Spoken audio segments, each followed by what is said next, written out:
ಕೆಲವು ಕಡೆ ರೋಲ್ ಕಾಲ್ಗಳಾಗ್ತದೆ. ನನಗೆ ಹೊಟ್ಟೆ ತುಂಬ ಯಾಕೆ ತಿನ್ನಲ್ಲ ಅಂದ್ರೆ ನಾನು ಹೊಟ್ಟೆಗೆ ಗತಿ ಇಲ್ಲ. ನಾವು ಜೈಲಿಗೆ ಹೋದ್ರೆ ನಾನು ಒಂದು ದಿವಸ ಜೈಲಲ್ಲಿ ಇದ್ದು ಬಂದಿದ್ದೀನಿ. ಆದರೆ ಡಿಸ್ಪ್ರಪೋರ್ಷನೇಟ್ ಅಸೆಟ್ಸ್ ಕೇಸಲ್ಲಿ ಮಾತ್ರ ಏನೇನೂ ಆಗೋದಿಲ್ಲ.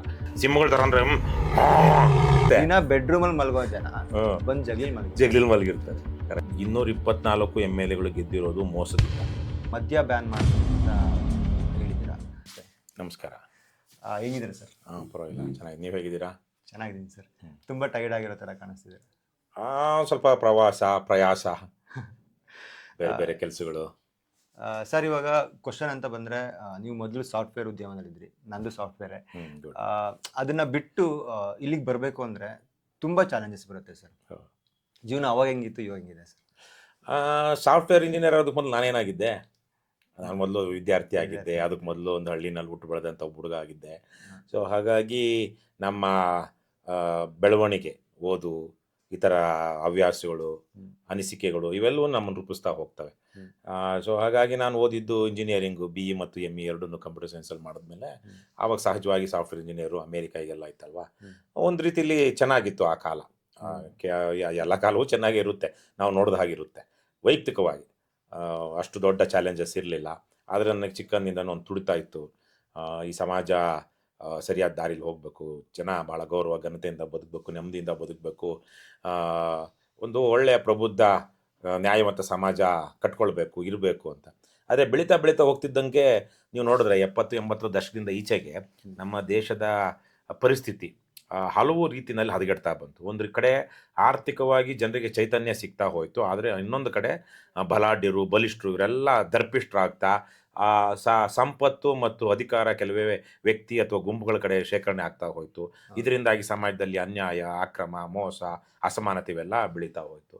ಹಾಗಾಗಿ ಈ ಸಮಾಜದಿಂದ ಬಂದಿರುವಂಥ ನಾನು ಸಹ ನನ್ನ ಕೈಲಾದಂಥ ಒಂದು ಪಾತ್ರವನ್ನು, ಈ ಕೆಲವೊಂದು ವಿಚಾರಗಳನ್ನ ಸರಿ ಮಾಡೋದಕ್ಕೆ ಏನು ಮಾಡಬೇಕು ಅಂತ ಕೆಲಸ ಮಾಡಬೇಕಲ್ವಾ. ಹಾಗಾಗಿ ನಾನು ಸಾಫ್ಟ್ವೇರನ್ನು ಬಿಟ್ಟು, ಅಮೇರಿಕಾ ಬಿಟ್ಟು ಭಾರತಕ್ಕೆ ಬಂದಮೇಲೆ ಸಂಪೂರ್ಣವಾಗಿ ಇದ್ರಲ್ಲಿ ತೊಡಸ್ಕೊಂಡೆ. ಏನಾದರೂ ಒಂದು ಫ್ಯಾಕ್ಟರ್ ನಿಮಗೆ ಇನ್ಫ್ಲುಯೆನ್ಸ್ ಮಾಡ್ತಾರೆ ಸರ್? ಲೈಕ್ ನೀವು ಕೆಲಸ ಮಾಡಬೇಕಾದ್ರೆ ಆ ಥರದ ಏನಾದರೂ ಒಂದು ಇನ್ಸಿಡೆಂಟ್, ಲೈಕ್ ಏನಾದರೂ? ಇಲ್ಲ, ಒಂದು ಇನ್ಸಿಡೆಂಟ್ ಅಲ್ಲ ಅದು. ನೀವು ಮೊದಲಿಂದ ಆರಂಭದಿಂದ ಅದು ಒಂಥರ ಆರ್ಗ್ಯಾನಿಕ್ ಆಗಿ ಬೆಳೀತಾ ಬಂದಿದ್ದು, ಚಿಕ್ಕಂದಿನಿಂದ ಆದಂತಹ ಅನೇಕ ಪ್ರೇರಣೆಗಳು. ವಿಶೇಷವಾಗಿ ನಾವು ಸಹ ಚಿಕ್ಕವರಿದ್ದಾಗ ಪುರಾಣಗಳನ್ನು ಜಾಸ್ತಿ ಓದ್ತಾ ಇದ್ವಿ. ರಾಮಾಯಣ, ಮಹಾಭಾರತ, ಪೌರಾಣಿಕ ಪಾತ್ರಗಳು, ಅಲ್ಲಿ ಸತ್ಯ, ನ್ಯಾಯ, ಧರ್ಮಕ್ಕೆ ಇರುವಂತಹ ಶಕ್ತಿ, ಬಲ ಮತ್ತು ಅದರಿಂದ ಆಗುವಂಥ ಒಳ್ಳೆತನ, ಹೀಗೆ ಈ ಪಾತ್ರಗಳು. ತದನಂತರ ಇತಿಹಾಸವನ್ನು ಓದ್ತಾ ಮಹಾತ್ಮ ಗಾಂಧೀಜಿಯವರು, ಬಸವಣ್ಣ, ಕುವೆಂಪು, ಸಾಹಿತ್ಯ, ಹೀಗೆ ಬೇರೆ ಬೇರೆ ತರಹದ ವಿಚಾರಗಳು ರೂಪಿಸ್ತಾ ಹೋಗೋದು ಒಬ್ಬ ಮನುಷ್ಯನನ್ನು. ಸೊ ಹಾಗಾಗಿ ಯಾವುದೋ ಒಂದು ಪ್ರಕರಣ ಹೀಗಾಯಿತು, ಹಾಗಾಗಿ ನಾನು ಇದು ಬದಲಾದೆ ಅಂತಿಲ್ಲ. ಗ್ರ್ಯಾಜುಯಲಿ ಅದು ಚಿಕ್ಕಂದಿನಿಂದ ನಮ್ಮ ಅಭಿರುಚಿ, ಆಸಕ್ತಿ, ಬದ್ಧತೆ, ಮಾನಸಿಕವಾಗಿ ನಾವು ಬೆಳೀತಾ ಹೋಗುವಂತಹ ಸಂದರ್ಭಗಳು, ಇವೆಲ್ಲದರಿಂದ ಒಂದು ವ್ಯಕ್ತಿತ್ವ ರೂಪುಗೊಳ್ಳುತ್ತೆ ಅಂತ ನಾನು ಅನಿಸಿದ್ದು. ಸೊ ಹಾಗಾಗಿನೇ ಆ ಒತ್ತಡ, ಯಾಕಂದರೆ ಯಾವುದೋ ಒಂದು ಆಯಿತು ಹಾಗಾಗಿ ನಾನು ವಾಪಸ್ ಬಂದೆ ಅಂತಿಲ್ಲ. ನಾನು ಭಾರತಕ್ಕೆ ಬರೋದಕ್ಕೆ, ಅಮೇರಿಕಕ್ಕೆ ಹೋಗೋದಕ್ಕೆ ಮೊದಲೇ ಭಾರತದಲ್ಲಿ ವಾಪಸ್ ಬರಬೇಕು ಅಂತ ತೀರ್ಮಾನ ಮಾಡಿಕೊಂಡೇ ಹೋಗಿದ್ದು. ಸೊ ಇಲ್ಲಿಗೆ ಅಲ್ಲಿರಬೇಕು, ಅಲ್ಲೇ ಬೆಳಿಬೇಕು ಅಂತಿರಲಿಲ್ಲ. ಆ ಥರ ಎನ್ವೈರ್ಮೆಂಟಿಂದ ಬಂದವರು ಸರ್ ನೀವು. ನಾನು ಸಾಫ್ಟ್ವೇರ್ ನೋಡಿದ್ದೀನಲ್ಲ ಸರ್, ನಾನು ವರ್ಕ್ ಮಾಡ್ತಾರಂತ ಹೇಳ್ತಾ ಇದ್ದೀನಿ. ಒಂಥರ ಲೆಕ್ಸುರಿಯಸ್ ಲೈಫ್ ಅಂತ ಅನಿಸುತ್ತೆ. ಅದನ್ನು ಬಿಟ್ಟು ಇವಾಗ ಬಿಸಿಲಲ್ಲಿ ಓಡಾಡೋದು, ಜನಗಳ ಮಧ್ಯೆ ಇರೋದು ಸಾಕಾಗೋಯ್ತಪ್ಪ ನನಗೆ. ಎಷ್ಟು ಹೇಳಿದ್ರು ಜನ ಚೇಂಜ್ ಆಗ್ತಿಲ್ಲ, ಮಳೆ ಸುರಿತಾ ಇದೆ, ಬಂಡೆ ಕರಗ್ತಾ ಇಲ್ಲ ಅನ್ನೋ ಥರ ಫೀಲ್ ಆಗಿದೆಯಾ ನಿಮಗೆ? ನನಗನ್ನಿಸ್ತಿದ್ಯಾ? ನಾನು ನಿಮ್ಮನ್ನ ನೋಡ್ರೆ ಸಾಕಾಗಿದೆ ಅಂತ ಅನಿಸ್ತಿಲ್ಲ, ಮುಖದಲ್ಲಿ ಕಾಣಿಸ್ತಿದೆ. ಬಟ್ ಆ ನಗುವಿನಲ್ಲಿ ದೈಹಿಕವಾಗಿ ಈಗ ನೋಡಿ, ನೆನ್ನೆ ಎಲ್ಲೋ ಹೋಗಿದ್ವಿ. ನೆನ್ನೆ 2-3 ಕಡೆಗಳಲ್ಲಿ ಒಂದು ಪ್ರಯಾಣ ಇತ್ತು, ಸುಮಾರು 250 ಕಿಲೋಮೀಟರ್ ಪ್ರಯಾಣ, ಜೊತೆಗೆ 4-6 ಸಭೆಗಳು, ರಾತ್ರಿ ಮಲಗಿದ ತಡ, ಬೆಳಗ್ಗೆ ಬೇಗ ಕೆಲವೊಂದು ಸಂದರ್ಭದಲ್ಲಿ ಸರಿಯಾಗಿ ನಿದ್ದೆ ಬರೋದಿಲ್ಲ, ದೈಹಿಕವಾಗಿ ಆಯಾಸ ಆಗಿರುತ್ತೆ. ಆದ್ದರಿಂದ ಅದು ಬಿಟ್ಟರೆ ನೀವು ಹೇಳಿದಂಥ ಬೇರೆ ಈ ಥರದ್ದು ಅನಿಸಿಲ್ಲ. ಆಮೇಲೆ ನಮ್ಗೆ ಯಾರು ಸ್ಪಂದಿಸ್ತಾ ಇಲ್ಲ ಅಂತ, ಲಕ್ಷಾಂತರ ಜನ ಸ್ಪಂದಿಸ್ತಿದ್ದಾರೆ. ಇವತ್ತು ಕರ್ನಾಟಕ ರಾಷ್ಟ್ರ ಸಮಿತಿ ಪಕ್ಷ ಇಡೀ ರಾಜ್ಯದಲ್ಲಿಯೇ ಜನರ ಸಹಭಾಗಿತ್ವದಲ್ಲಿ, ನೇರ ಸಹಭಾಗಿತ್ವದಲ್ಲಿ, ಅವರ ದೇಣಿಗೆಯಲ್ಲಿ, ಅವರ ಶುಲ್ಕದಲ್ಲಿ ನಡೀತಿರುವಂಥ ಏಕೈಕ ಪಕ್ಷ. ಬೇರೆಯವ್ರಿಗೆ ಸಾಮಾನ್ಯ ಜನರು ಕೊಡ್ತಾ ಇಲ್ಲ, ಅದು ಒಂದು ವರ್ಗನೇ ಕೊಡ್ತಿದ್ದಾರೆ. ಈಗ ಕೆಲವೊಬ್ರು ಟ್ರೇಡ್ ಯೂನಿಯನ್ಗಳಿಂದನೋ ಇನ್ನೊಂದಿಂದನೋ ಅಲ್ಲಿ ಬರುತ್ತೆ, ಒಂದು ವರ್ಗದಿಂದ ಬರುತ್ತೆ, ಅಥವಾ ಬಿಸ್ನೆಸ್ ಮ್ಯಾನ್ಗಳಿಂದ ಬರುತ್ತೆ. ಆದರೆ KRS ಪಕ್ಷಕ್ಕೆ ವರ್ಗಾತೀತವಾಗಿ, ಮತಾತೀತವಾಗಿ, ಜಾತ್ಯಾತೀತವಾಗಿ, ಸಮುದಾಯಾತೀತವಾಗಿ ಜನ ಬೆಂಬಲಿಸ್ತಾ ಇದ್ದಾರೆ. ಹಾಗಾಗಿ ಲಕ್ಷಾಂತರ ಜನ ಇವತ್ತು ನಮ್ಮ ಕೆಲಸದಿಂದಾಗಿ ಸ್ಫೂರ್ತಿ ಪಡೆದಿದ್ದಾರೆ, ಪ್ರೇರಣೆ ಪಡ್ಕೊಂಡಿದ್ದಾರೆ, ಬದಲಾಗ್ತಾ ಇದ್ದಾರೆ. ಭ್ರಷ್ಟಾಚಾರವನ್ನು, ದುರಾಡಳಿತವನ್ನು, ದುಷ್ಟರನ್ನು ಪ್ರಶ್ನಿಸ್ತಾ ಇದ್ದಾರೆ. ಸೊ ಹಾಗಾಗಿ ಇವತ್ತಿಗೆ ಆ್ಯಸ್ ಆಫ್ ನಾವು, ನಿಮ್ಗೆ ಯಾಕೆ ಅನ್ನಿಸ್ತೋ ಗೊತ್ತಿಲ್ಲ, ನನಗೂ ಬೆಳಗ್ಗೆ ಒಂದು ಅನ್ನಿಸ್ತು, ಯಾಕೋ ಇವತ್ತು ಒಂದು ಸ್ವಲ್ಪ ಆಲಸ್ಯ ಅಥವಾ ದೈಹಿಕವಾಗಿ ಒಂಚೂರು ಬಳಲಿದ್ದೀನಿ ದಣಿದಿದ್ದೀನಿ ಅಂತ. ಈ ದೈಹಿಕವಾಗಿ ನಾನು ಬಳಲ್ತಾ ಇರೋದು ಇವತ್ತಲ್ಲ. ಮತ್ತೆ ಇದು ನಾನೊಬ್ಬ ರೈತ ಕುಟುಂಬದಿಂದ ಬಂದಿರೋದ್ರಿಂದಾಗಿ ನಾವೆಲ್ಲ ಹೊಲದಲ್ಲಿ ನಾರ್ಮಲ್. ಗದ್ದೆಯಲ್ಲಿ ಹಸುಗಳಲ್ಲಿ ಸಾಕುವಾಗ ಅವೆಲ್ಲ ಹಸು ಹಾಲು ಮೇಯಿಸು ಹಾಲು ಕರೆಯೋದು, ಹಸು ಹಾಲು ಹಾಕೋದು, ಇವೆಲ್ಲ ತಾಯಿ ತಂದೆಗೆಲ್ಲ ಸಹಾಯ ಮಾಡ್ತಿದ್ದ ಕಾರಣದಿಂದಾಗಿ ಚಿಕ್ಕಂದಿನಿಂದ ದೈಹಿಕವಾಗಿ ಕೆಲಸ ಮಾಡೋದು ಯಾವತ್ತೂ ಅದೇನು ತುಂಬ ಕಷ್ಟದ ಕೆಲಸ ಮಾಡೋದಕ್ಕಾಗಲ್ಲ ಅಥವಾ ಅನ್ನೋ ಥರಕ್ಕಿರಲಿಲ್ಲ. ಇದು ಸರ್, ಇಂದಿನ ಯುವಕರು ರಾಜಕೀಯಕ್ಕೆ ಬರಬೇಕು ಅಂತ ತುಂಬಾನೇ ಇಚ್ಛೆ ಪಡ್ತಾ ಇದ್ದಾರೆ. ಮನೇಲಿ ಹೆಂಗೆ ಕನ್ವಿನ್ಸ್ ಮಾಡೋದು? ಲೈಕ್ ನನ್ಗದು ನೀವು ನೀವು ನೀವು ನೀವು ಅದ್ರಲ್ಲಿ ಎಕ್ಸ್ಪರ್ಟ್ ಇರ್ಬೇಕು ಆ್ಯಕ್ಚುಲಿ. ಯಾಕೆಂದರೆ ನೀವು ಅಲ್ಲಿ US ಅಲ್ಲಿ ಅಂತ ಒಳ್ಳೆ ಜಾಬಲ್ಲಿ ಇದ್ದು ಮತ್ತೆ ಇಂಡಿಯಾಗೆ ಬಂದು ನೀವು ರಾಜಕೀಯದಲ್ಲಿ ತೊಡಗಿಸ್ಕೊಂತೀರಾ ಅಂತ ಹೇಳಿದ್ರೆ ಅದು ನಿಮ್ಮ ಮೈಂಡಲ್ಲಿ ಫಿಕ್ಸ್ ಆಗಿರ್ತೀರಾ. ಬಟ್ ಮನೇಲಿ ಒಪ್ಸೋದು ದೊಡ್ಡ ಚಾಲೆಂಜ್ ಆಗಿದೆ. ಹೆಂಗೆ ಅದನ್ನು ಕನ್ವಿನ್ಸ್ ಮಾಡಿದ್ರಿ ಸರ್? ನೋಡಿ, ರಾಜಕೀಯಕ್ಕೆ ಬರಬೇಕು ನೀವು ತುಂಬ ಒಳ್ಳೆಯ ಪ್ರಶ್ನೆ. ಈ ಪ್ರಶ್ನೆ ನನಗೆ ಯಾರೂ ಇಲ್ಲಿ ತನಕ ಕೇಳಿರಲಿಲ್ಲ.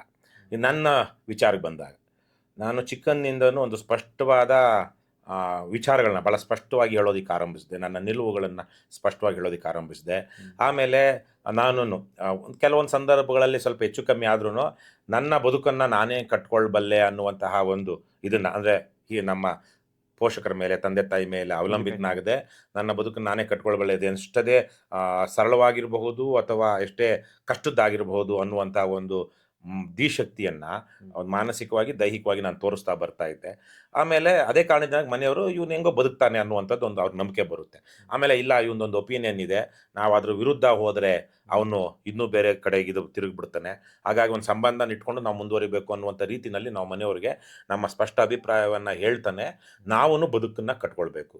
ಅದು ಬೇಕಾಬಿಟ್ಟಿಯಾಗಿ ಬದುಕೋದು, ಸಾಲ ಸೋಲ ಮಾಡ್ಕೊಳ್ಳೋದು, ಕೆಲಸಕ್ಕೆ ಹೋಗದೆ ಇರೋದು, ಅಥವಾ ಸಂಪಾದನೆ ಇಲ್ಲದೇ ನೂರಾರು ಕನಸುಗಳು ಕಾಣೋದು, ಕೆಟ್ಟ ಬಿಸ್ನೆಸ್ಗಳು ಮಾಡಿ ಲಾಸ್ ಮಾಡ್ಕೊಳ್ಳೋದು, ಯೋಚನೆ ಮಾಡ್ದಿರಾ ಈ ಥರಕ್ಕೆಲ್ಲ ಮಾಡ್ದಿರಾ ಒಬ್ಬ ಜವಾಬ್ದಾರಿಯುತ ಮಗಳಾಗಿ ನೀವು ಬೆಳೀತಾ ಇದ್ದರೆ ಮನೆಯವರು ನೀವು ತೆಗೆದುಕೊಳ್ಳುವಂತಹ ಸ್ವತಂತ್ರ ತೀರ್ಮಾನಗಳಿಗೆ ಬಹುತೇಕವಾಗಿ ಅಡ್ಡಿ ಬರೋದಿಲ್ಲ.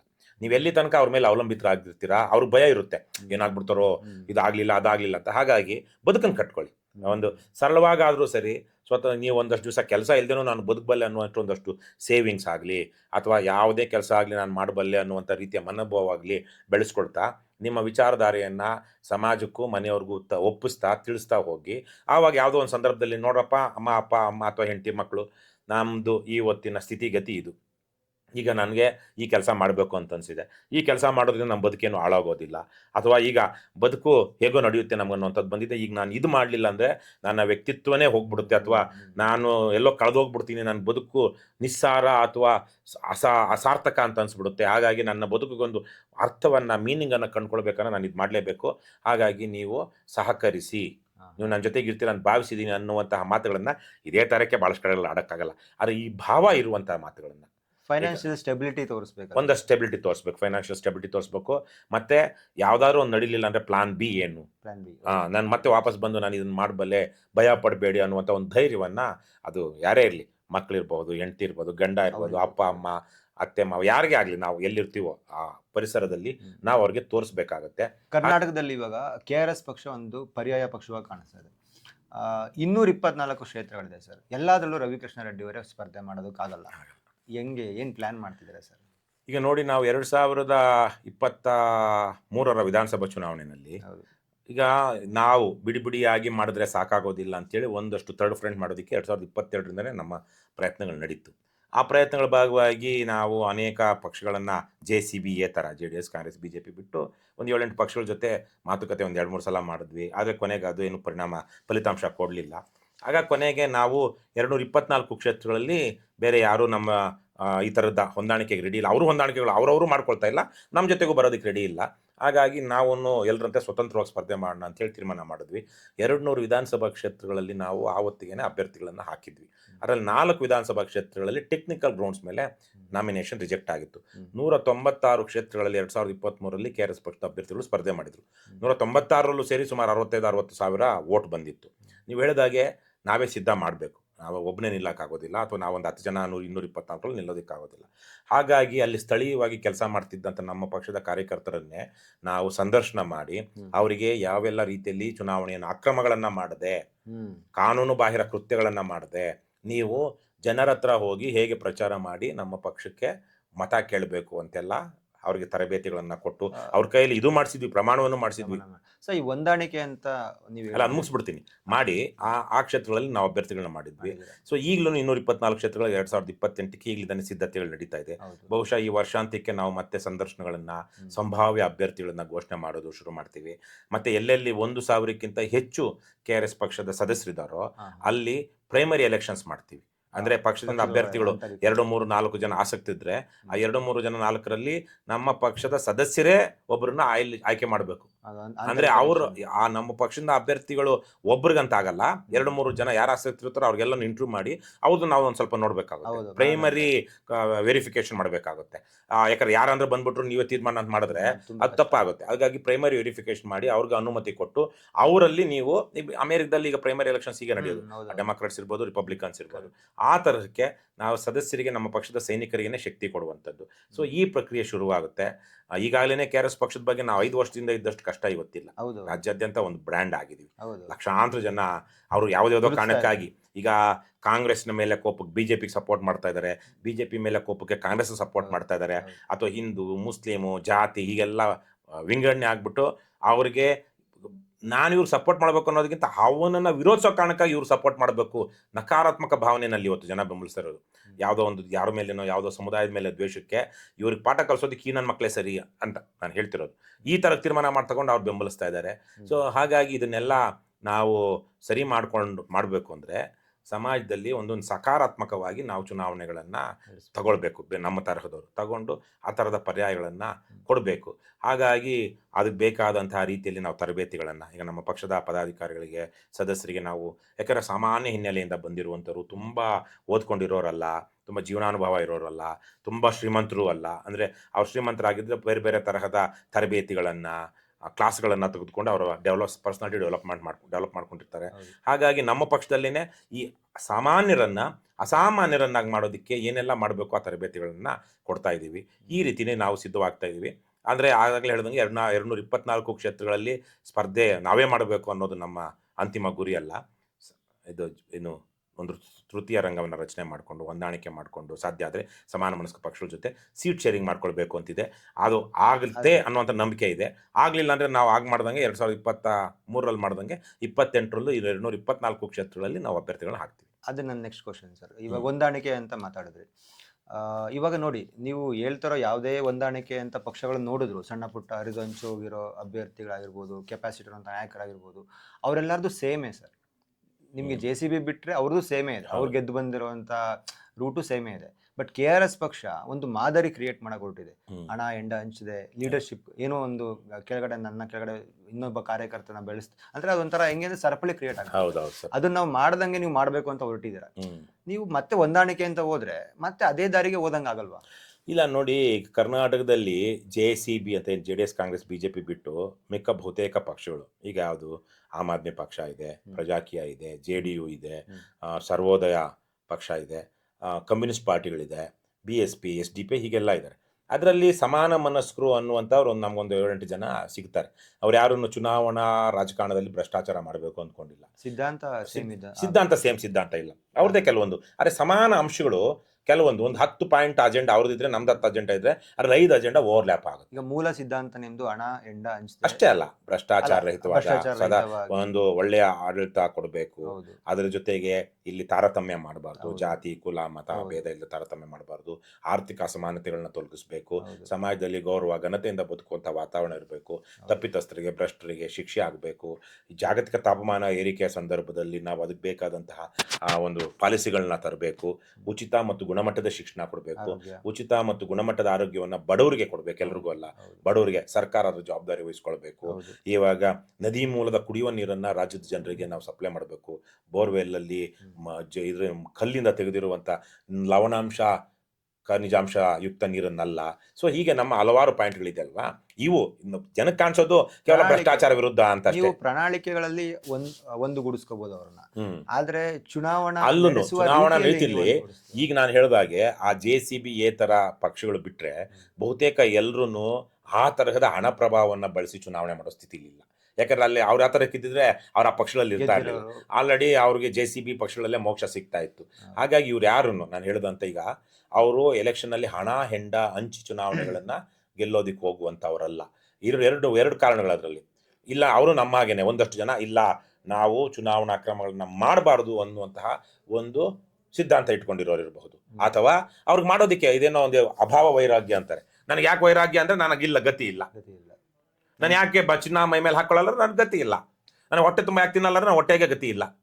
ಬಟ್ಟೆ ಯಾಕೆ ಹಾಕೊಳ್ಳೋ ಸಹ ನಾನು ಬಾಡುವ. ಈಗ ಅಂದ್ರೆ ಅಭಾವ ವೈರಾಗ್ಯ ಅಂದ್ರೆ ಅದನ್ನ ಅವ್ರು ಹೇಳಿಲ್ಲಪ್ಪ ನಾನು ತುಂಬಾ ಸರಳವಾಗಿ ಬದುಕ್ತೀನಿ, ಜೋರಾಗಿ ಬದುಕೋದಿಕ್ಕೆ ಆದಾಯನೇ ಇಲ್ವಲ್ಲ, ಅದಕ್ಕಾಗಿದ್ದೀನಿ, ಆದ್ರೆ ಅದನ್ನ ಹೇಳಲ್ಲ ನಾವು.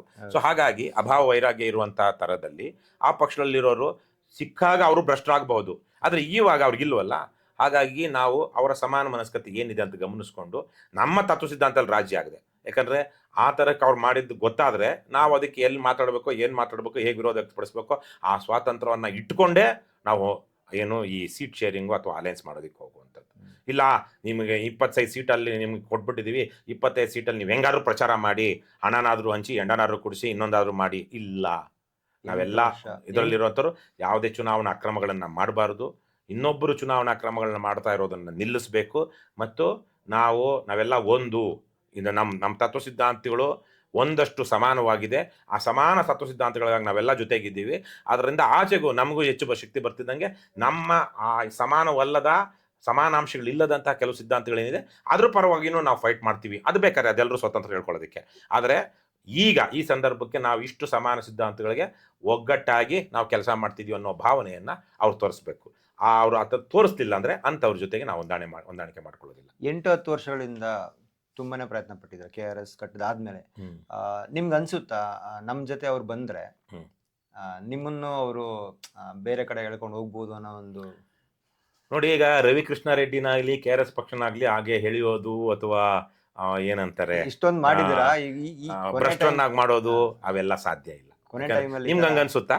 ನಾವು 8 ವರ್ಷಗಳಿಂದ ನಾವು ಬಂದಿರೋ ದಾರಿ ನೋಡಿದ್ರೆ ಇವರು ರವಿ ಕೃಷ್ಣಾರೆಡ್ಡಿ ಆಗಲಿ KRS ಪಕ್ಷ ಆಗಲಿ ಅದರಲ್ಲಿ ಇರೋರಾಗ್ಲಿ ಈ ತರಹದ ವಿಚಾರಗಳಿಗೆ ರಾಜಿ ಆಗುವಂತವ್ರು ಅಥವಾ ಅವರು ಪೂರ್ತಿ ದಣದ್ಬಿಟ್ಟು ಸಾಕಪ್ಪ ಅಂತ ಅನ್ಸ್ಬಿಟ್ಟಿದ್ದಾರೆ ಅಂತ ಅನ್ಸಿದ್ಯಾ? ಇವಾಗ ನೀವು ಎಲೆಕ್ಷನ್ ಕಂಟೆಸ್ಟ್ ಮಾಡ್ತೀರಾ ಅಲ್ಲ, ನಿಮ್ಗೆ ಅನ್ಸಿದ್ಯಾ? ಇಲ್ಲ, ಅನ್ಸಿಲ್ಲ. ಇನ್ನೊಂದು ಪ್ರಶ್ನೆ ನಾನು ನಿಮ್ಗೂ, ಯಾಕಂದ್ರೆ ಉತ್ತರಗಳು ಅದರಲ್ಲೇ ಇರುತ್ತೆ ಅಂತ. ಈ ಪಕ್ಷ ಶುರುವಾದಾಗ್ನ ಗಮನಿಸಿದಿರ ನೀವು 2018-19ರಿಂದ? ಮೊದಲು ನೀವು ಒಬ್ಬರೇ ಹೋಗ್ತಾ ಇದ್ರಿ, ಅಲ್ಲ 5 ಜನ ಬಂದ್ರು, 10 ಜನ ಬಂದ್ರು, 100 ಜನ, 1000. ಈ ಪಕ್ಷ ಇಷ್ಟು ವರ್ಷಗಳ ಕಾಲ ಬರುತ್ತೆ ಅಂತ ಅನ್ಸಿತ್ತ ನಿಮ್ಗೆ ಅವಾಗ? ಇಲ್ಲ, ಯಾರಿಗೂ ಅದು ಅನ್ಸಿಲ್ಲ. ಕರ್ನಾಟಕದಲ್ಲಿ ಈ ತರಹದ ಇಷ್ಟು ಸುದೀರ್ಘ ಅವಧಿಗೆ ಇಷ್ಟು ಸಕ್ರಿಯವಾಗಿ ರಾಜಕಾರಣ ಮಾಡಿರುವಂತ ಇನ್ನೊಂದು ಪ್ರಾದೇಶಿಕ ಪಕ್ಷ ಇದೆಯಾ? ಅಂದ್ರೆ ಬೇರೆ ರೂಟಲ್ಲಿ ಮಾಡಿದರೆ ಈ ತರ ನಿಮ್ಮ ಒಂದು ಸತ್ಯದ ದಾರಿಯಲ್ಲಿ ಯಾರು ಮಾಡಿಲ್ಲ. ಈ ತರ ದಾರಿಯಲ್ಲಿ ಇಷ್ಟು ಜನರನ್ನ ಪ್ರಭಾವಿಸಿ ಇಷ್ಟು ಜನರನ್ನ ಬೀದಿಗಿಳಿಸಿ ಮಾಡಿರುವಂತ ಇನ್ನೊಂದು ಪಕ್ಷ ಇದೆಯಾ? ಇದನ್ನ ಯಾರಾದ್ರೂ 5-6 ವರ್ಷಗಳ ಹಿಂದೆ ಯಾರಾದ್ರೂ ಅಲ್ಲ, ಬಹಳ ರಾಜಕೀಯ ಗೊತ್ತಿದೆ ಅಂತ ಭಾವಿಸುವಂತವ್ರು ನಮ್ಮ ಪಕ್ಷದ ಹೊರಗಿದ್ದಂಥವ್ರು ಯಾರಿಗಾದ್ರೂ ನಂಬಿಕೆ ಇತ್ತ? ಇರ್ಲಿಲ್ಲ. ಸೊ ಈಗ ನಾವು ಆ ನಂಬಿಕೆ ಬಂದಿದೆಯಲ್ವಾ? ಸೊ ಇದೇ ಆ ನಂಬಿಕೆ ಹೊಂದಾಣಿಕೆಯಿಂದ ಹೋಗ್ಬಾರ್ದು ಅನ್ನೋ ಒಂದು ಅಲ್ಲ, ಅದಕ್ಕೇನೆ ಹೊಂದಾಣಿಕೆಗೆ ರವಿ ಕೃಷ್ಣಾರೆಡ್ಡಿ ಆಗಲಿ KRS ಪಕ್ಷ ಆಗಲಿ ಇಂತಹ ಕೆಲವೊಂದು ವಿಚಾರಗಳಿಗೆ ರಾಜಿ ಮಾಡ್ಕೊಳ್ಳುತ್ತೆ ಅನ್ನುವಂತ ಭಾವನೆ ಬಹಳ ಕಡಿಮೆ ಜನಕ್ಕಿದೆ. ಜನಗಳಲ್ಲಿ ಇಲ್ವೇ ಇಲ್ಲ. ಆಗ ನೋಡಿದ್ರೆ ಜನಗಳಲ್ಲಿ ಒಂದು ಕೆಟ್ಟ ಅಭಿಪ್ರಾಯ ಬರ್ಬೋದಲ್ಲ ಸರ್? ಬರೋದು ಅಂದ್ರೆ ಬರ್ಬಹುದು. ಯಾಕೆ ಗೊತ್ತಾ? ನಾವು ರಾಜಿ ಮಾಡ್ಕೊಂಡಾಗ ಅದ್ ಹೆಂಗ್ ಗೊತ್ತಾ? ಈ ಹೊತ್ತಿನ ಸಂದರ್ಭದಲ್ಲಿ ಎಲ್ಲ ಮುಕ್ತವಾಗಿದೆ, ಎಲ್ಲ ಪಾರದರ್ಶಕವಾಗಿದೆ. ಹಾಗಾಗಿ ರವಿ ಕೃಷ್ಣಾರೆಡ್ಡಿ ಆಗಲಿ KRS ಪಾರ್ಟಿ ಆಗಲಿ ಯಾರೊಬ್ಬರು ಭ್ರಷ್ಟ ಜೊತೆಗೆ ಸೇರ್ಕೊಂಡು ಅವ್ರು ಮಾಡಿರೋದನ್ನ ಜೈ ಅಂತ ಇದ್ದಾರೆ ಅಂದ್ರೆ ಜನಕ್ಕೆ ಅದು ಗೊತ್ತಾಗುತ್ತೆ, ಆ ಪ್ರಶ್ನೆ ಮಾಡೇ ಮಾಡ್ತಾರೆ. ಹಾಗಾಗಿ ಯಾವುದೇ ಸಂದರ್ಭದಲ್ಲೂ ನಾವು ಇವರ ತತ್ವ ಸಿದ್ಧಾಂತಗಳನ್ನ ಅಥವಾ ಈ ರೀತಿಯನ್ನ ನಾವು ಒಪ್ಪಿದ್ದೀವಿ ಅಂತ ಯಾವ ಭ್ರಷ್ಟನ ಪರವಾಗಲಿ ಯಾವ ಭ್ರಷ್ಟದ ಪಕ್ಷ ಜೊತೆಗಾಗ್ಲಿ ಯಾವತ್ತೂ ಹೇಳೋದಿಲ್ಲ. ಇವಾಗಿನ ಜನಗಳ ಮನಸ್ಥಿತಿ ಹೆಂಗಾಗಿದೆ ಅಂತ ಹೇಳಿದ್ರೆ, ಇವ್ರು ನಂಬಿ ಮೋಸ ಹೋಗಿದ್ದೀವಿ, ಅಲ್ಲೆಲ್ಲೋ ಒಂದು ಸಣ್ಣದಾಗೇನೋ ಮಿನುಗ್ತಾ ಇದೆ, ಅದು ನಂಬೋದು ಅಂತ ಒಂದೇನೋ ಒಂದು ಅಭಿಪ್ರಾಯ ಬರ್ತಾ ಇರಬಹುದು. ಇವಾಗ ಅಷ್ಟು ವರ್ಷಗಳ ನಿಮ್ಮ ಆ ತರಕ್ಕಿರುವಂತ ಜನ ತಕ್ಷಣ ಆಕ್ಟ್ ಮಾಡ್ಬೇಕು. ಯಾಕಂದ್ರೆ ಇದು ಪ್ರಜಾಪ್ರಭುತ್ವ. In democracy people get the leaders they deserve ಅಂತ. ಅಲ್ಲ, in democracy people get the leaders they deserve ಅಂತ ಒಂದು ಮಾತಿದೆ. ಈ ಪಕ್ಷವೂ ಅಷ್ಟೇ, ಇನ್ನೊಂದು ಪಕ್ಷವೂ ಅಷ್ಟೇ, ಅದು ಕಾಲಕ್ಕೆ ವ್ಯಕ್ತಿಗಳು ಅಷ್ಟೇ ಕೆಲವೊಂದಷ್ಟು ಬದಲಾವಣೆಗಳನ್ನ ಮಾಡ್ತಾ ಹೋಗ್ತಾ ಇರ್ತಾರೆ. ಕೆಲವೊಬ್ರು ಅಬ್ರಪ್ಟಾಗಿ ಚೇಂಜ್ ಆಗ್ಬಿಡ್ತಾರೆ. ಆದ್ರೆ ಬಹುತೇಕವಾಗಿ ಗ್ರಾಜುವಲ್ ಆಗುವಂಥದ್ದು. ಈಗ ನಾವು ಇವ್ರು ನಂಬಬಹುದು, ಅವ್ರು ಕಾಳೋದ್ವಿ, ಇವ್ರು ಕೆಟ್ವಿ, ಇವ್ರೇನೋ ನಂಬಿಕೆ ಬರ್ತಾ ಇದೆ, ಆದ್ರೆ ಇವ್ರು ಏನೋ ಕೆಡೋ ತರ ಕಾಣಿಸ್ತಾ ಇದೆ ಅಂದಾಗ ನಿಮ್ಮ ಪಾತ್ರ ಏನು? ನಾವು ಕರೆಕ್ಟ್ ಆಗಿದ್ದಾಗ ಬಂದು ಬೆಂಬಲಿಸಿದ್ರ, ನಮ್ಮ ಜೊತೆಗೆ ನಿಂತಿದ್ರ? ಇವಾಗ ಅಕಸ್ಮಾತ್ ಇವ್ರೇನು ದಾರಿ ತಪ್ಪಬಹುದು ಅನ್ನಿಸ್ದಾಗ ನೀವು ಒಳಗಡೆ ಬಂದು ದಾರಿ ತಪ್ಪದೇ ಇರೋಂಗ್ ಮಾಡ್ಬೋದಲ್ವಾ? ಶಕ್ತಿ ಯಾವಾಗ ಬರುತ್ತೆ? ಈಗ ನಾವು ಯಾಕೆ ಹೊಂದಾಣಿಕೆಗೆ ಹೋಗ್ತಾ ಇದೀವಿ? ಬಹಳ ಸಿಂಪಲ್. ಹೌದು, ಶಕ್ತಿ ಇಲ್ಲ ಸದ್ಯಕ್ಕೆ. ಶಕ್ತಿ ಯಾಕೆಂದ್ರೆ ನಮ್ಗೆ ಒಬ್ಬೊಬ್ರಿಗಿನ ಫೈಟ್ ಮಾಡೋ ಶಕ್ತಿ ಇಲ್ಲ. ಹೌದು. ನಮಗೆ ಸತ್ಯ ಇದೆ, ನ್ಯಾಯ ಇದೆ, ಇನ್ನೊಂದಿದೆ, ಸಮಯನೂ ಇದೆ. ಆದರೆ ಇವತ್ತು 2028ರ ಚುನಾವಣೆಯಲ್ಲೂ ಮತ್ತೆ ಇನ್ನೊಂದು ನಾವು ಮೈಮರೆತ್ರೆ ಇನ್ನು 5 ವರ್ಷಗಳ ಕಾಲ ಭ್ರಷ್ಟ ಮತ್ತು ದುರಾಡಳಿತ ಮುಂದುವರಿಯುತ್ತೆ. ಹಾಗಾಗಿ ಅದು ನಿಲ್ಲಿಸಬೇಕು ಅಂದ್ರೆ ನಾವು ಸಮಾನ ಮನಸ್ಕರು ಅಥವಾ ಇರುವಂತವ್ರು ಒಂದಷ್ಟು ಇದಕ್ಕೆ ಅಡ್ಡ ಹಾಕೋದಕ್ಕೆ ನಿಂತ್ಕೋಬೇಕಲ್ವಾ? ಯಾಕೆ? ನಮಗೆ ನಾವು KRS ಪಕ್ಷ ಅನ್ನೋದಕ್ಕೇನೆ ಸಂಪೂರ್ಣವಾಗಿ ಆ ಶಕ್ತಿ ಇಲ್ಲ ಅನ್ನೋ ಕಾರಣಕ್ಕಾಗಿ. ಹಾಗಾಗಿ ಫೈಟ್ ಯಾರ ಮಧ್ಯೆ ಇರಬೇಕಾಗಿತ್ತು? ಒಳ್ಳೆಯವ್ರ ಮಧ್ಯೆ ಇರಬೇಕಾಗಿತ್ತು. ಅಂದ್ರೆ ಸಣ್ಣ ಕೆಲವು ಒಳ್ಳೆಯವ್ರ ಮಧ್ಯೆ ಒಂದು ಸದ್ಭಾವನೆಯಲ್ಲಿ ಆಡಳಿತ ಪಕ್ಷ ವಿರೋಧ ಪಕ್ಷವಾಗಿರ್ಬೇಕಾಗಿತ್ತು. ಆದ್ರೆ ಇವಾಗ ಏನಾಗಿದೆ?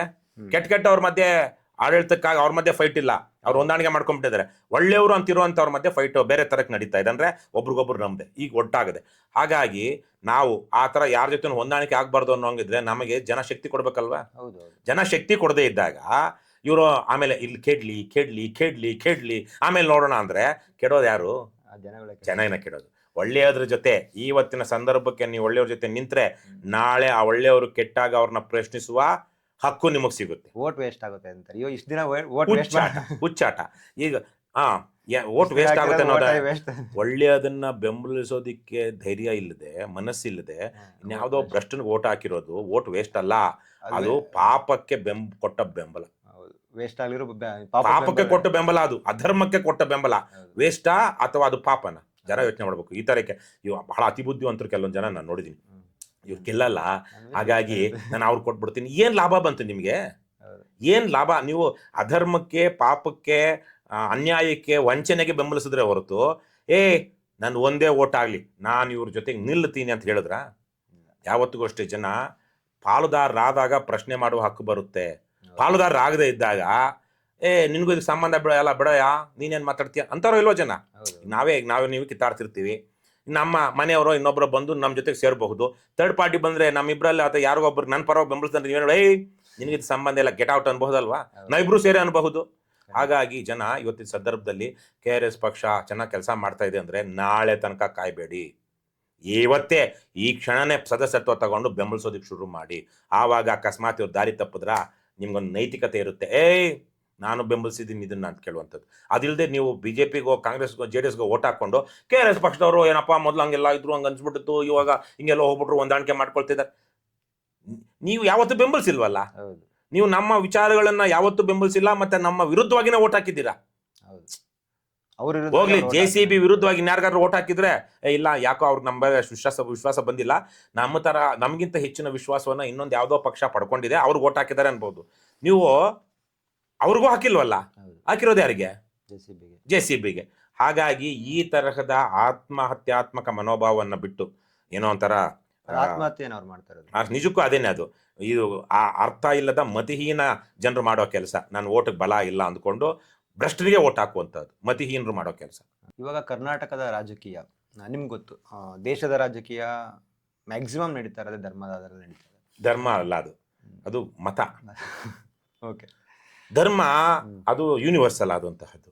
ಅದಕ್ಕೆ ಇಸ್ಲಾಮು, ಕ್ರಿಶ್ಚಿಯಾನಿಟಿ, ಹಿಂದೂ, ಬುದ್ಧ, ಬೌದ್ಧಿಸಮ್ ಆ ಥರಕ್ಕಿಲ್ಲ. ಧರ್ಮ ಅಂತದ್ದು ಸಾರ್ವತ್ರಿಕ ಮೌಲ್ಯಗಳು. ರಾಜ್ಯದ ರಾಜಕಾರಣ ಯಾವ ಆಧಾರದ ಮೇಲೆ? ಕೆಲವೊಂದು ಮತದ ಆಧಾರದ ಮೇಲೆ ಅಂತ ನೀವು ಅದೇ ಧರ್ಮ ಮತಾಧಾರಿತವಾಗಿ ಹಿಂದೂ ಮುಸ್ಲಿಮು ಈ ತರ ವಿಂಗಡಣೆ ಪೋಲರೈಸೇಷನ್ ಮೇಲೆ ನಡೀತಾ ಇದೆ ಅಂತ ಕೇಳಿದ್ರಿ. ರಾಜ್ಯದ ಯಾವ ತರ ನಡೀತಾ ಇದೆ ಅಂತ ಕೇಳಿದ್ರಲ್ವಾ? ರಾಜ್ಯದ್ದು ನೋಡಿ, ಲೋಕಸಭೆಗೆ ಬಂದಾಗ ಮತಾಧಾರಿತವಾಗಿ ನಡೆಯುತ್ತೆ, ವಿಧಾನಸಭೆಗೆ ಬಂದಾಗ ಜಾತಿ ಆಧಾರಿತವಾಗಿ ನಡೆಯುತ್ತೆ. ಆದ್ರೆ ಎರಡೂ ಕಡೆನೂ ಇವೆರಡನ್ನೂ ಮೀರಿಸುವಂತದ್ದು ದುಡ್ಡಿದ್ರೆ ಮಾತ್ರ ಲೋಕಸಭೆ ಆಗ್ಲಿ ರಾಜ್ಯಸಭೆ ಆಗ್ಲಿ ರಾಜ್ಯ ವಿಧಾನಸಭೆ ಆಗ್ಲಿ. ಸೊ ಹಣ ಮತ ಮತ್ತು ಜಾತಿಯನ್ನ ಮೀರಿ ಇವತ್ತು ಪ್ರಭಾವ ಪಡ್ಕೊಂಡ್ಬಿಟ್ಟಿದೆ. ದುಡ್ಡಿರುವಂತವ್ರು ಕಾಂಬೋ ಅಂದ್ರೆ ಅದಿರ್ಲೇಬೇಕು. ಇವತ್ತು ನೀವು ಕೇವಲ ಜಾತಿ ಮತ ಅಂದ್ಕೊಂಡು ರಾಜಕಾರಣ ಮಾಡೋದಕ್ಕೆ ಸಾಕಾಗ್ತಾ ಇಲ್ಲ. ಹಣ ಕೊಟ್ರೆ ಮಾತ್ರ ನಿಮ್ಮ ಬಗ್ಗೆ ಒಂದು ಏನೋ ಒಂದು ಭಾವನೆ ಇದೆ ಅವ್ರಿಗೆ. ಮತ ಈ ಕೋಮಿನ ಕಾರಣಕ್ಕಾಗಿ ಇನ್ನೊಂದು ಕೋಮಿನ ಮೇಲೆ ದ್ವೇಷಕ್ಕಾಗಿ ಲವ್ ಇದೆ, ಆದ್ರೆ ಅದು ಆಕ್ಟ್ ಆಗ್ಬೇಕು ಅಂದ್ರೆ ದುಡ್ಡು ಹಾಕ್ಬೇಕು. ಅಂದ್ರೆ ಭ್ರಷ್ಟರು ಇಲ್ಲಿ ಜನಗಳು ಆಗ್ಬಿಡ್ತಾರಲ್ಲ ಸರ್? ಹೌದು, ಜನಕ್ಕೆ. ಯಾಕಂದ್ರೆ ಅವರು ಇಲ್ಲ, ಜನರು ಒಂದಷ್ಟು ಕುರುಡಾಗಿದ್ದಾರೆ ಅಥವಾ ಇಲ್ಲಿ ಪರ್ಯಾಯಗಳಿಲ್ಲ. ಈಗ ನಾವಿನ್ನೂ ಸಶಕ್ತ ಪರ್ಯಾಯ ಆಗಿಲ್ಲ. ಜನ ನಮ್ಮನ್ನು ಯಾಕೆ ನಂಬಬೇಕು, ಹೆಂಗ್ ನಂಬಬೇಕು? ಎಷ್ಟೋ ಜನಕ್ಕೆ ನಾವು ಗೊತ್ತಿಲ್ವಲ್ಲ. ಎಷ್ಟೋ ಜನಕ್ಕೆ ನಾವು ಗೊತ್ತಿಲ್ಲ. ಯಾಕೆ ಗೊತ್ತಿಲ್ಲ? ಗೊತ್ತಿರುವಂತ ಜನ ನಮ್ಮ ಜೊತೆಗೆ ನಿಂತಿಲ್ಲ. ಇಷ್ಟೇ, ತುಂಬಾ ಸಿಂಪಲ್. ಯಾಕೆ ಗೊತ್ತಿಲ್ಲ ಅಂದ್ರೆ ನಮ್ಮ ಕೆಲಸವನ್ನು ಇವತ್ತು ಲಕ್ಷಾಂತರ ಜನ ನೋಡಿದ್ದಾರೆ. ಅರೆ, ಲಕ್ಷಾಂತರ ಜನರಲ್ಲಿ ಎಷ್ಟು ಜನ ನಮ್ಮ ಜೊತೆಗೆ ನಮ್ಮನ್ನ ಪರೀಕ್ಷೆ ಮಾಡಿದ್ದಾರೆ? ಈಗೀಗ because of 7-8 years of our Journey. ರಿಲೆಂಟ್ಲೆಸ್ ಹೌದು. ನಾನ್ ಸ್ಟಾಪ್ ಜರ್ನಿ ಕಾರಣಕ್ಕಾಗಿ ಜನರಿಗೆ ನಮ್ಮ ಮೇಲೆ ಒಂದು ನಂಬಿಕೆ ಬಂದಿದೆ. ಇನ್- ಆದರೆ ನಂಬಿಕೆ ಬಂದಿದ್ರು ಅವರು ನಮ್ಮ ಕಡೆಗೆ ಬಂದಿಲ್ಲ. ನಮ್ಮ ಕಡೆಗೆ ಬರದೇ ಇರೋ ಕಾರಣಕ್ಕಾಗಿ ಇನ್ನೂ ಹೆಚ್ಚು ಜನ ಬಂದಿಲ್ಲ. ಹಾಗಾಗಿ ನಾವು ಏನು ಜನಕ್ಕೆ ಹೆಚ್ಚು ಜನ ಗೊತ್ತಿರೋ ಅಂಥವರು ಕೂಡ ನಮ್ಮ ಜೊತೆಗೆ ನಿಲ್ಲದೆ ಇರೋ ಕಾರಣದಿಂದಾಗಿ ಗೊತ್ತಿಲ್ಲದೆ ಇರೋರು ನಮ್ಮ ಜೊತೆಗೆ ನಿಲ್ಲೋದಕ್ಕೆ ಆಗ್ತಾ ಇಲ್ಲ. ಯಾಕಂದ್ರೆ ಪ್ರಚಾರ ಆಗ್ಬೇಕಲ್ಲ. ಇಲ್ಲ ಬರ್ಬೋದಲ್ಲ ಬರ್ತಲ್ಲ ಇಷ್ಟು ಮುಂದೆ ವರ್ಷಗಳಲ್ಲಿ ನೀವೇ ನೋಡಿದ್ರೆ ಖಂಡಿತ. ಇಷ್ಟು ವರ್ಷಗಳಲ್ಲಿ ರವೀಶ್ ಕೃಷ್ಣ ರೆಡ್ಡಿ ಯಾರಂದ್ರೆ US ಹೌದು. ಇಂದ ಬಂದಿರೋ ಒಬ್ಬ ಮನುಷ್ಯ ಏನೋ ಹೋರಾಟಗಳು ಮಾಡ್ತಾ ಇದ್ದಾನೆ ಅನ್ನೋ ಒಂದು ಹ್ಮ್. ಅಭಿಪ್ರಾಯ ಇತ್ತು. ಇವತ್ತಿಗೆ ರವಿಕೃಷ್ಣ ರೆಡ್ಡಿ ಅಂದ್ರೆ KRS ಪಕ್ಷ, ಆಮೇಲೆ ಯಾರಿಗೆ ಒಬ್ರಿಗೆ ಪೊಲೀಸ್ ಸ್ಟೇಷನ್ ಅಲ್ಲಿ ಏನೋ ಇಶ್ಯೂ ಆಯ್ತು, ಗೌರ್ಮೆಂಟ್ ಆಫೀಸಲ್ಲಿ ಇಶ್ಯೂ ಆಯ್ತು, ಸಡನ್ ನೆನಪಿ ಬರೋದು KRS ಪಕ್ಷ, ಯಾವ ಕರ್ಕೊಂಬರೋಣ ಹೋಗ್ಬಿಟ್ಟು ಅವ್ರನ್ನ. ನಾನು ಇವತ್ತಿಂದ ಹೇಳ್ತಾ ಇದ್ದೀನಿ. ಅಲ್ಲ ಹೇಳ್ತಾರೆ ಈ ಪೊಸಿಷನ್ ಇದೆ. ಇನ್ನ ಸ್ವಲ್ಪ ವರ್ಷಗಳಲ್ಲಿ ಆಗುತ್ತೆ, ಅದು ಚೇಂಜ್ ಆಗೇ ಆಗುತ್ತೆ. ಅದೇ ನಾನು ಹೇಳ್ತಾ ಇದ್ದೀನಿ, ಇವತ್ತಿಗೆ ಯಾಕೆ ನಾವು ಸಶಕ್ತ ಪರ್ಯಾಯ ಆಗಿಲ್ಲ ಅನ್ನೋದಕ್ಕೆ ನಾನು ಹೇಳಿದ್ದು. ಅದು ಟೈಮ್ ಟೈಮ್ ತಗೊಳುತ್ತೆ, ಇವತ್ತಿಗೆ ಆಗಿಲ್ಲ. ಹಾಗಾಗಿ ಇವತ್ತಿರುವಂಥದ್ದು ಮುಂದಕ್ಕೆ ಆಗ್ಬೇಕು ಅಂದ್ರೆ ಹೆಚ್ಚು ಹೆಚ್ಚು ಜನ ಬರ್ಬೇಕಲ್ವಾ? ಬರ್ತಾರೆ. ಆದ್ರೆ ಅದು ಎಷ್ಟು ದಿನಗಳ ಕಾಲ ಗೊತ್ತಿಲ್ಲ. ನಾವು 28ರೊಳಗಡೆ ನಾವು ಒಂದು ಪರ್ಯಾಯವನ್ನು ಕೊಡಬೇಕು ಅಂತೇಳಿ ನಾವು ಬೇರೆ ಬೇರೆ ನಮ್ಮ ನೀವು ಈಗ ಗೆದ್ರಿ, ಒಂದು 5-10 ಸ್ಥಾನಗಳು ಗೆದ್ಬಿಟ್ರಿ, 5 ಸ್ಥಾನ ಗೆದ್ರಿ. ನಿಮ್ಮ ಪರ್ಯಾಯ ಯಾರು ಏನ್ ಮಾಡ್ಕೊಂತಿದ್ರು ನೀವು, ಅವ್ರುಗಳೆಲ್ಲರೂ ಒಂದು 5 ಗೆದ್ರು. ಸೊ ಒಂದು 20 ಮಾಡ್ಕೊಂಡ್ರಿ. ಮುಂದಿನ ಆಕ್ಟ್ ಏನ್ ಮತ್ತೆ ನೀವು ನೋಡಿ, ಇವೆಲ್ಲ ಪರ್ಮುಟೇಷನ್ಸ್ ಅಂಡ್ ಕಾಂಬಿನೇಷನ್ಸ್. ಅದಾದ್ರೆ ಏನು, ಇದಾದ್ರೆ ಏನು, ಇವೆಲ್ಲಕ್ಕೂ ಕಾಲದಲ್ಲಿ ಮಾತ್ರ ಆವತ್ತಿನ ಕಾಲಕ್ಕೆ ಆವತ್ತಿನ ಸಂದರ್ಭಕ್ಕೆ ಜನಗಳ ಮನಸ್ಥಿತಿ ಆವತ್ತಿನ ಸಂದರ್ಭಕ್ಕೆ ನಾವು ಉತ್ತರ ಕೊಡಬಹುದೇ ಹೊರತು ಯಾಕೆ ನಾವು 25 ಸೀಟ್ ಗೆಲ್ತೀವಿ, 25 ಸೀಟ್ ಗೆಲ್ತೀವಿ, ಯಾಕೆ ನಮ್ಗೆ ಬಹುಮತ ಸಿಗಬಾರ್ದು? ಅಲ್ಲ, ಬಹುಮತ ಸಿಕ್ಕದ್ರೆ ಏನಾಗುತ್ತೆ ಅಂತ ಯೋಚನೆ ಮಾಡಿ. ಏನಾಗುತ್ತೆ ಅವಾಗ ನೀವೇ ಆಡಳಿತ ಮಾಡ್ತೀರಾ, ನೀವು ಅಷ್ಟೇ. ಬಟ್ ಆಗದೇ ಇರೋದ್ರ ಬಗ್ಗೆ ನಾವ್ ಯಾಕೆ ಯೋಚನೆ ಮಾಡ್ಬೇಕು? ನೀವು ಬಹುಮತ ಗೆಲ್ತೀನಿ ಅಂತ, ಬಹುಮತ ಸಿಗುತ್ತೆ ಅಂತ ನಮ್ಗೆ ನಂಬಿಕೆ ಇದೆ. ಬಹುಮತ ಸಿಗ್ಲಿಲ್ವಾ, ಆವತ್ತಿಗೇನ್ ಸೂಕ್ತ, ಯಾವತ್ತಿಗೇನ್ ಧರ್ಮ ಅನ್ಸುತ್ತೋ ಅದನ್ನ ಮಾಡ್ತೀವಿ. ಅವತ್ತು JCB ಅಥವಾ CB BC ಆಗಲ್ಲ. ಆವತ್ತಿಗೆ ಏನು ಧರ್ಮ, ಆವತ್ತಿಗೆ ಏನು ನ್ಯಾಯ, ಯಾವ್ದು ನೈತಿಕವಾದದ್ದು ಅದನ್ನ ಮಾಡ್ತೀವಿ. ಅದೇನಾದ್ರೂ ಆಗಿರ್ಬೋದಲ್ಲ, ನಂಗೆ ಗೊತ್ತಿಲ್ವಲ್ಲ. ಅಲ್ಲ, ಅದು ಇವತ್ತಿನ ಕಂಡೀಷನ್ಸ್ ಬಂದಿರೋ ಮತದಾರರು ಮತ್ತೆ ನಮ್ಮನ್ನ ನಂಬೇಲಿ ಬರ್ತಾರೆ. ಅಲ್ಲ, ಯಾರು ಮತದಾರರು ನಂಬೇಕಾಗಿರೋದು ಒಂದು ತತ್ವವನ್ನ, ಒಂದು ಸಿದ್ಧಾಂತವನ್ನ, ಅವರನ್ನೇ, ಈ ದೇಶದ ಪ್ರಜಾಪ್ರಭುತ್ವ ವ್ಯವಸ್ಥೆಯನ್ನ. ಮತದಾರರು ಬಂದಿರೋದಲ್ಲ, ಮತದಾರರು ನಂಬಿರ್ತಾರೆ, ನಂಬಿ ಬಂದಿಲ್ಲ, ನಂಬಿ ಓಟ್ ಹಾಕಿರ್ತಾರೆ. ಅದಕ್ಕೆ ವಿಶ್ವಾಸ ದ್ರೋಹ ಆಗದ ರೀತಿ ನಾವು ನಡ್ಕೊಳ್ಬೇಕು ಅಲ್ವಾ? ಅಲ್ಲ, ಅಲಯನ್ಸ್ ಆದ್ರೆ ಆಫ್ಟರ್ ಎಲೆಕ್ಷನ್ಸ್ ಕೇಳ್ತಿರೋದು ಇಷ್ಟೇ, ಅವ್ರ ವಿಶ್ವಾಸ ದ್ರೋಹ ಆಗದ ರೀತಿನಲ್ಲಿ ನಾವು ನ್ಯಾಯವಾಗಿ ನಡ್ಕೊಳ್ಬೇಕು, ಅಷ್ಟೇ ತಾನೇ? ಅಷ್ಟು ನಡ್ಕೊಳ್ತೀವಿ ಅಂತ ಹೇಳೋಣ ಅಷ್ಟೇ. ಹಾಗಾಗಿ ಅದು ಏನಾಗ್ಬಿಡುತ್ತೆ, ಈ ತರದ ಪ್ರಶ್ನೆಗಳಿಗೆ ಉತ್ತರ ಕೊಟ್ರೆ ಜನರಲ್ಲಿ ಸಾಕಷ್ಟು ಏನು ಬೆಂಬಲಿಸಬೇಕು ಅಂದ್ಕೊಂಡಿರೋರು ಕೂಡ ಇವ್ರೇನು ಹೇಳ್ತಾ ಇಲ್ವಲ್ಲ, ಕಳ್ಳನ ಮಕ್ಳು ಇವರು ಕಳ್ಳರೇ ಆಗ್ಬಿಡ್ಬಹುದಾ? ಸರಿ, ಕಳ್ಳರಾಗ್ಬಿಡ್ತಾರೆ ಅಂತ ಹೇಳಿ ಮತ್ತೆ ನೀವು ಇವ್ರು ಕಳ್ಳರಾಗ್ಬಿಡ್ತಾರೆ ಅಂತೇಳಿ ನಮ್ಗೆ ಓಟ್ ಆಗದೆ ಬಿಡ್ತೀರಾ? ಕಳ್ಳರಿಗೆ ಆಗ್ತಿರ ತಾನೆ? ನಾವು ಕಳ್ಳರಾಗ್ತೀವೋ ಬಿಡ್ತೀವೋ ಅನ್ನೋದು ಭವಿಷ್ಯಕ್ಕೆ ಬಿಡಿ. ನಾವು ಕೆಟ್ಟವ್ರು ಆಗ್ತೀವೋ ಒಳ್ಳೆಯವರಾಗಿ ಇರ್ತೀವೋ ಇಲ್ವೋ ಅನ್ನೋದನ್ನ ಭವಿಷ್ಯಕ್ಕೆ ಬಿಡಿ. ನೀವೇನ್ ಮಾಡ್ತಿದ್ದೀರಾ? ಒಂದು ಕ್ವಶನ್ ಮಾಡೋ ಸೊಸೈಟಿ ಬರ್ಬೋದಾ? ಈಗಲೇ ಇದೆಯಲ್ಲ? ಅಲ್ಲ, ಈಗಿದೆ. ಬಟ್ ಇವಾಗಿರೋ ಸೊಸೈಟಿಲಿ ತುಂಬಾನೇ ಇಶ್ಯೂಸ್ ಇದೆ, ನಿಮ್ಗೆ ಗೊತ್ತು. ಕ್ವಶನ್ ಮಾಡೋಂಥವ್ರು ಏನ್ ಮಾಡ್ತಿದಾರೆ ಅಂತ ನಿಮ್ಗೆ ಗೊತ್ತು. ಅದು ಪ್ರಜಾಪ್ರಭುತ್ವಕ್ಕೆ ಒಂದು ವಿರೋಧ ಆಗ್ತಾ ಇಲ್ವಾ? ಒಂದು ವ್ಯವಸ್ಥೆಗೆ ವಿರೋಧ. ಪ್ರಜಾಪ್ರಭುತ್ವದ ಕುಗ್ಗಿಸುವಂತಹ, ಅದರ ಶಕ್ತಿ ಅಥವಾ ಅದರ ಆಶಯಗಳನ್ನ ಕುಗ್ಗಿಸುವಂತಹ ಕೆಲಸ ಇವತ್ತಾಗ್ತಾ ಇದೆ. ಆದರೆ ಯಾಕಾಗ್ತಾ ಇದೆ ಅಂದ್ರೆ, ಪ್ರಶ್ನಿಸುವಂತಹ ಮನೋಭಾವ ಇರುವಂತವರಲ್ಲಿ ಪುಕ್ಕಲ್ತನೂ ಜಾಸ್ತಿ ಆಗ್ತದೆ. 1-2 ಕೇಸ್ ಬೀಳೋಷ್ಟೊತ್ತಿಗೆ, ಇನ್ಯಾರೋ ಪ್ರಶ್ನೆ ಮಾಡೋಷ್ಟೊತ್ತಿಗೆ, ಯಾಕಂದ್ರೆ ಇವರು ಮನೆಯವ್ರನ್ನ ಒಪ್ಸ್ ಬಂದಿರೋದಿಲ್ಲ, ಅಥವಾ ಜೀವನವನ್ನು ಕಟ್ಕೊಂಡಿರೋದಿಲ್ಲ, ಅಥವಾ ಇವ್ರಿಗೇನೆ ಒಂದು ರೀತಿಯ ಪುಕ್ಕಲ್ತನ. ಇದೇನು ಬ್ರಿಟಿಷರ ನಮ್ಮ ರಾಜ್ಯದಲ್ಲಿ ಪೊಲೀಸರು ಬ್ರಿಟಿಷರ, ಜಡ್ಜ್ಗಳು ಬ್ರಿಟಿಷರ, ಜೈಲ್ಗಳು ಬ್ರಿಟಿಷರು ಇಲ್ವಲ್ಲ? ನಾವು ಜೈಲ್ಗೆ ಹೋದ್ರೆ, ನಾನೊಂದ್ ದಿವಸ ಜೈಲಲ್ಲಿ ಇದ್ದು ಬಂದಿದ್ದೀನಿ. ಸಿದ್ದರಾಮಯ್ಯನವ್ರ ಸರ್ಕಾರ ನಾನೊಂದ್ ದಿವಸ ಜೈಲ್ಗೆ ಹಾಕಿತ್ತು, ಪರಪ್ನಗರ ಜೈಲಲ್ಲಿ 2014ರಲ್ಲಿ. ನಾನು ಅಲ್ಲೇ ನೋಡಿದೆ, ಅಲ್ಲಿರೋ ಕ್ರಿಮಿನಲ್ಗಳು ನಮ್ಮ ಅಣ್ಣ ತಮ್ಮಂದ್ರಗಳೇ, ಜೈಲರ್ಗಳು ನಮ್ಮ ಅಣ್ಣ ತಮ್ಮಂದ್ರೆ. ಆ ಭಯ ಕ್ರಿಯೇಟ್ ಆಗಿದೆ. ಯಾಕೆ ಏನಾಗ್ಬಿಡುತ್ತೆ? ಏನು ಆಗೋದಿಲ್ಲ. ಹಾಗಾಗಿ ಭಯವನ್ನ ಬಿಟ್ಟು, ಅಂದ್ರೆ ಸಾಮಾನ್ಯವಾಗಿ ತಂಪಾಡಕ್ ತಾವಿರೋರ್ನ ಬಿಟ್ಬಿಡೋಣ. ಆದ್ರೆ ರಾಜಕೀಯ ಹೋರಾಟ ಮಾಡಬೇಕು, ಸಾಮಾಜಿಕ ನ್ಯಾಯಕ್ಕಾಗಿ ಸಾಮಾಜಿಕವಾಗಿ ಹೋರಾಟ ಮಾಡ್ಬೇಕು ಅನ್ನೋಂಥವ್ರು ಈ ಭಯವನ್ನ ಬಿಟ್ಟು ಇರಬೇಕು. ಆಮೇಲೆ ನನ್ನನ್ನು ಯಾರು ಮಾಡ್ತಾರೆ, ನಾನು ಏನಾದ್ರೂ ಮಾಡಬಹುದು. ಆದರೆ ನೀವು ಸಂಘಟಿತವಾಗಿರ್ಬೇಕು, ಇಂಡಿವಿಜುವಲ್ ಆಗಿ ಹೀರೋಗಳ ತರ ಹೋಗ್ಬಾರ್ದು. ನಾನು ಹಲವಾರು ಸಂದರ್ಭಗಳಲ್ಲಿ ಹೇಳ್ತಾ ಇದ್ದೀನಿ ನೋಡಿ, ಹುಲಿ ಯಾವತ್ತೂ ಆನೆಯನ್ನು ಕೊಂದಿಲ್ಲ. ಬಹುತೇಕವಾಗಿ ಆನೆಗಳು ಮತ್ತೆ ಹುಲಿಗಳು ಕಾಡುಗಳಲ್ಲಿ ಜೊತೆಯಾಗಿ ವಾಸ ಮಾಡ್ತವೆ. ಆದರೆ ಹುಲಿ ಆನೆಯನ್ನು ಕೊಂದಿರೋ ಉದಾಹರಣೆ ಇದೆಯಾ? ಆಫ್ರಿಕಾದಲ್ಲಿ ಸಿಂಹಗಳು ಮತ್ತು ಆನೆಗಳು ಜೊತೆಯಾಗಿ ಇರ್ತವೆ ಕೆಲವೊಂದು ಏರಿಯಾಗಳು, ಕೆಲವೊಂದು ಕಾಡಿನಲ್ಲಿ. ಆದರೆ ಸಿಂಹಗಳು ಆನೆಗಳನ್ನ ಕೊಂದಿರೋ ಉದಾಹರಣೆ ಇದೆಯಲ್ವಾ? ಯಾಕೆ? ಹುಲಿ ಏಕಾಂಗಿ ಪ್ರಾಣಿ, ಹೀರೋ. ಅದು ಬರೀ ವಂಶಾಭಿವೃದ್ಧಿಗೆ ಮಾತ್ರ ಆ ಗಂಡು ಹೆಣ್ಣು ಒಂದ್ ಕಡೆಗೆ ಬರ್ತವೆ. ಅದಾದ್ಮೇಲೆ ಮತ್ತೆ ಹೆಣ್ಣಿಂದಾರಿ ಹೆಣ್ಣಿಗೆ, ಗಂಡಿಂದಾರಿ ಗಂಡಿಗೆ, ಮತ್ತೆ ಮಕ್ಕಳು ಬೆಳೆದಾದ್ಮೇಲೆ ಹೆಣ್ಣು ಮಕ್ಕಳನ್ನ ಹೊರಗಾಕ್ಬಿಡುತ್ತೆ. ಆದ್ರೆ ಸಿಂಹಗಳಾಗಲ್ಲ, ಗುಂಪಲ್ಲಿ ಬದುಕ್ತವೆ. ಪ್ರೈಡ್, ಅದೊಂದು ಗುಂಪು, ಹಿಂಡು. ಹಾಗಾಗಿನೇ ಅವು 10-15 ಸೇರ್ಕೊಂಡು ದೊಡ್ಡ ಆನೆಯನ್ನ ಏಕಾಂಗಿ ಮಾಡಿ ಗುಂಪಿನಿಂದ ಬೇರ್ಪಡಿಸಿ ಆನೆಯನ್ನ ಅಟ್ಯಾಕ್ ಮಾಡಿ ಕೊಲ್ತವೆ. ಆನೆಯನ್ನ 5-10 ದಿವಸ ತಿಂತವೆ ಸಿಂಹಗಳು. ಹಾಗಾಗಿ ನೀವು ಸಿಂಹಗಳ ತರ ಬೇಟೆಯಾಡಿ, ಅಂದ್ರೆ ಸಿಂಹಗಳ ತರ ಬದುಕಿ. ಹೇಗೆ ಸಿಂಹಗಳ ತರ ಅಂದ್ರೆ ಶಬ್ದ ಮಾಡ್ಕೊಂಡು ಹಾಗಲ್ಲ, ಗುಂಪಲ್ಲಿರಿ, ಸಂಘಟನೆ ಮಾಡ್ಕೊಳ್ಳಿ, ಸಂಘಟನೆ ನಾಯಕತ್ವ ಬೆಳೆಸ್ಕೊಳ್ಳಿ. ಆವಾಗ ನಿಮ್ಮ ಹೋರಾಟ ನಿಮ್ಮ ವೈಯಕ್ತಿಕ ಹೋರಾಟ ಅಲ್ಲ, ಇಡೀ ಸಮುದಾಯದ ಗುಂಪಿನ ಹೋರಾಟ, ಎಲ್ಲರೂ ಜೊತೆಗಿರ್ತಾರೆ. ಹಾಗಾಗಿ ನೀವು ದೀರ್ಘಕಾಲೀನ ಒಂದು ಸುಭದ್ರತೆಯಲ್ಲಿ ಬದುಕ್ತೀರಾ. ಕೇಸ್ಗಳು, ಪ್ರಕರಣಗಳು ಏನೇ ಆಗಲಿ, ದಾರಿ ಯಾರೇ ಮಾಡಲಿ, ನಿಮಗೆ ಒಂದು ಬೆಂಬಲ ಇರುತ್ತೆ. ಇಲ್ಲಾಂದ್ರೆ ಪೊಲೀಸ್ ಹೇಳ್ಕೊಂಡು ಹೋದ್ರು, ಅವ್ನಿಗೆ ಬೇಲ್ ಕೊಡೋನು ಯಾವನು ಗತಿ ಇಲ್ಲ. ಆದ್ರೆ ಅಲ್ಲಿ ತನಕ RT ಆಕ್ಟಿವಿಸ್ಟ್ ಆಗಿ ಸಾಮಾಜಿಕ ಕಾರ್ಯಕರ್ತ ಅಂದ್ಕೊಂಡು ಮೀಸೆ ತಿರುತ್ತಾ ಇದ್ದ. ಅವ್ನು ಜೈಲ್ಗೆ ಹೋಗಿದ್ದಾನೆ, ಯಾರು ಕೇಳೋರಿಲ್ಲ, ಬಿಡಿಸ್ಕೊಂಡ್ ಬರೋರಿಲ್ಲ. ಅರೆ ನಮ್ಮ ಪಾರ್ಟಿಗೆ ಹಂಗಾಗಿದ್ಯಾ? ನಮ್ಮ ಕೇಸ್ ಆಗೋ ಅಷ್ಟೊತ್ತಿಗೆ 100 ಜನ ಎಲ್ಲಿಂದನೋ ಬರ್ತಾರೆ, ಜೈಲಿಗೆ ಹೋಗ್ತಾರೆ. ನಮ್ಮ ಪಕ್ಷದಿಂದ ಜೈಲಿಂದ ಬಿಡುಗಡೆ ಆದಾಗ ಪ್ರತಿ ಸಲಕ್ಕೂ ಅವ್ರು ಹೋಗಿ ಹೂವಿನಾರ ಕರ್ಕೊಂಡು ಬಂದಿದ್ದೀವಿ ನಾವು. ಯಾರೋ ಇದಾರಲ್ವಾ, ಬಿಡಿಸ್ಕೊಂಡು ಬಂದಿದ್ದು ನಾವೇ, ಹೂವಿನಾರ ಕರ್ಕೊಂಡ್ ಬಂದಿದ್ದು ನಾವೇನೆ. ಈಗ ಎಷ್ಟೋ ಜನ ಸಾಮಾಜಿಕ ಕಾರ್ಯಕರ್ತರು, RT ಆಕ್ಟಿವಿಸ್ಟ್ ಅನ್ನೋಂಥವ್ರು ಸುಳ್ಳು ಕೇಸ್ಗಳ ಮೇಲೆ ಹೋಗಿರ್ತಾರಲ್ಲ, ಯಾರು ಬಿಡಿಸ್ಕೊಂಡು ಬಂದ್ರು? ಕೊಳಿತಾ ಇದಾರೆ ಇದ್ಲೂ. ಯಾಕೆ? ಅದಕ್ಕೆ ಹೀರೋಗಳಾಗಬೇಡಿ, ಲೀಡರ್ಗಳಾಗಿ. ಲೀಡರ್ ಅಂದ್ರೆ ಒಂದು ಗುಂಪಿನಲ್ಲಿ ಕೆಲಸ ಮಾಡುವಂತ ಮನಸ್ಥಿತಿ ಬೆಳೆಸ್ಕೊಂಡು ಮಾಡಿ ಅಂತ. ಸೊ ಆ ಹಿನ್ನೆಲೆಯಲ್ಲಿ ಜನ ಇದನ್ನ ಸೂಕ್ಷ್ಮವಾಗಿ ಅರ್ಥ ಮಾಡಿಕೊಂಡು ಇದನ್ನ ಈ ತರಹದ ಸಂಘಟನೆ ಯಾಕೆ ಇಂಪಾರ್ಟೆಂಟ್ ಅನ್ನೋದನ್ನ ಅರ್ಥ ಮಾಡ್ಕೊಂಡ್ರೆ ನಮ್ಮಂತ ಪಕ್ಷಗಳು ಬರೋದಕ್ಕೆ ಅವ್ರಿಗೊಂದು ಕಾರಣ ಆಗುತ್ತೆ. ಹೌದು. ಈ ಗ್ರಾಮ ಪಂಚಾಯತಿ ಒಂದು ಲೆವೆಲ್ ಬಂದ್ರೆ ಸರ್, ಒಬ್ಬ ಮೆಂಬರ್ ರೋಡಲ್ಲಿ ಹೋಗ್ತಾ ಇದ್ದಾನೆ ಅಂದ್ರೆ ಒಂದು ಪ್ರಚಾರಕ್ಕೆ, ಅವನ ಜೊತೆ 4 ಜನ ಹಿಂದೆ ಇದ್ದಾರೆ ಅಂದ್ರೆ, ಆ ಮೆಂಬರ್ ಗೆದ್ದಾದ್ಮೇಲೆ ಆ 4 ಜನದ ಎಕ್ಸ್ಪೆಕ್ಟೇಷನ್ ಏನಾಗುತ್ತೆ? ಈಗಿನ ಕಾಲದಲ್ಲಿ ಏನು ಅದು ಹಿಂಗಿದೆ ಸರ್.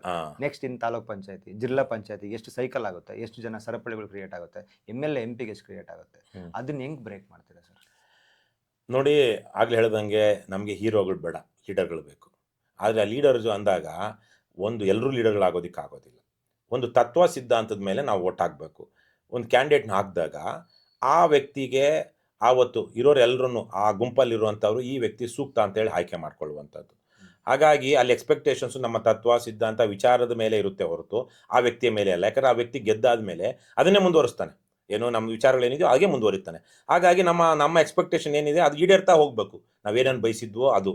ವೈಯಕ್ತಿಕವಾಗಿ ನನಗೆ ಇನ್ನೇನೋ ದುಡ್ಡು ಕೊಡಬೇಕು, ಇನ್ನೊಂದು ಕೊಡಬೇಕು ಅಂದರೆ ಇವಾಗ ನಡೀತಿದೆಯಲ್ವಾ, ಈ ರೀತಿ ನಡೆಯುತ್ತೆ. ಏನು ಯಾರೂ ನಮ್ಮ MLA ಗೆದ್ದ ಮೇಲೆ ನನಗೆ ಅದು ಮಾಡ್ತಾನೆ ಇದು ಮಾಡ್ತಾನೆ ಅಂತಲ್ಲ. ಎಲೆಕ್ಷನ್ ಟೈಮಲ್ಲಿ ನನಗೇನು ಕೊಡ್ತಾನೆ ಅಲ್ವಾ? ಎಲೆಕ್ಷನ್ ಟೈಮಲ್ಲಿ ಏನು ಕೊಡ್ತಾನೆ, ಅದು ಮುಗೀತು. ಅದು ಗೆದ್ದಾದ್ಮೇಲೆ ಇವನೇನು ಕೊಡ್ತಾನೆ? ಇಲ್ಲ, ಅದು ಜನ ಸರ್. ಇಲ್ಲ ಜೊತೆಗಿರೋರು ಗೆದ್ದ ಆದ್ಮೇಲೆ ಏನು ಕಾಂಟ್ರಾಕ್ಟ್ ಬೇಕು ಅದು ಸೋತವನ ಜೊತೆಗೆ ಇಲ್ವಲ್ಲ. ಆದ್ರೆ ಸೋತವನ ಜೊತೆಗೆ ಇದ್ದವ್ರು ಏನು ಸುಮ್ಮನೆ ದುಡಿದ್ರಾ? Next year ಗೆಲ್ಬೋದು. ಇಲ್ಲ ನೆಕ್ಸ್ಟ್ ಇಯರ್ ಗೆಲ್ಬೋದು ಅಂತಲ್ಲ. ಈ ಎಲೆಕ್ಷನ್ ನಲ್ಲಿ ಅವ್ರಿಗೆ ದುಡ್ಡು ಕೊಟ್ಟೆ ಸಾಕೋಬೇಕು. ಇಬ್ರು ಸೋತವನಾಗ್ಲಿ, ಎರಡು ಏನು ದೊಡ್ಡ ದುಡ್ಡು ಖರ್ಚು ಮಾಡುವಂತ ಲೀಡರ್ಗಳು, ಸೋ ಕಾಲ್ಡ್ ಅವರು ಲೀಡರ್ಗಳಲ್ಲ, ಸೋ ಕಾಲ್ಡ್ ವ್ಯಕ್ತಿಗಳು ತಮ್ಮ ಜೊತೆ ಇರೋದಕ್ಕೆ ಆಗ್ಲೂ ದುಡ್ಡು ಕೊಡಬೇಕು. ಜಾಸ್ತಿ ಗೆಲ್ಲುವಂತ ಅವಕಾಶ ಇರುವಂತವ್ರು ಸ್ವಲ್ಪ ದುಡ್ಡು ಕಡಿಮೆ ತಗೊಳ್ತಾರೆ ಅವನ ಕಡೆಯಿಂದ. ಯಾಕೆ ಹೇಳಿ? ಅವ್ನು ಗೆದ್ದ ಮೇಲೆ ಅವನಿಂದ ಬೇರೆ ಕೆಲಸಗಳು ಮಾಡಿಸ್ಕೊಳ್ಬಹುದು, ಅವನನ್ನ ಮುಂದೆ ಇಟ್ಕೊಂಡು ಅನ್ನೋ ಕಾರಣಕ್ಕಾಗಿ. ಆದರೆ ದುಡ್ಡು ಕೊಟ್ರೆ ಯಾವ್ದಾದ್ರು ಒಂದು ರೀತಿನಲ್ಲಿ ಅವ್ರಿಗೆ ನೀವು ಎಣ್ಣೆ ಪಾರ್ಟಿ ಕೊಡೋದು, ಡಾಬಾಗಳಲ್ಲಿ ಚೆನ್ನಾಗಿ ಊಟ ಹಾಕ್ಸೋದು, ಅಥವಾ ದುಡ್ಡು ಹಂಚೋದಿಕ್ಕೆ ಕೊಟ್ಟು 1 ಲಕ್ಷ ಕೊಟ್ಟು ಅವನೊಂದು 50,000 60,000 ಹಂಚಿದ್ಮೇಲೆ 20-30,000 ಅವನೇ ಇಟ್ಕೊಳ್ಳೋದಿಕ್ಕೆ ಬಿಟ್ಬಿಡೋದು, ಅಥವಾ ಅವ್ನ ಗಾಡಿಗೆ ಪೆಟ್ರೋಲ್ ಹಾಕ್ಸಿ ಮೆರೆಸೋದು, ಈ ತರದ್ದೆಲ್ಲ ಕೆಲವೊಂದು ಅನುಕೂಲಗಳು ಮಾಡ್ಕೊಟ್ರೆ ತಾನೇ ಅವ್ನು ನಿಮ್ ಜೊತೆಗಿರೋದು. ಹಾಗಾಗಿ ಅವ್ನು ಈಡೇರ್ತಲ್ಲ ಅವನ ಉದ್ದೇಶ. ಸೋತವನ ಜೊತೆಗಿರೋರು ಅಂತೂ ಬಹುತೇಕವಾಗಿ ಅಲ್ಲಿಗೆ ಮುಗಿತಲ್ವಾ. But still they were paid. It's not that they work for free, it's not that they work for an ideology. But expectation ಇದ್ದೇ ಇರುತ್ತೆ. ಅದೇ ಅವತ್ತಿನ ಎಕ್ಸ್ಪೆಕ್ಟೇಷನ್ ಈಡೇರ್ತು. ಸೋತೋದ ಮೇಲೆ ಏನು ಎಕ್ಸ್ಪೆಕ್ಟೇಷನ್ಸ್ ಇಲ್ಲ. ಗೆದ್ದ ಮೇಲೆ ಇವಾಗಲೇ ಇಷ್ಟು ಸಿಕ್ಕಿತ್ತು, ಇನ್ನೆಷ್ಟು ಜೇನ್ ಸಿಗ್ಬೋದು ನನಗೆ, ಇನ್ನೆಷ್ಟು ಜೇನುತುಪ್ಪ ನಾನು ನೆಕ್ಬಹುದು. ಅವ್ನ ಕೈಯಲ್ಲಿ ಬಾಚ್ಕೊಳ್ತಾ ಇರ್ತಾನೆ. ಅದು ಬಾಚ್ಕೊಳ್ತಾ ಇರೋವಾಗ ಸೋರ್ದಾಗ ನಾನೆಲ್ಲಿ ನಾಲ್ಗೆ ಹಾಕಿ ನೆಕ್ಕೊಳ್ಳಿ, ಇದೇ ತಾನೇ ಎಕ್ಸ್ಪೆಕ್ಟೇಷನ್ಸ್ ಅಷ್ಟೇ. ಈ KRS ಅಲ್ಲಿ ಸರ್ ಘಟಕಗಳು ಇದಾವ, ಮಹಿಳಾ ಘಟಕ, ಯುವ ಘಟಕ. ಯೂತ್ಸ್ನ ಅಟ್ರಾಕ್ಟ್ ಮಾಡೋದಕ್ಕೆ KRS ಕಡೆಯಿಂದ ಏನಾದರೂ ಹೊಸ ಯೋಜನೆಗಳು ಮಾಡಿದ್ದೀರಾ? ಈಗ ನಾವು KRS ನಲ್ಲಿ ರಾಜ್ಯ ಸಮಿತಿ ಅಂತಿದೆ, ಅದನ್ನು ಬಿಟ್ಟು ಮಹಿಳಾ ಘಟಕ, ಯುವ ಘಟಕ, ರೈತ ಘಟಕ, SC/ST ಘಟಕ ಹೀಗೆಲ್ಲ ಮಾಡಿದ್ದೀವಿ. ನಿಮಗೆ ಗೊತ್ತಿರಬಹುದು, ಸ್ಥಳೀಯ ಸಂಸ್ಥೆ ಚುನಾವಣೆಗಳು ಬಂದಾಗ ಗ್ರಾಮ ಪಂಚಾಯತಿ, ತಾಲೂಕ್ ಪಂಚಾಯತ್, ಜಿಲ್ಲಾ ಪಂಚಾಯತಿ, ಪುರಸಭೆ, ನಗರಸಭೆ, ಮಹಾನಗರ ಪಾಲಿಕೆ ಈ ಥರದ ಚುನಾವಣೆಗಳಲ್ಲಿ ಕೇವಲ SC/ST ಅಷ್ಟೇ ಅಲ್ಲ, OBCಗೂ ರಿಸರ್ವೇಷನ್ ಇದೆ, ಮತ್ತು 50% ಮಹಿಳಾ ರಿಸರ್ವೇಷನ್ನು ಇದೆ. ನಮ್ಮ MLA MP ಗೆ ಕೇವಲ SC ST ಮಾತ್ರ ರಿಸರ್ವೇಷನ್ ಇದೆ. ಅದನ್ನು ಬಿಟ್ಟು ಮಿಕ್ಕಿದೆಲ್ಲ ಜನರಲ್ ಕಾನ್ಸ್ಟಿಟ್ಯೂನ್ಸಿಗಳು. ಆದರೆ ಸ್ಥಳೀಯ ಸಂಸ್ಥೆ ಚುನಾವಣೆಗಳಲ್ಲಿ 50% ಹೆಣ್ಣುಮಕ್ಕಳಿಗೆ ರಿಸರ್ವೇಷನ್ ಇದೆ. ಮತ್ತೆ ಜನರಲ್ ಆಗಿ 50% SC ST OBC ಇವ್ರಿಗೂ ಸಹ ರಿಸರ್ವೇಷನ್ ಇದೆ. ಸೊ ಹಾಗಾಗಿ ಈ ಘಟಕಗಳ ಮೂಲಕ ನಾವು ಚುನಾವಣೆ, ಯಾಕಂದ್ರೆ ನಾವು ಆಯಾಯ ಕ್ಷೇತ್ರದಲ್ಲಿ ಅವರನ್ನೇ ನಿಲ್ಲಿಸಬೇಕಾಗಿರೋದ್ರಿಂದ ಆ ಕ್ಯಾಟಗರಿಗೆ ಬರೋರನ್ನ ಈ ಘಟಕಗಳ ಮೂಲಕ ನಾವು ಒಂದಷ್ಟು ಸ್ಥಳೀಯ ಸಂಸ್ಥೆ ಚುನಾವಣೆಗಳಲ್ಲೂ ನಮ್ಮ ಪ್ರಾತಿನಿಧ್ಯ ಇರೋದಕ್ಕೆ ಬೇಕಾದಂಥ ರೀತಿಯಲ್ಲಿ ಪಕ್ಷವನ್ನು ಕಟ್ತಾ ಇದ್ದೀವಿ. ಇನ್ನು ಜಿಲ್ಲಾ ಘಟಕ, ಬಹುಶಃ ಕೊಡಗು ಸ್ವಲ್ಪ ನಮ್ಗೆ ಇನ್ನೂ ಜಿಲ್ಲಾ ಘಟಕ ಆಗಿಲ್ಲ. ಅದು ಬಿಟ್ಟರೆ 31 ಜಿಲ್ಲೆಗಳಲ್ಲಿ, ಬೆಂಗಳೂರಲ್ಲಿ 5 ಜಿಲ್ಲಾ ಘಟಕಗಳಿದೆ, ಉತ್ತರ, ದಕ್ಷಿಣ, ಕೇಂದ್ರ, ಪೂರ್ವ, ಪಶ್ಚಿಮ ಅಂದ್ಕೊಂಡು. ಸೊ ಹೀಗೆ ಒಂದು ಒಟ್ಟು 35 ಜಿಲ್ಲಾ ಘಟಕಗಳು ಇವಾಗ ನಮ್ಮಲ್ಲಿ. ಬೆಳಗಾಮಲ್ಲಿ 2 ಮಾಡಿದ್ದೀವಿ. ಹೀಗೆ 35-36 ಜಿಲ್ಲಾ ಘಟಕಗಳು ಕಾರ್ಯನಿರ್ವಹಿಸ್ತಾ ಇವೆ. ಮತ್ತೆ ಅದರಲ್ಲೂ ಸಹ ಆ ಅಂಗ ಘಟಕಗಳು ಆಗ್ಲೇ ಹೇಳ್ದಂಗೆ ರೈತ, SC ST, ಮಹಿಳಾ, ಯುವ ಘಟಕ, ಈ ಥರಕ್ಕೆ. ಯುವ ಘಟಕಕ್ಕೆ ಏನಾದರೂ ಯುವ ಘಟಕಕ್ಕೆ ಈಗ ನೋಡಿ, ರಾಜ್ಯದಲ್ಲಿ ನಾವು ನಮ್ಮ ಪಕ್ಷದ ಪ್ರಣಾಳಿಕೆ ನೀವು ನೋಡಿದ್ರೆ 2023 ಭ್ರಷ್ಟಾಚಾರ ಮತ್ತು ಖಾಲಿ ಇರುವಂಥ ಹುದ್ದೆಗಳನ್ನ ತುಂಬಿಸುವಂಥದ್ದು, ಭ್ರಷ್ಟಾಚಾರದ ವಿರುದ್ಧ ಏನು ACB ರದ್ದು ಮಾಡಿ ಲೋಕಾಯುಕ್ತ ಬಲಪಡಿಸುವಂಥದ್ದು. ಸೊ ಈಗಂತೂ ಅದು ಲೋಕಾಯುಕ್ತ ಇದೆ, ACB ರದ್ದಾಗಿದೆ, ಆದರೆ ಲೋಕಾಯುಕ್ತ ಪವರ್ ಇಲ್ಲ, ಸುಮ್ಮನೆ ನಾಟಕ ಆಡ್ತಾ ಇದ್ದಾರೆ. ಈ ಟ್ರ್ಯಾಪ್ ಮಾಡಿರುವಂಥ ಕೇಸ್ಗಳನ್ನೂ 5 ವರ್ಷ 6 ವರ್ಷ 10 ವರ್ಷ ಆದಮೇಲೆ ಮುಗಿತೇವೆ ಅವು. ಇನ್ನು ಡಿಸ್ಪ್ರಪೋರ್ಷನೇಟ್ ಕೇಸ್ಗಳಂತೂ ಸುಮ್ಮನೆ ಆವತ್ತು ಜನಕ್ಕೆ ತೋರಿಸೋದಕ್ಕಷ್ಟೇ, ಇವನು ಆದಾಯ ಮೀರಿದ 5 ಕೋಟಿ ಆಸ್ತಿ ಮಾಡಿದ್ದಾನೆ ಅಂತ. ಆ ಕೇಸ್ ಯಾವತ್ತೂ ಆಗೋದಿಲ್ಲ, ಏನೂ ಆಗೋದಿಲ್ಲ. ಅವರು ಒಬ್ಬ ಈ ಟ್ರ್ಯಾಪ್ ಆದರೆ ಅರೆಸ್ಟ್ ಆಗ್ತಾರೆ, ಮರ್ಯಾದೆ ಅಲ್ಲ ಟ್ರಾಪ್ 2 ಪ್ರಕರಣ, ಟ್ರ್ಯಾಪ್ ಮತ್ತೆ ಡಿಸ್ಪ್ರಪೋರ್ಷನೇಟ್ ಅಸೆಟ್ಸ್ ರೈಡ್. ಟ್ರ್ಯಾಪ್ ಆದಂತಹ ಪ್ರಕರಣ ಲಂಚ ತಗೊಳ್ತಿರೋವಾಗ ಅವನ್ನ ಇಮಿಡಿಯೇಟ್ ಆಗಿ ಕಸ್ಟಡಿಗೆ ತಗೊಂಡು ಜುಡಿಷಿಯಲ್ ಕಸ್ಟಡಿ ಕೊಡೋ ಕಾರಣಕ್ಕಾಗಿ ಗೌರ್ಮೆಂಟ್ ಅವನ್ನ, ಯಾಕಂದ್ರೆ 2 ದಿವಸಕ್ಕಿಂತ 24-48 ಗಂಟೆಗಳಿಗಿಂತ ಜಾಸ್ತಿ ಅವನ ಅರೆಸ್ಟ್ ಆಗಿದ್ರೆ ಅವನ್ನ ಸಸ್ಪೆಂಡ್ ಮಾಡಬೇಕು ಅಂತಿದೆ. ಅವನ್ನ ಸಸ್ಪೆಂಡ್ ಮಾಡ್ತಾರೆ ಅವರು ಜೈಲ್ಗೆ ಹೋಗೋ ಕಾರಣದಿಂದಾಗಿ. ಅದಾದ್ಮೇಲೆ 3 ತಿಂಗಳು 4 ತಿಂಗಳು ಮತ್ತೆ ರೀಇನ್ಸ್ಟೇಟ್ ಆಗ್ತಾರೆ. ಆ ಕೇಸ್ ನಡೆಯೋಷ್ಟು ದಿವಸ ಇರ್ತಾರೆ. ಅಪರಾಧಿ ಅಂತ ಆದರೆ ಮಾತ್ರ ಆವಾಗಲೂ ಅಪೀಲ್ ಹೋಗ್ಕೊಂಡು ಏನೋ ಮಾಡಬಹುದು. ಆದರೆ ಡಿಸ್ಪ್ರಪೋರ್ಷನೇಟ್ ಅಸೆಟ್ಸ್ ಕೇಸಲ್ಲಿ ಮಾತ್ರ ಏನೇನು ಆಗೋದಿಲ್ಲ. ಸುಮ್ಮನೆ ಜನರಿಗೆ ಇವನ ಮನೇಲಿ ಇಷ್ಟ ಆಸ್ತಿ ಇತ್ತು ಅಂತ ಅವಮಾನ ಏನಾಗುತ್ತೆ, ಜನಕ್ಕೂ ಗೊತ್ತಾಯ್ತಲ್ಲ, ಒಳ್ಳೆ ದುಡ್ಡು ಮಾಡಿದ್ದಾನೆ ಇವನು, ಜನಕ್ಕೆ ಇವನ್ ಭ್ರಷ್ಟ ಕಡು ನೀಚ ಇಷ್ಟು ದುಡ್ಡು ಮಾಡಿದಾನೆ, ಜನರ ತಲೆ ಹೊಡೆದು ಮೋಸ ಮಾಡಿ ಅಂದಿದ್ರೆ ಅವ್ರು ಈ ತರ ಕೆಲಸ ಯಾಕೆ ಮಾಡ್ತಾ ಇದ್ರು, ದುಡ್ಡು ಕಿತ್ಕೊಂಡು ಅಂತ ಭಾವನೆ ಇಲ್ಲ ಜನಕ್ಕೆ. ಇವತ್ತು ಬಹುತೇಕರಿಗೆ ನೋಡ್ದ ನಮ್ಮವನ್ ಎಷ್ಟು ದುಡ್ಡು ಮಾಡಿದಾನೆ, ಅಣ್ಣ ಗುಡ್ ಅಣ್ಣ ಅಂತಾರೆ. ಹಾಗಾಗಿ ಆ ಕೇಸುಗಳು ಏನೂ ಆಗೋದಿಲ್ಲ. ಲೋಕಾಯುಕ್ತ ಈ ಡಿಸ್ಪ್ರಪೋರ್ಷನೇಟ್ ಅಸೆಟ್ಸ್ ಆಗಲಿ, ಟ್ರ್ಯಾಪ್ ಆಗಿರುವಂಥ ರೆಡ್ ಹ್ಯಾಂಡ್ ಆಗಿ ಸಿಕ್ಕಾಕೊಂಡಿರೋ ಕೇಸ್ಗಳಾಗಲಿ, ಅದನ್ನ ಲಾಜಿಕಲ್ ಕನ್ಕ್ಲೂಷನ್ಗೆ ಒಂದು ಕಾಲಮಿತಿಯಲ್ಲಿ ತರ್ತಾ ಇಲ್ಲ. ಹಾಗಾಗಿ ಅದನ್ನ ಭ್ರಷ್ಟಾಚಾರ ಯಾಕೆ ಬೆಳೆದಿದೆ ಅಂದ್ರೆ ಅದಕ್ಕೆ ಕಾರಣಕ್ಕೆ ಬೆಳೆದಿದೆ. ಎರಡನೇದಾಗಿ ಈಗ ಖಾಲಿ ಇರುವ ಹುದ್ದೆಗಳನ್ನ ತುಂಬುವಂತಹದ್ದು, ಅದರಲ್ಲಿ ನೇಮಕಾತಿಲಿ ಎಷ್ಟಾಗಿ ಭ್ರಷ್ಟಾಚಾರ ಇದೆ, ಸಿಕ್ಕಾಪಟ್ಟೆ KPSC ನೇಮಕಾತಿಗಳಲ್ಲಿ. ಸೊ ಹಾಗಾಗಿ ನಾವೀಗ ಕರ್ನಾಟಕದಲ್ಲಿ ರಾಜ್ಯ ಸರ್ಕಾರ ಖಾಲಿ ಇರುವಂಥ 3 ಲಕ್ಷ ಹುದ್ದೆಗಳನ್ನ ತುಂಬಬೇಕು ಅಂತೇಳಿ ಒಂದು ಅಭಿಯಾನವನ್ನ ಮಾಡ್ತಾ ಎಲ್ಲ ಕಾಲೇಜುಗಳ ಹತ್ರ ಯುವಕರಿರುವಂಥ ಈ ಬೆಂಗಳೂರಲ್ಲಿ ವಿಜಯನಗರ ಅಂತ ಕಡೆಗಳಲ್ಲಿ ಏನು ವಿದ್ಯಾರ್ಥಿಗಳು ಕೋಚಿಂಗ್ ತಗೊಳ್ತಾ ಇದ್ದಾರೆ ಅಂತ ಕಡೆ ಎಲ್ಲ ಹೋಗಿ 1 ಲಕ್ಷ ಯುವಕ ಯುವತಿಯರಿಂದ ಸಹಿ ತಗೊಂಡು ಸರ್ಕಾರಕ್ಕೆ ಒತ್ತಡ ಹಾಕುವಂತ ಒಂದು ಕೆಲಸ ಮಾಡ್ತಾ ಇದ್ದೀವಿ. ಎಲ್ಲ ಕಡೆನೂ ನಿರುದ್ಯೋಗ, ನಾವು ಆಲ್ರೆಡಿ ಹೇಳ್ತಾ ಇದ್ದೀವಿ, ನಿರುದ್ಯೋಗದ ವಿರುದ್ಧ ಹೋರಾಟ ಮಾಡುವಂತಹ, ಅಂದ್ರೆ ಇವತ್ತು ಖಾಲಿರುವ ಹುದ್ದೆಗಳನ್ನ ತುಂಬಿಸೋದಕ್ಕೆ ಏನು ಹೋರಾಟ ನಡೀತಾ ಇದೆ ಅಲ್ಲಿ ನಮ್ಮವರು ಹೋಗಿ ಬೆಂಬಲ ಕೊಡ್ತಾ ಇದ್ದಾರೆ. ಯುವಕರಿಗೆ ಮಾಸಾಶನ, ನಿರುದ್ಯೋಗಿ ಪದವೀಧರ ಯುವಕರಿಗೆ, ಯಾಕಂದ್ರೆ ಅವರು ಪದವಿ ಪಡ್ಕೊಂಡ ಮೇಲೆ ಎಲ್ಲ ಕೆಲಸಗಳಿಗೂ ಹೋಗೋದಿಕ್ಕಾಗೋದಿಲ್ಲ. ಅವರ ಅರ್ಹತಾನುಸಾರ ಏನಿದೆಯೋ ವಿದ್ಯಾರ್ಹತೆಗೆ ತಕ್ಕನಾದ ಕೆಲಸಗಳು ಕಾಯ್ತಾ ಇರ್ತಾರೆ. ಆವಾಗ ಅವ್ರಿಗೆ ಖರ್ಚಿಗೆ ಒಂದಷ್ಟು ದುಡ್ಡು ಕೊಡ್ಬೇಕಲ್ಲ, ಯಾರಾದ್ರೂ ಕೊಡದೇ ಇದ್ದಾಗ ಏನಾಗುತ್ತೆ, ಇಲ್ಲ ಇನ್ನೂ ಮಾಡಿಲ್ಲ. ನಿರುದ್ಯೋಗಿ ಪದವೀಧರ ಯುವಕರಿಗೆ ಏನು ಮಾಸಾಶನ ಕರ್ನಾಟಕದಲ್ಲಿ ಯುವ ನಿಧಿ ಅಂತ ನಿಧಿ ಮಾಡಿದಾರೇನೋ, ಅದೇ ಕೊಡ್ತಾ ಇದ್ದಾರಾ ನನ್ಗೆ ಗೊತ್ತಿಲ್ಲ, ಸ್ವಲ್ಪ ದಿನ ಬೇರೆ ರಾಜ್ಯಗಳಲ್ಲಿ ಕೊಡ್ತಿದ್ದಾರೆ, ಅದೇ ಸ್ವಲ್ಪ ದಿವಸ ಕೊಟ್ಟಿರಬಹುದೇನೋ. ಹಾಗಾಗಿ ಅಂಥವ್ರಿಗೆ ಮಾಸಾಶನವನ್ನ ಕೊಡಬೇಕು ಅಂತ, ಯಾಕಂದ್ರೆ ಅದ್ರ ಮೂಲಕ ಈ ಯುವಕ ಯುವತಿಯರು ತಮ್ಮ ಯಾವುದೋ ಒಂದು ಖರ್ಚಿಗೆ ಬೇಕು ಅಂತೇಳಿ ಅಡ್ಡದಾರಿ ಹಿಡಿಬಾರ್ದಲ್ವಾ. ಇನ್ಯಾವುದೋ ಒಂದು ಕಳ್ತನ ಮಾಡೋದಕ್ಕೆ ಹೋಗೋದು, ಇನ್ನೊಂದೇನೋ ಮಾಡೋಕೆ ಹೋಗೋದು, ಅಥವಾ ಯಾರು ದುಡ್ಡು ಕೊಟ್ಟು ಖರ್ಚು ಮಾಡ್ತಾರೋ ಅವ್ರ ಹಿಂದೆ ಹಿಂಬಾಲಕರಾಗಿ ಹೋಗೋದು, ಸಣ್ಣ ಪುಟ್ಟ ಖರ್ಚುಗಳಿಗೆ ಬೇರೆಯವರ ಕಳ್ಳರು ಕದಿಮ್ ರೌಡಿ ಎಲಿಮೆಂಟ್ಸ್ ಜೊತೆಗೆ ಓಡಾಡೋದು, ಇವೆಲ್ಲ ಆಗಬಾರ್ದಲ್ವಾ. 2 ಕೋಟಿಗಿಂತ ಹೆಚ್ಚು ಜನ ಫಾಲೋ ಮಾಡಿದ್ರು ಇನ್ಸ್ಟಾಗ್ರಾಮಲ್ಲಿ, ಯಾರನ್ನ, ಕಾಕ್ರೋಚ್ ಪಾರ್ಟಿ.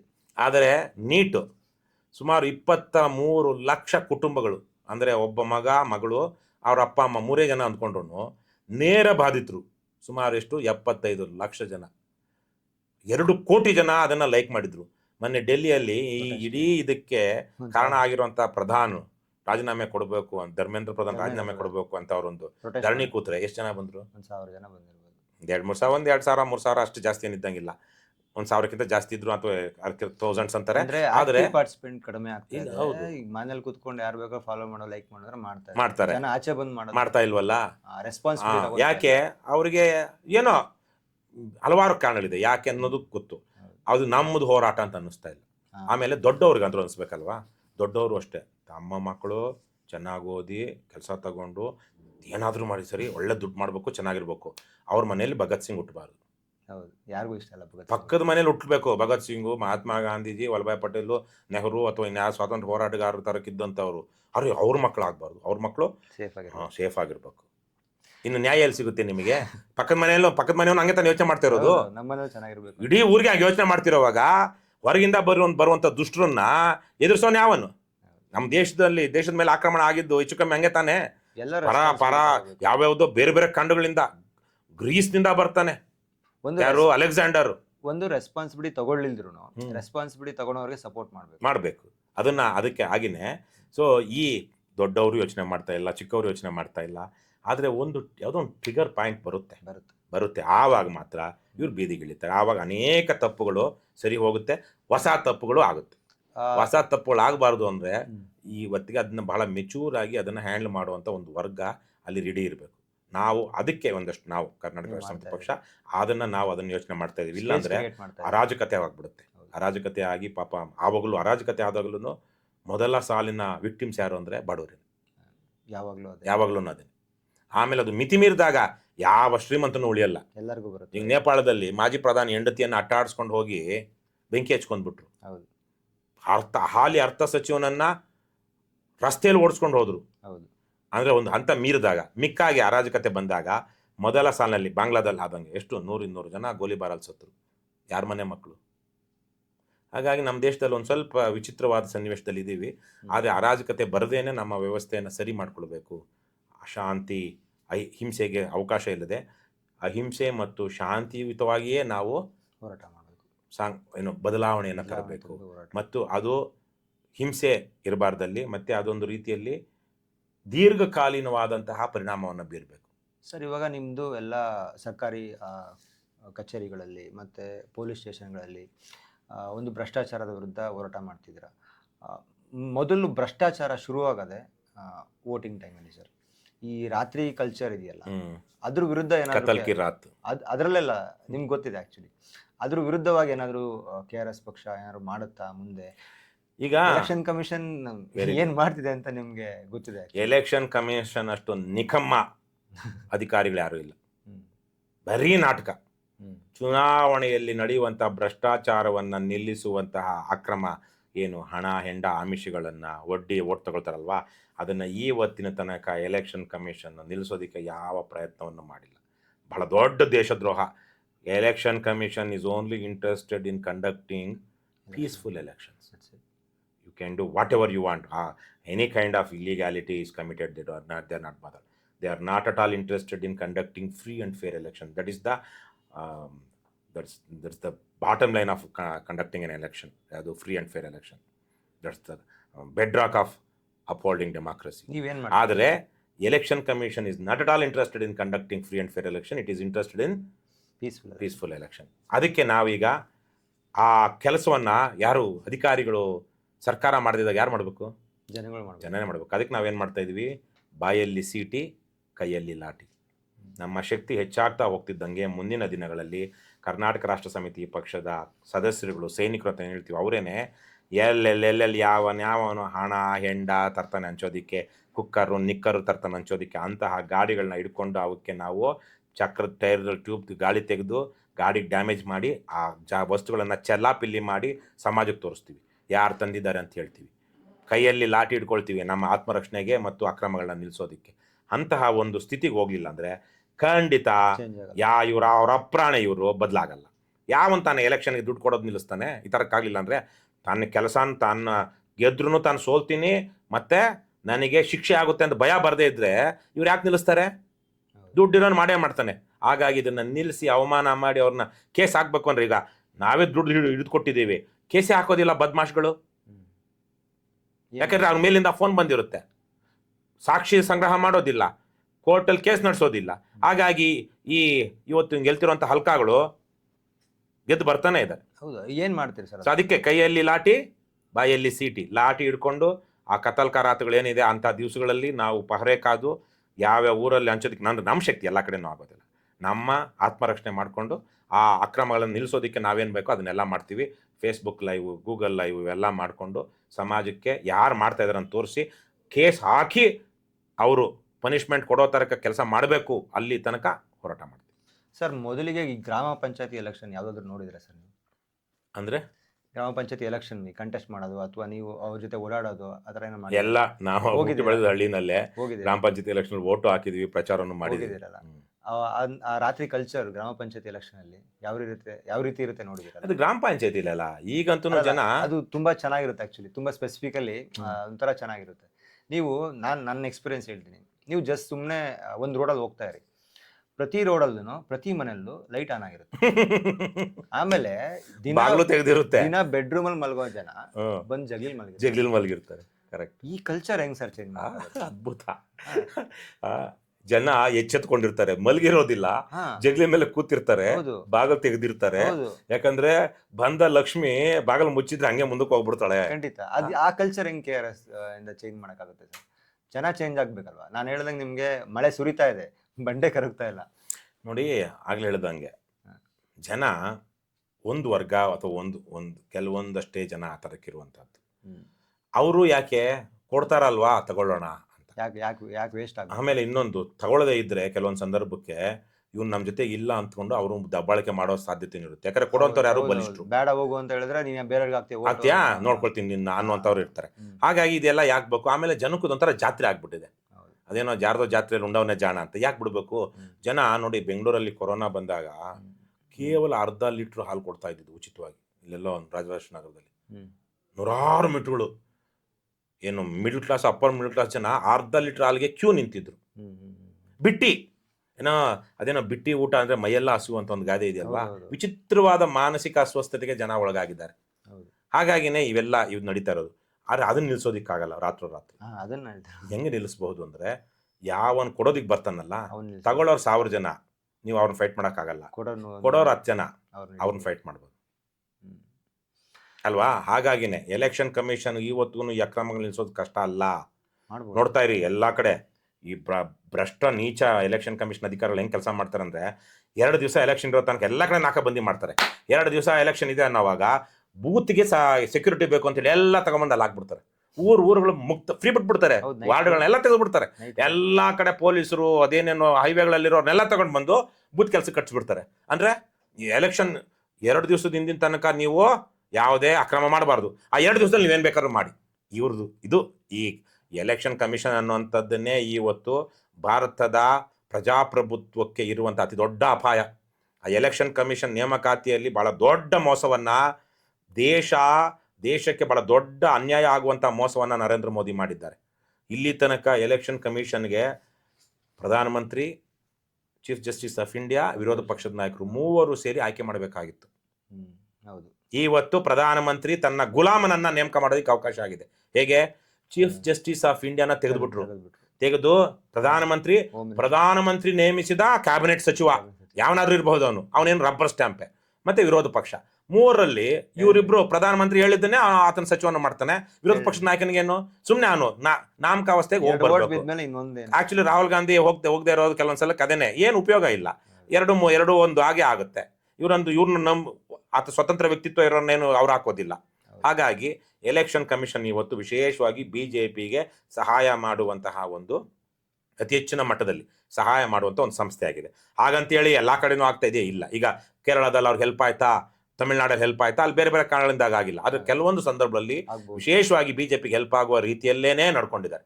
ಈಗ ಅಫಿಡವಿಟ್ ವಿಚಾರಕ್ಕೆ ಮಧ್ಯಪ್ರದೇಶದಲ್ಲಿ ಕಾಂಗ್ರೆಸ್ನ ರಾಜ್ಯಸಭಾ, ಈ ಕಾಂಗ್ರೆಸ್ನವರು ಅಷ್ಟೇ ಭ್ರಷ್ಟರು, ವಂಶ ಪಾರಂಪರ್ಯ ರಾಜಕಾರಣ ಪಾಲಿಸ್ತಾ ಇರುವಂಥ ಗುಲಾಮರು ಆಗಿದ್ದಾರೆ. ಆ ಗುಲಾಮರ ವಿಶೇಷವಾಗಿ ಕನಿಕರ, ನನಗೆ ಕಾಂಗ್ರೆಸ್ ಬಗ್ಗೆ ಯಾವ ಕನಿಕರವೂ ಇಲ್ಲ. ಹಾಗಾಗಿ ಆದರೆ ಏನಾಯ್ತು, ಮಧ್ಯಪ್ರದೇಶದಲ್ಲಿ ಒಬ್ಬ ಮೀನಾಕ್ಷಿ ನಟರಾಜನ್ ಅನ್ನುವಂಥ ವ್ಯಕ್ತಿಯನ್ನ ಅವರು ರಾಜ್ಯಸಭಾ ಕ್ಯಾಂಡಿಡೇಟ್ ಮಾಡಿದ್ರು. ಅಫಿಡವಿಟ್ ಎಲ್ಲರೂ ಹಾಕ್ತಾರೆ. ಅಫಿಡವಿಟ್ ಸ್ಕ್ರೂಟಿನಿ ಅದರಲ್ಲಿರುವಂಥ ಸತ್ಯಾಂಶಗಳನ್ನ ನೋಡೋದಲ್ಲ. ಅದು ಅಫಿಡವಿಟ್ ಎಲ್ಲಾ ಭಾಗಗಳನ್ನ ತುಂಬಿಸಲಾಗಿದೆಯಾ ಅಂತ ಫಾರ್ಮ್ಯಾಟ್ ನೋಡಿ. ಫಾರ್ಮ್ಯಾಟ್ ನೋಡ್ಬೇಕು, ಅದು ಕರೆಕ್ಟ್ ಆಗಿದೆಯಾ ಅಂತ ಅಷ್ಟೇ. ಬೇರೆ ಯಾವ ಎಲೆಕ್ಷನ್ ಅಲ್ಲೂ ಇಷ್ಟು ಎಲೆಕ್ಷನ್ ನಾವು ನಿಂತಿದ್ವಲ್ವಾ, ಯಾವ ಎಲೆಕ್ಷನ್ ಅಲ್ಲೂ ಅಫಿಡವಿಟ್ ಅಲ್ಲಿ ನೀವು ಇದನ್ನ ತುಂಬಿಲ್ಲ, ಈ ಈ ಮಾಹಿತಿಯನ್ನು ನೀವು ಕೊಟ್ಟಿಲ್ಲ ಅಂತ ರಿಜೆಕ್ಟ್ ಮಾಡಿಲ್ಲ. ಆಮೇಲೆ ಕೇಳ್ಬೋದು ಬೇಕಾದ್ರೆ ಅವರು. ಕೇಳೋದಂತಲ್ಲ, ನೀವು ಅವರು ನನಗೆ ಗೊತ್ತಿರೋ ಮಾಹಿತಿ ನಾನೆಲ್ಲ ತುಂಬಿದ್ದೀನಿ ಅಂತ ಕೊಟ್ಟಿರ್ಬೇಕು. ಯಾವ ಕಾಲಮ್ಮು ಖಾಲಿ ಬಿಟ್ಟಿರಬಾರ್ದು. ನನ್ನ ಮೇಲೆ 10 ಕೇಸ್ ಇದೆ ಅಂದ್ರೆ 8 ಕೇಸ್ ಹಾಕೊಟ್ರು ಇನ್ನೆರಡು ಕೇಸ್ ಯಾಕೆ ಹಾಕಿಲ್ಲ ಅನ್ನೋದನ್ನ ಸ್ಕ್ರೂಟಿನಲ್ಲಿ ನೀವು ಕೇಳೋ ಹಂಗಿಲ್ಲ. ಈ ಪ್ರಕರಣದಲ್ಲಿ ವಿಶೇಷವಾಗಿ ಕೇಳಿದಾರಲ್ಲ, ಯಾರು ಮೀನಾಕ್ಷಿ ನಟರಾಜನ್ ಕೇಸಲ್ಲಿ ತೆಗೆದುಬಿಟ್ಟು ಒಂದೇ ದಿವಸಕ್ಕೆ ಅದನ್ನ ಮಾಡ್ತೀವಿ ಅಂತ ಗೊತ್ತಿದ್ದೇನೆ ಅವರು ಇನ್ನೊಂದು ಕ್ಯಾಂಡಿಡೇಟ್ ಹಾಕಿದ್ರು. ಬಿಜೆಪಿ ಗೆಲ್ಲೋದಕ್ಕೆ 2 ಸೀಟ್ ಇದ್ದಿದ್ದು, ಕಾಂಗ್ರೆಸ್ಗೆ 1 ಸೀಟ್ ಇತ್ತು, ಒಟ್ಟು 3 ಸೀಟ್ ಅಲ್ಲಿರೋದು.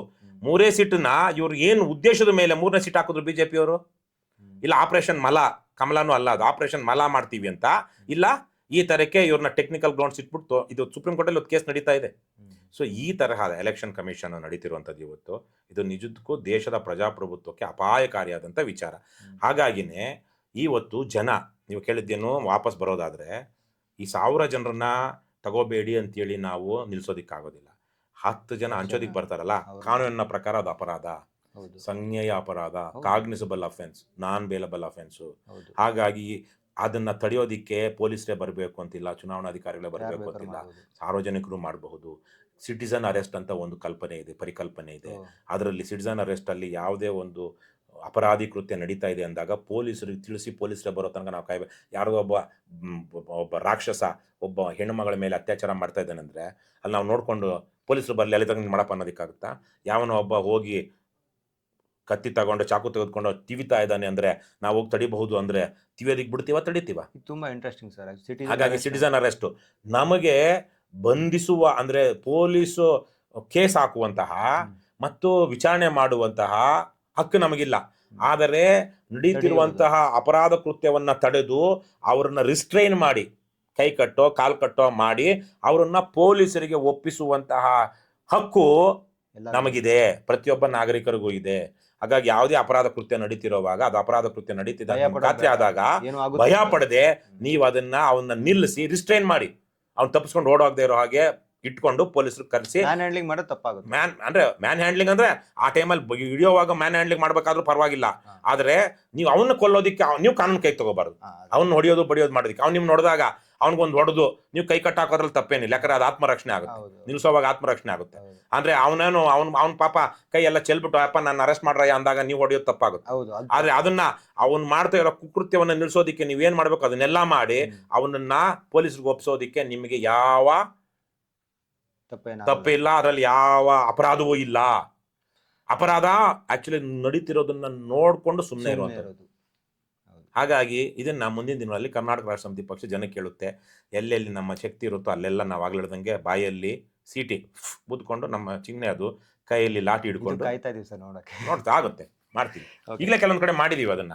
ಇದ್ರಲ್ಲಿ ಮಾಡಿದ್ವಿ, ಶಿಗ್ಗಾವಿಲ್ ಮಾಡಿದ್ವಲ್ಲ, ಒಂದು ಮನೆಯಲ್ಲಿ ಕೋಟ್ಯಾಂತರ ರೂಪಾಯಿ, ಬಿಜೆಪಿಯವನ ಮನೆಯಲ್ಲಿ ಕೋಟ್ಯಾಂತರ ರೂಪಾಯಿ ಇತ್ತು. ಅಲ್ಲಿ ಕಾಂಗ್ರೆಸ್ ಪುಕ್ಕಳರು ಹಿಡಿಯೋದಿಕ್ ತಾಕತ್ತಿರ್ಲಿಲ್ಲ, ನಮ್ಮವ್ರು ಹೋಗಿ ಹಿಡಿದು ನಮ್ಮವ್ರ ಮೇಲೆ ಗಾಡಿ ಎಲ್ಲ ಹತ್ಸಿ ದೊಡ್ಡ ಗಲಾಟೆ ಆಗಿ ಆ ಪ್ರಕರಣದ ಮೇಲೆ ಪೊಲೀಸರು ಕೇಸು ಹಾಕಿದ್ದಾರೆ. ಪೊಲೀಸರೆಲ್ಲ ಯಾವನೊಬ್ಬ ಯೋಗ್ಯ ಹಾಕಿದ್ದಾನೆ. ಹಾಗಾಗಿ ಇದನ್ನ ನಾವು ಇನ್ನೂ ಬೇರೆ ತರಕ್ಕೆ, ಯಾಕಂದ್ರೆ ಹಳ್ಳಿಗಳಲ್ಲಿ ಊರುಗಳಲ್ಲಿ ವಾರ್ಡ್ಗಳಲ್ಲಿ ಬೀದಿಗಳಲ್ಲಿ ಆಗ್ಬೇಕು. ಇದು ಇಲ್ಲ ಅಂದ್ರೆ ಹೆಂಗ್ ನಿಲ್ಲುತ್ತೆ?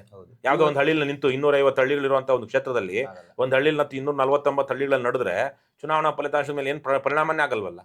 ಆಮೇಲೆ ನಮ್ಮಂತವ್ರಿಗೆ ಬಹಳ ಜನ ಹೇಳ್ತಾರೆ, ನಿಮ್ಗೆ ಅಷ್ಟು ಬೆಂಬಲ ಇದೆ, ಇಷ್ಟು ಬೆಂಬಲ ಇದೆ, ಅಷ್ಟು ಜನ ಫಾಲೋವರ್ಸ್ ಇದಾರೆ, ಇಷ್ಟೆಲ್ಲ ಲಕ್ಷಾಂತರ ಕೋಟ್ಯಾಂತರ ಜನ ನೋಡ್ತಾರೆ, ನಿಮ್ಗೆ ಯಾಕೆ ವೋಟ್ ಬರ್ತಾ ಇಲ್ಲ? ವೋಟ್ ಕನ್ವರ್ಟ್ ಆಗದೆ ಇರೋದಕ್ಕೆ ಕಾರಣ ಎಲೆಕ್ಷನ್ ಹಿಂದಿನ ದಿವಸ ನಡೆಯುವಂತ ಈ ಕರಾಮತ್. ಇದು ಮೈನ್ ಸ್ಟಾಪ್ ಆಗ್ಬೇಕು. ಯಾಕಂದ್ರೆ ಒಂದ್ಸಲ ದುಡ್ಡು ತಗೊಂಡ್ಮೇಲೆ ಜನಕ್ಕೆ ಇವ್ರಿಗೆ ಹಾಕ್ಬೇಕು ಅಂದ್ಕೊಂಡಿದ್ದೆ, KRS ಪಾರ್ಟಿ ಅವ್ರು ಒಳ್ಳೆಯವರು, ಹಾಕ್ಬೇಕು ಅಂದ್ಕೊಂಡಿದ್ದೆ, ಆದ್ರೆ ಪಾಪ ಇವ್ರು ಯಾರೋ ಬಂದು ಕೊಟ್ಬಿಟ್ಟಿದ್ದಾರೆ, ಅವ್ರು ಮುಂದಕ್ಕೆ ಹಾಕೋಣ, ಮುಂದಿನ ಸಲಕ್ಕೆ KRS ಪಾರ್ಟಿ ಅವ್ರು ಒಳ್ಳೆಯವರಲ್ವಾ, ಮುಂದಿನ ಸಲಕ್ಕೆ ಅವ್ನು ಬದುಕೇ ಇರೋದಿಲ್ಲ, ಅಥವಾ ಪಕ್ಷನೇ ಇಲ್ಲದೆ ಇರಬಹುದು. ನೀವು ಸತ್ಯದ ಕಡೆ ನ್ಯಾಯದ ಕಡೆ ನಿಲ್ಲುವಂತ ಒಂದು ಅವಕಾಶ ನಿಮ್ಗೆ ದೇವ್ರು ಕೊಟ್ಟಿದ್ದ, ಕಳ್ಕೊಂಡ್ರಲ್ವಾ? ನಾನು ಹೇಳ್ತಿರೋದು ಏನ್ ಬೇಕಾದ್ರೂ ಆಗ್ಬೋದಲ್ವಾ? ಇವತ್ತಿಗೆ ಯಾವನೋ ಒಬ್ಬ ನೀಚ, ದುಷ್ಟ, ಅಯೋಗ್ಯ, ದೇಶದ್ರೋಹಿ ಕೊಟ್ಟ ಅಂತೇಳಿ ದುಡ್ಡು ತಗೊಂಡು ಅಯ್ಯೋ ನಮ್ಮ ಜಾತಿಯವನು ಅಂದ್ಕೊಂಡು ಅಥವಾ ದುಡ್ಡು ತಗೊಂಡು ನೀವು ಭ್ರಷ್ಟನ ಜೊತೆಗೆ ನಿಂತರೆ, ಕುರುಕ್ಷೇತ್ರ ಯುದ್ಧದಲ್ಲಿ ಅತಿ ಹೆಚ್ಚು ಜನ ಯಾರಿಗೆ ಬೆಂಬಲಿಸಿದ್ದು? 11 ಅಕ್ಷೋಹಿಣಿ ಸೈನ್ಯ ದುರ್ಯೋಧನನಿಗೆ, 7 ಅಕ್ಷೋಹಿಣಿ ಸೈನ್ಯ ಪಾಂಡವರಿಗೆ. 11 ಅಕ್ಷೋಹಿಣಿ ಸೈನ್ಯದಲ್ಲಿ ಎಷ್ಟು ಜನ ಉಳಿದ್ರು? ಒಬ್ರು ಉಳಿಲಿಲ್ಲ. ಪಾಂಡವರಲ್ಲಿ ಒಂದಷ್ಟು ಜನ ಉಳಿದ್ರು, ಪಾಂಡವರು ಸಮೇತವಾಗಿ, ಕೃಷ್ಣ ಸಮೇತವಾಗಿ ಒಂದಷ್ಟು ಜನ ಉಳಿದ್ರು. 11 ಅಕ್ಷೋಹಿಣಿ ಸೈನ್ಯದಲ್ಲಿ ಭೀಷ್ಮನಿಂದ ಮೊದಲುಗೊಂಡು ದ್ರೋಣನಿಂದ ಮೊದಲುಗೊಂಡು ಎಲ್ಲ ಹೌದು. ದುರ್ಯೋಧನಿಂದ 100 ಜನ ಅವನ ಅಣ್ಣ ತಮ್ಮಂದ್ರು ಎಲ್ಲ ಸತ್ರ ಅಲ್ವಾ. ಹೌದು. ಹಾಗಾಗಿ ನಿಮ್ಮ ಓಟು ನೀವು ಕೌರವ್ರಿಗೆ ಹಾಕುವ ಓಟು ಅಷ್ಟೇ. ಅದೇ ಮಾಡ್ತಾ ಇರೋದು. ಜನ ಅರ್ಥ ಮಾಡ್ಕೊಳ್ಬೇಕು. ನೀವು KRS ಪಕ್ಷದ ಬಗ್ಗೆ ಒಳ್ಳೆ ವಿಶ್ವಾಸ ಇದೆ, ಅವ್ರು ಒಳ್ಳೆ ಕೆಲಸ ಮಾಡ್ತಿದ್ದಾರೆ ಅಂತ ಅನ್ಸಿದೆ, ಅವ್ರು ಓಟ್ ಹಾಕ್ಬೇಕು ಅಂತೂ ನಿಮ್ಗೆ ಅನ್ಸಿದೆ. ಆದರೆ ನೀವು ಎಲೆಕ್ಷನ್ ಟೈಮಲ್ಲಿ ಇವನ್ ಗತಿನೇ ನಿಮಗೆ ಬರೋದು. ಯಾರ ಗತಿ? ಕರ್ಣನ ಸಾರಥಿ ಯಾರಾಗಿದ್ದು? ಶಲ್ಯ. ಯಾರು ಶಲ್ಯ? ಮಾದ್ರಿಯ ಅಣ್ಣ. ಮಾದ್ರಿ ಯಾರು? ನಕುಲ ಸಹದೇವರ ಸೋದರ ಮಾವ. ನಕುಲ ಸಹದೇವರು ಯಾರು? ಪಾಂಡವರು. ಪಾಂಡವರಿಗೆ ಬೆಂಬಲಿಸಬೇಕು ಅಂತ ಬರ್ತಿದ್ದವನಿಗೆ ಇವನು ದುರ್ಯೋಧನ ಆದವನು ಶಲ್ಯನಿಗೆ ದಾರಿನಲ್ಲೇ ಹೋಗಿ ಚೆನ್ನಾಗಿ ತಿನ್ನಿಸಿ ಕುಡಿಸಿ ಅವನಿಗೆ ಇದು ಮಾಡಿ ಕೊನೆಗೆ ಅವನಿಗೂ ಮಾವ ಆಗ್ಬೇಕಲ್ವಾ ವರ್ಷನಲ್ಲಿ. ಮಾಮ ನೀನ್ ನಮ್ ಕಡೆ ಬಂದ್ಬಿಟ್ಟು ಅಂದಾಗ ಮಾಮ ಅಳಿಯ ನನ್ನ ತಂಗಿ ಮಕ್ಕಳಿಗಿಂತ ನೀನೇ ಎಷ್ಟೋ ವಾಸಿ ಕಂಡ್ಲಾ ಅಂದ್ಕೊಂಡು ಅವನ ಆ ಕಡೆ ಹೋಗ್ಬಿಟ್ಟು ಕೊನೆಗೆ ಅವನ್ದೇನಾಯ್ತು ಗತಿ? ಅವನನ್ನು ಯುದ್ಧದಲ್ಲಿ ಕೊಂದರು ರಾಜ. ಅವನು ವೋಟರ್ಸ್ ಕತೆ ಆಗ್ತಿರೋದು. ವೋಟರ್ಸ್ ಕತೆ ಅದೇನೇ ಆಗ್ತಿರೋದು. ನೀನು ನಿಲ್ಲಬೇಕಾದಂತ ಸಮಯದಲ್ಲಿ ಪಾಂಡವ್ರ ಜೊತೆ ನಿಂತಿದ್ರೆ ನೀನು ಒಬ್ಬ ಏನು ಸತ್ಯವಂತ ನೀತಿವಂತ ಆಗ್ತಾ ಇದ್ದೆ, ಧರ್ಮಾತ್ಮ ಆಗ್ತಾ ಇದ್ದೆ. ಕೊನೆಗೆ ನೀನು ಉಳಿಲಿಲ್ಲ ಅಲ್ವಾ. ಹಾಗಾಗಿ ಮತದಾರರು ಇವತ್ತು ಅದೇನೆ, ಇವತ್ತು ನಿಮ್ಗೆ ಅವಕಾಶ ಸಿಕ್ಕಿದೆ ಸತ್ಯದ ಕಡೆ ನ್ಯಾಯದ ಕಡೆ ನಿಲ್ಲುವಂಥದ್ದು. ನೀವು ನಿಲ್ತಿರೋ ಇಲ್ವೋ? ಈ ಪ್ರಶ್ನೆಯನ್ನ ಪ್ರತಿಯೊಬ್ಬಳು ವೋಟ್ ಹಾಕೋವಾಗ ಬೂತ್ಗೆ ಹೋದಾಗ ಗಮನಿಸ್ಲೇಬೇಕು. ಇದು ನಾನು ಯಾರ ಜೊತೆಗೆ ನಿಲ್ತಾ ಇದ್ದೀನಿ? ಅವ್ರು ಹಣ ಹಂಚಿದ್ರು, ಎಂಡ ಕೊಟ್ರು, ಬಿರಿಯಾನಿ ತಿನ್ಸಿದ್ರು, ಸೀರೆ ಕೊಟ್ರು, ಕುಕ್ಕರ್ ಕೊಟ್ರು, ನಿಕ್ಕರ್ ಕೊಟ್ರು, ಹಾಗಾಗಿ ಇವ್ರಿಗೆ ಹಾಕ್ಬೇಕು ಅಂದ್ಕೊಂಡಿದ್ದೆ. ಆದರೆ ಇವ್ರು ಕೊಟ್ಟಿರೋ ಕಾರಣಕ್ಕಾಗಿ ನಾನು ಹಾಕ್ತೀನಿ ಅಂದ್ಕೊಂಡ್ರೆ ನಿಮಗೆ ಶಲ್ಯನಿಗಾಗೋ ಗತಿನೇ ಆಗೋದು. ಸರ್ ಇನ್ನೊಂದು ಕ್ವಶನ್, KRS ಪಕ್ಷ ಬಗ್ಗೆ ಮಾತಾಡಬೇಕಾದ್ರೆ ಕೆಲವೊಂದು ನೆಗೆಟಿವ್ ಪಾಯಿಂಟ್ಸ್ ಬರುತ್ತೆ ಸರ್. ನನಗೆ ಯೂಶಲಿ ನನ್ನ ವೀಡಿಯೋಸ್ ಕಮೆಂಟ್ಸ್ ಬರುತ್ತೆ. ನಾನು ಏನಾದರೂ ಆಲ್ಟರ್ನೇಟಿವ್ ಅಂತ ಅಂದರೆ ಪ್ರಜಾಕೀಯ KRS ಇದೆ ಅಂತ ಜನಗಳಿಗೆ ಪಾಯಿಂಟ್ ಮಾಡಿದಾಗ ಕೆಲವೊಂದು ಕಮೆಂಟ್ಸ್ ಬರುತ್ತೆ. ಅವರು ಬರೀ ಟೀಕೆ ಮಾಡೋದಾಯಿತು, ಆಮೇಲೆ ಕೆಲವು ಕಡೆ ರೋಲ್ ಕಾಲ್ಗಳಾಗ್ತದೆ, ಆ ಥರ ಒಂದು ಕಮೆಂಟ್ಸ್ ಬರ್ತಾ ಇದೆ. ನೀವು ಗೌರವಾಧ್ಯಕ್ಷರಾಗಿ ಆ ಥರ ಒಂದು ವಿಷಯಗಳಲ್ಲಿ ಏನಾದರೂ ನಿಮ್ಮ ಕಣ್ಣಿಗೆ ಬೀಳ್ತಾ ಇದೆಯಾ, ಅಥವಾ ಏನಾದರೂ ಅದನ್ನು ನೀವು ಅಬ್ಸರ್ವ್ ಮಾಡಿದ್ದಾರೆ ಈ ಥರ ಆಗ್ತಾ ಇದೆಯಲ್ಲ ಒಂದು ಕಡೆ? ಕೆಲವೊಂದು ಕಡೆ ನೀವು 224 ಕ್ಷೇತ್ರ ನೀವು ಮಾನಿಟರ್ ಮಾಡೋದು ತುಂಬ ಕಷ್ಟ ಇದೆ. ಏನಾದರೂ ಆಗ್ತಾ ಇದೆಯಾ? ಆದರೆ ಏನು ಆ್ಯಕ್ಷನ್ ತೊಗೊತೀರಾ? ನೋಡಿ, ಇವತ್ತು ಸಾವಿರಾರು ಪದಾಧಿಕಾರಿಗಳಿದ್ದಾರೆ KRS ಪಕ್ಷದಲ್ಲಿ ರಾಜ್ಯಾದ್ಯಂತ 31 ಜಿಲ್ಲೆಗಳಲ್ಲಿ, ಒಂದು ಜಿಲ್ಲೆ ಬಿಟ್ಟರೆ. ಅದ್ರ ಜೊತೆಗೆ ಮೊದಲಿಗೆ ಟೀಕೆ ವಿಚಾರ ಕೇಳ್ಬಿಡ್ತೀನಿ. ಇವರೇನು ಬರೀ ಟೀಕೆ ಮಾಡ್ತಾರೆ ಅಂತ. ಕರ್ನಾಟಕ ರಾಷ್ಟ್ರ ಸಮಿತಿ ಪಕ್ಷ ಇವತ್ತು ರಾಜ್ಯದಲ್ಲಿ ಒಂದಷ್ಟು ಮಟ್ಟಿಗಾದರೂ ಪಾರದರ್ಶಕ ಆಡಳಿತ ಬರೋದಕ್ಕೆ ಕಾರಣವಾಗಿರುವಂಥ ಏಕೈಕ ಪಕ್ಷ. ನಾವು ಕೇವಲ ಫೇಸ್ಬುಕ್ಕಲ್ಲೋ ಯೂಟ್ಯೂಬಲ್ಲೋ ಅಲ್ಲೋ ಇಲ್ಲೋ ಕಿರ್ಚಾಡ್ಕೊಂಡೋ ಕೂಗಾಡ್ಕೊಂಡೋ ತಂದಿರೋ ಬದಲಾವಣೆ ಅಲ್ಲ. ಸ್ವತಃ ನಾನೇ ಖುದ್ದಾಗಿ 150ಕ್ಕಿಂತ ಹೆಚ್ಚು ತಾಲೂಕು ಕಚೇರಿಗಳಿಗೆ, ಸುಮಾರು 300-400 ಒಟ್ಟು ಸರ್ಕಾರಿ ಕಚೇರಿಗಳಿಗೆ ಖುದ್ದು ನಾನು ಭೇಟಿ ಮಾಡಿದ್ದೀನಿ. 3 ಚೀಫ್ ಸೆಕ್ರೆಟರಿಗಳನ್ನ ಭೇಟಿ ಮಾಡಿ ಪತ್ರಗಳನ್ನ ಕೊಟ್ಟಿದ್ದೀವಿ. ಇವತ್ತು ರಾಜ್ಯದಲ್ಲಿ ಅಧಿಕಾರಿಗಳು ಕಡ್ಡಾಯವಾಗಿ ಗುರುತಿನ ಚೀಟಿ ಧರಿಸಬೇಕು ಅಂತ ಏನಾದ್ರು ಬಂದಿದ್ದರೆ ಅದು KRS ಪಕ್ಷ ಅಲ್ಲ, ರವಿ ಕೃಷ್ಣಾರೆಡ್ಡಿನೂ ಕಾರಣ. ಯಾಕಂದರೆ ನಾವು ಲಂಚಮುಕ್ತ ಕರ್ನಾಟಕ ನಿರ್ಮಾಣ ವೇದಿಕೆ ಕಾಲದಿಂದ ನಿರಂತರವಾಗಿ ಮಾಡ್ಕೊಂಡು ಬಂದಂಥ ಲಂಚಮುಕ್ತ ಕರ್ನಾಟಕ ಅಭಿಯಾನದ ಕಾರಣವಾಗಿ, ನಾವು ಕೊಟ್ಟಂತಹ ಪತ್ರಗಳ ಕಾರಣವಾಗಿ, ನಾವು ಹಾಕಿದಂತಹ ಒತ್ತಡಗಳ ಕಾರಣದಿಂದಾಗಿ ಆಗಿದೆ. ಅದು ಒಂದು. ಅನ್ನಭಾಗ್ಯ ಯೋಜನೆಯಲ್ಲಿ ಬಹಳ ದೊಡ್ಡ ಮೋಸ ನಡೀತಾ ಇತ್ತು.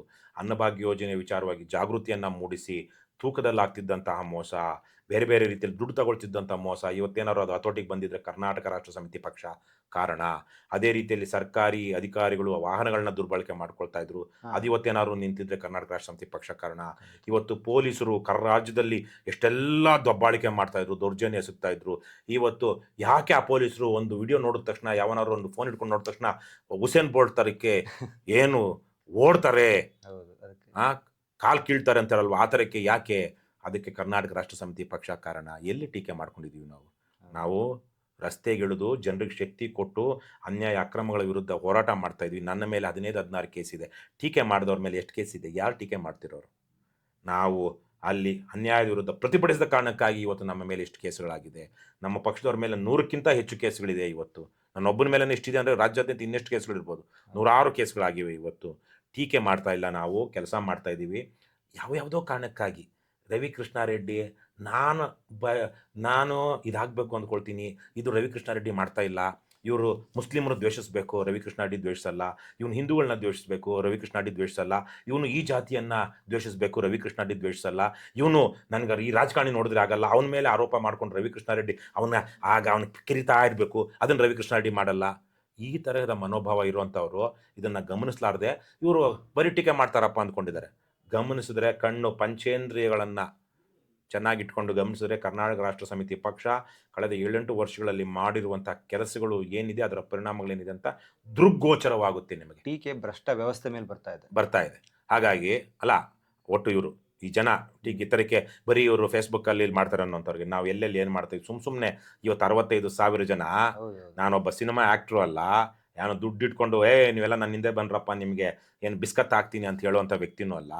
ನಾವು ದುಷ್ಟರನ್ನ, ಬ್ರಹ್ಮ ರಾಕ್ಷಸರನ್ನ ಎದುರಾಕೊಂಡು ಹೋರಾಟ ಮಾಡ್ತಿರೋಂಥ ಸಂದರ್ಭದಲ್ಲಿ 65,000 ಜನ ಒಬ್ಬೊಬ್ಬನು 100 ರೂಪಾಯಿ ಕೊಟ್ಟು ಸದಸ್ಯತ್ವ ತಗೊಂಡಿದ್ದಾನಲ್ವಾ, ಸುಮ್ಮನೆ ತಗೊಂಡ್ರಾ? ಹಾಗಾಗಿ ಯಾಕೆ ತಗೊಂಡ್ರು ಅಂತ ಅವ್ರು ಯೋಚನೆ ನೋಡು. ಎರಡನೇದು ಭಾಳ ಇನ್ನು ಕೇಳಬೇಕಾದಂಥ ಪ್ರಶ್ನೆ, ಯಾವುದೇ ಒಂದು ವ್ಯವಸ್ಥೆಯಲ್ಲಿ ಹುಳುಕು ಆಗಾಗ ಹಾಗೆ ಆಗುತ್ತೆ. ನಮ್ಮಲ್ಲೂ ನಮ್ಮ ಗಮನಕ್ಕೆ ಬಂದ ತಕ್ಷಣ ಯಾರಾದ್ರೂ ದುರ್ಬಳಕೆ ಮಾಡ್ಕೊಂಡಿರೋದು ನಾವು ಉಚ್ಚಾಟನೆ ಮಾಡಿದ್ದೀವಿ, ಸಹಿಸಿಲ್ಲ, ಎಚ್ಚರಿಕೆ ಕೊಟ್ಟಿದ್ದೀವಿ, ಉಚ್ಚಾಟನೆ ಮಾಡಿದ್ದೀವಿ, ಯಾವೆಲ್ಲ ರೀತಿಯಲ್ಲಿ ಅವ್ನು ಪಾಠ ಕಲಿಸ್ಬೇಕು ಹಾಗೆ ಮಾಡಿದ್ದೀವಿ. ಸಾವಿರಾರು ಸಂದರ್ಭಗಳಲ್ಲಿ, ಕೆಲವು ಸಂದರ್ಭಗಳಲ್ಲಿ ನೀವು ಹೇಳಿರೋ ಹಂಗೆ ಆಗಿರೋದಿಲ್ಲ, ಈಗಲೂ ಆಗ್ತಾ ಇರಬಹುದು. ಆದರೆ ನಾವು ಅದರಲ್ಲಿ ಪಾಲುದಾರರ ನಾವಲ್ಲ. ನಾವು ಅದಕ್ಕೆ ಇದು ಕೊಟ್ಟಿದ್ದೀವ, ಎನ್ಕರೇಜ್ ಮಾಡ್ತಾ ಇದ್ದೀವ? ಇಲ್ಲವೇ ಇಲ್ಲ. ನಮ್ಮ ಗಮನಕ್ಕೆ ಬಂದಾಗ ನಾವು ಆ್ಯಕ್ಷನ್ ತಗೊಳ್ತಾನೆ ಇದ್ದೀವಿ. ಇವತ್ತು ಕರ್ನಾಟಕದಲ್ಲಿ ಕರ್ನಾಟಕ ರಾಷ್ಟ್ರ ಸಮಿತಿ ಇದರಲ್ಲಿ ಕರ್ನಾಟಕ ರಾಷ್ಟ್ರ ಸಮಿತಿಯ ಸದಸ್ಯರಲ್ಲಿರುವಷ್ಟು ಪ್ರಾಮಾಣಿಕತೆ ಮತ್ತು ಬದ್ಧತೆಯ ಪ್ರಮಾಣ ಬೇರೆ ಯಾವ ರಾಜಕೀಯ ಪಕ್ಷದಲ್ಲೂ ಇಲ್ಲ. ನಾನು ಅಷ್ಟನ್ನು ಹೇಳ್ಬಲ್ಲೆ. ಇದನ್ನು 100% ಶುದ್ಧವಾಗಿ ಇಟ್ಕೊಳ್ಳೋಕೆ ಯಾವತ್ತೂ ಸಾಧ್ಯ ಆಗಲ್ಲ. ಯಾಕಂದರೆ ಆದರೆ 100% ಚಿತ್ತಶುದ್ಧಿಯಿಂದ ನಾವು ನೋಡ್ಕೊಳ್ತೀವ, ಅದು ನಮ್ಮ ಕೈಯಲ್ಲಿದೆ. ನಾವು ಇದನ್ನು ಹೀಗೆ ಇಡ್ತೀವಿ. ಜನ ಯಾವನಾದ್ರೂ ಸರಿ, ಯಾವನೇ ಬದ್ಮಾಶು KRS ಪಕ್ಷ ಎಷ್ಟು ಹೇಳ್ಕೊಂಡು ಎಲ್ಲಾದರೂ ರೋಲ್ ಕಾಲ್ ಮಾಡ್ತೀನಿ ಇನ್ನೊಂದಂದರೆ ನೀವೇನು ಮಾಡಬೇಕು? ಕಂಪ್ಲೇಂಟ್ ಮಾಡಬೇಕು. ನಮಗಲ್ಲ, ಅವನಿಗೆ, ಪೊಲೀಸರಿಗೆ ಕೊಡಿ. ಇಲ್ಲ, ಪೊಲೀಸರಿಗೆ ಕೊಡಿ. ಯಾಕಂದ್ರೆ ನಿಮ್ಗಳಿಗೆ ಒಂದು ಕಂಪ್ಲೇಂಟ್ ರೈಸ್ ಮಾಡುವಂತ ಪ್ಲಾಟ್ಫಾರ್ಮ್ ಇದ್ರೆ ನೋಡಿ, ನಾವು ಕಾನೂನು ಕ್ರಮ ತಗೊಳಕ್ಕಾಗಲ್ಲ. ಅಲ್ಲ, ನೀವು ನಿಮ್ಮ ಪಕ್ಷದಲ್ಲಿರುವಂತವ್ರು ಅದಿದೆ ನಮಗೆ ಗೊತ್ತಾಗ್ಲಿ. ಹೇಳೋದಲ್ವಾ, ಮೊನ್ನೆ ತಾನು ಇತ್ತೀಚೆಗೆ ತಾನೇ ನಮ್ಮ ಕೆಲವೊಂದು ಗಂಭೀರ ಆರೋಪಗಳು ಕೇಳಿ ಬಂದಿದ್ರನ್ನ ಕರ್ನಾಟಕ ರಾಷ್ಟ್ರ ಸಮಿತಿ ಪಕ್ಷದ ಯುವ ಘಟಕದ ಅಧ್ಯಕ್ಷನನ್ನೇ ರಿಮೂವ್ ಮಾಡಿದ್ವಿ. ಆತ ಬಹಳ ಒಳ್ಳೆ ಏನು LLB ಮಾಡ್ಕೊಂಡಿರುವಂಥ ವಕೀಲ, ಚೆನ್ನಾಗಿ ತುಂಬ ನನಗೆ ಅಂತೂ ತುಂಬ ಪ್ರಾಮಿಸಿಂಗ್ ಕಾಣಿಸ್ತಾ ಇದ್ದ. ಆದರೆ ಅವನ ಸಹವಾಸ ಒಂದು ಕೆಲವೇ ತಿಂಗಳುಗಳಲ್ಲಿ ಸಹವಾಸ ಸರಿ ಹೋಗಲಿಲ್ಲ. ಅಥವಾ ಸ್ಥಳೀಯವಾಗಿ ಯಾರ್ಯಾರೋ ರೌಡಿ ಶೀಟರ್ ಜೊತೆ ಅವ್ರ ಜೊತೆ ಸೇರಿಕೊಂಡು ಯಾವುದೋ ಒಂದು ಸಂದರ್ಭದಲ್ಲಿ ಇರಬಾರ್ದು ಜಾಗದಲ್ಲಿ ಇದ್ಬಿಟ್ಟ. ಅವನ ಆ ಥರಕ್ಕೆ ಇರಲಿಲ್ಲ ಹುಡುಗ. ಆದರೆ ಅವ್ನಿಗೇನೋ ಒಂದು ಬಂದ್ಬಿಡ್ತು ಅನ್ಸುತ್ತೆ, ಒಂದು ಭ್ರಮೆನೋ ಮತ್ತೋ ಬಂತು. ನಾವು ಇಮಿಡಿಯೇಟಾಗಿ ಅವನ್ನೆಲ್ಲ ಒಂದು ಕಡೆ ಆಡಿದ ಮಾತು ನಮ್ಗೆ ಗೊತ್ತಾಯಿತು, ಓಹೋ ಇದು ತಪ್ಪು, ನಮಗೆ ಸಹಿಸ್ಕೊಳ್ಬಾರ್ದು ಅಂತೇಳಿ ಇಮಿಡಿಯೇಟಾಗಿ ಒಂದೇ ದಿವಸದಲ್ಲಿ ಆ ಸ್ಥಾನದಿಂದ ರಿಮೂವ್ ಮಾಡಿ ನಾವು ಎಚ್ಚರಿಕೆ ಕೊಟ್ವಿ ಇದೇ ಥರಕ್ಕೆ. ಆದರೆ ನಾನು ಹೇಳ್ತಿರೋದು, ನಮಗೆ ಸಾಕ್ಷ್ಯಾಧಾರಗಳು ಸಿಗೋದಿಲ್ಲ, ಮತ್ತೆ ನಾವೇನು ಮಾಡ್ಬೋದು, ನಾವು ರಿಮೂವ್ ಮಾಡಬಹುದು. ಹಾಗಾಗಿ ಸಾಕ್ಷ್ಯಾಧಾರಗಳಿರುವಂಥ ಜನ ಏನು ಮಾಡಬೇಕು? ಅವರು ಪೊಲೀಸ್ಗೆ ಕಂಪ್ಲೇಂಟ್ ಕೊಟ್ಟು ಕೇಸ್ ಹಾಕ್ಸ್ಬೇಕು. KRS ಪಕ್ಷ, ರವಿಕೃಷ್ಣ ರೆಡ್ಡಿ ಅವ್ರ ಹೆಸರು ಕೆಟ್ಟೋಗುತ್ತೆ, KRS ಪಕ್ಷ ಹೆಸರು ಕೆಟ್ಟೋಗುತ್ತೆ. ಯೋಚನೆನೇ ಮಾಡಬೇಡಿ. ನಮ್ಮ ಹೆಸರಿನ ಬಗ್ಗೆ, ನಮ್ಮ ಪಕ್ಷದ ಬಗ್ಗೆ ನೀವು ಯಾವುದೇ ಆ ಥರದ ಅನುಕಂಪ ಯೋಚನೆ ಇಟ್ಕೊಂಡ್ಬೇಡಿ. KRS ಪಕ್ಷದ ಹೆಸರು ಹೇಳ್ಕೊಂಡು ಯಾವನೇ ಬದ್ಮಾಶ್ಗಿರಿ ಮಾಡಿದ್ರೆ ದಯವಿಟ್ಟು ಹೋಗಿ ಸಾಕ್ಷ್ಯಾಧಾರಗಳಿತ್ತು ಅಂದರೆ ನೇರವಾಗಿ ಕಂಪ್ಲೇಂಟ್ ಕೊಟ್ಟು ಕ್ರಿಮಿನಲ್ ಆ್ಯಕ್ಷನ್ ಆಗೋಗಿ ಮಾಡಿ. ನಾವು ಯಾವ ಕಾರಣಕ್ಕೂ ನಮ್ಮವ್ರ ಮೇಲೆ ನೀವು ಯಾಕೆ ಕಂಪ್ಲೇಂಟ್ ಕೊಟ್ರಿ ಅಂತ ಒಂದು ದಿವಸ ಯಾರನ್ನು ಕೇಳಲ್ಲ. ಆದರೆ ನಮಗೆ ಕಂಪ್ಲೇಂಟ್ ಕೊಟ್ಟರೆ ಏನಾಗುತ್ತೆ, ನಾವು ಅವರನ್ನ ಪದಾಧಿಕಾರಿ ಹುದ್ದೆಯಿಂದ ಬದಲಾಯಿಸಬಹುದು, ಮೇಲ್ನೋಟಕ್ಕೆ ಸಾಕ್ಷ್ಯ ಕಂಡು ಒಂದು ಭಯ ಇರುತ್ತಲ್ಲ. ಆದರೆ ನಾವು ತನಿಖೆ ಮಾಡೋಕ್ಕಾಗಲ್ವಲ್ಲ. ತನಿಖೆ ಮಾಡಿದೀವಿ, ಇವತ್ತಲ್ಲ ನಾವು ಮಾಡ್ತಾನೆ ಇದ್ದೀವಿ. ಅದಂತೂ ಹಾಗೆ ಆಗುತ್ತೆ. ಯಾವುದು ನಮಗೆ ಹೇಳೋದು, ನಮಗೆ ಹೇಳಿ ನಾವು ಆಕ್ಷನ್ ತಗೊಳ್ಳೋದು ನಡೀತಾನೆ ಇರುತ್ತೆ. ಅದನ್ನ ಯಾವತ್ತೂ ನಿಲ್ಸಲ್ಲ. ಪೊಲೀಸ್ ಕಂಪ್ಲೇಂಟು ಕೊಡಿ. ಯಾರು ಸಂತ್ರಸ್ತಿರ್ತಿರೋ ಅಥವಾ ಗಮನಿಸಿರ್ತಿರೋ ಸಾಕ್ಷ್ಯಾಧಾರಗಳಿರುತ್ತೋ ಪೊಲೀಸ್ ಕಂಪ್ಲೇಂಟು ಕೊಡಿ ಅಂತ ನಾನು ಕೇಳ್ಕೊಳ್ಳೋದು. ನಾವು ಮಾಡೋದ್ರಿಂದ ಪದವಿ ಅಥವಾ ಹುದ್ದೆಯಿಂದ ಸರಿಸಿದ್ದೀವಿ ಅಥವಾ ಪಕ್ಷದ ಉಚ್ಚಾಟನೆ ಮಾಡಿದ್ದೀವಿ, ಶಿಕ್ಷೆ ಆಗ್ಲಿಲ್ವಲ್ಲ. ಅವ್ನು ಅದನ್ನೇ ಬೇರೆ ಸಂಘಟನೆಯಿಂದ ಇನ್ನೊಂದು ಕಡೆಯಿಂದ ಮಾಡ್ಬೋದಲ್ಲ. ಅವಾಗ ಇನ್ನೂ ಓಪನ್ ಆಗ್ಬಿಡ, ಇವ್ನು ನಮ್ಮಿಂದ ತೆಗೆದ ತಕ್ಷಣಕ್ಕೆ ಅವ್ನಿಗೆ ಇನ್ನೂ ಖುಷಿ ಆಗ್ಬಿಡ್ತಲ್ಲ. ಕೇಳ್ತಾರೆ ಅನ್ನೋಂಥದ್ದು ಇರಲ್ವಲ್ಲ. ಅವನೇ ಒಂದು ಯಾವುದೋ ಒಂದು ಸಂಘಟನೆ ಮಾಡ್ಕೊಂಡು ರಾಜ್ಯಾಧ್ಯಕ್ಷ ಆಗ್ಬಿಡ್ಬೋದಲ್ಲ. ಅವನು ಎಷ್ಟು ರಾಜ್ಯಾಧ್ಯಕ್ಷಗಳಿಲ್ಲ ಇವತ್ತು. ಕರ್ನಾಟಕದಲ್ಲಿ ಇನ್ನೊಂದು 10,000 ರಾಜ್ಯಾಧ್ಯಕ್ಷರು ಇರ್ಬೋದು ನನ್ನ ಪ್ರಕಾರ. ಒಂದು ತಾಲೂಕಲ್ಲಿ ಕನಿಷ್ಠ ಅಂದ್ರೆ ಒಂದು 20 ಸಂಘಟನೆಗಳು 30 ಸಂಘಟನೆಗಳು ಇರುತ್ತೆ. ರಾಜ್ಯಾಧ್ಯಕ್ಷ ಎಷ್ಟು ಬೆಂಗಳೂರಲ್ಲಿ ಗಾಡಿ ಕಡೆಗಳಲ್ಲಿ ಹೋದಾಗ ನೋಡಿದ್ರೆ ಗಾಡಿ ರಾಜ್ಯಾಧ್ಯಕ್ಷ XYZ. ಹಾಗಾಗಿ ಅದಕ್ಕೆ ಅವಕಾಶ ಕೊಡದೆ ದಯವಿಟ್ಟು ನೀವು ಆ್ಯಕ್ಷನ್ ತಗೊಳ್ಳಿ, ಕಂಪ್ಲೇಂಟ್ ಕೊಡಿ. KRS ಪಕ್ಷಕ್ಕೆ, ರವಿಕೃಷ್ಣ ರೆಡ್ಡಿಗೆ ಮಾನ ಹೋಗುತ್ತೆ, ಅವರಿಗೆ ಕೆಟ್ಟ ಹೆಸರು ಬರುತ್ತೆ, ಏನು ಯೋಚನೆ ಮಾಡಬೇಡಿ. ನಮಗೆ ಏನು ಒಂದು ವಿಶ್ವಾಸ ಇದೆ, ಆ ಪಾಪದ ಪುಣ್ಯದ ಫಲ ನಮಗೆ ಗೊತ್ತಿದೆ. ಹಾಗಾಗಿ ನಮಗೆ ಕೆಟ್ಟ ಹೆಸರು ತರೋದಕ್ಕೆ ಇಂಥ ಘಟನೆಗಳು ಅಲ್ಲ ಕಾರಣ. ನಾವು ಸಹಿಸ್ಕೊಂಡಿದ್ರೆ ಮಾತ್ರ ಕಷ್ಟ ಆಗುತ್ತೆ. ಪ್ರಮೋಟ್ ಮಾಡಿದ್ರೆ, ಎನ್ಕರೇಜ್ ಮಾಡಿದ್ರೆ ಮಾತ್ರ ಅದು ನಮಗೆ ಪಾಪ, ಅದು ನಮಗೆ ಕೆಟ್ಟ ಹೆಸರು ತರುತ್ತೆ ಈ ಕೆಲಸಗಳೆಲ್ಲ. ಸರ್, ನಿಮ್ಮ ಅನುಭವದಲ್ಲಿ ಭ್ರಷ್ಟರು ಜಾಸ್ತಿ ಪೊಲಿಟಿಷಿಯನ್ಸ್ ಇದಾರ, ಅಧಿಕಾರಿಗಳಿದಾರ? ಸಂಖ್ಯೆಯಲ್ಲಿ ನೋಡಿದ್ರೆ ಅಧಿಕಾರಿಗಳೇ. ಯಾಕಂದ್ರೆ ರಾಜಕಾರಣಿಗಳು ಇವತ್ತು ನಮ್ಮ ಪ್ರಮಾಣವಾಗಿ ನೋಡಿದ್ರೆ ರಾಜಕಾರಣಿಗಳೇ. ಹೌದಾ? 95%ಗಿಂತ ಹೆಚ್ಚಿನ ರಾಜಕಾರಣಿ. ಕರ್ನಾಟಕದ 224 MLAಗಳು ರಾಜಕಾರಣಿಗಳು 5 ವರ್ಷ ಅಷ್ಟೇ ಸರ್. ಅದಲ್ಲ, ಆದ್ರೆ ಅಧಿಕಾರಿಗಳು ಅದಕ್ಕೆ ಬರ್ತೀನಿ. ಯಾಕೆಂದ್ರೆ 224 MLAಗಳು ಗೆದ್ದಿರೋದು ಮೋಸದಿಂದಾನೆ. ಅದು ನಿಜ. ಕಾನೂನು ಬಾಹಿರ ಕೃತ್ಯಗಳನ್ನ, ಅಕ್ರಮಗಳನ್ನ, ಚುನಾವಣಾ ಅಕ್ರಮಗಳು ಮಾಡಿನೇ ಪ್ರತಿಯೊಬ್ಬ MLAನು ಗೆದ್ದಿರೋದು. ಹೌದು. ಹಾಗಾಗಿ ಪ್ರಮಾಣದಲ್ಲಿ ನೋಡಿದಾಗ ಎಲ್ಲ MLAಗಳನ್ನು ಕಮಿಷನ್ ತಗೊಳ್ತಿರ್ತಾರೆ, ಪರ್ಸೆಂಟೇಜ್ ತಗೊಳ್ತಿರ್ತಾರೆ. ಯಾವನ್ ತಗೊಳ್ಳಲ್ಲ ಇವತ್ತು ರಾಜ್ಯದಲ್ಲಿ. ಯಾವನಾರೋ ಬಂದು ಹೇಳ್ಬಿಡ್ಲಿ, ನಾನು ಅವನಿಗೆ ಕಾಲಿಗೆ ಬಿದ್ದು, ಅದು ಯಾವನಾರು ಇಲ್ಲಿ ಕಾಲಿಗೆ ಬಿದ್ದು, ಅಣ್ಣ ತಪ್ಪಾಯ್ತಪ್ಪ, ನೀನು ಕಮಿಷನ್ ತಗೊಳ್ತಿಲ್ಲ ಅಂತ ಗೊತ್ತಾಯ್ತು, ನೀನು ಪ್ರಮಾಣ ಮಾಡಿದೆ ನಿನ್ನ ಮಕ್ಕಳ ಮೇಲೆ, ಹೆಂಡತಿ ಮೇಲೆ, ಅಪ್ಪನ ಅಮ್ಮನ ಮೇಲೆ, ಇನ್ನೊಬ್ಬರ ಮೇಲೆ, ಅಮ್ಮನೋ ಅಣ್ಣನೋ ಅಕ್ಕನೋ ಮಾಡಿದ್ದೀರಾ ನೀವು.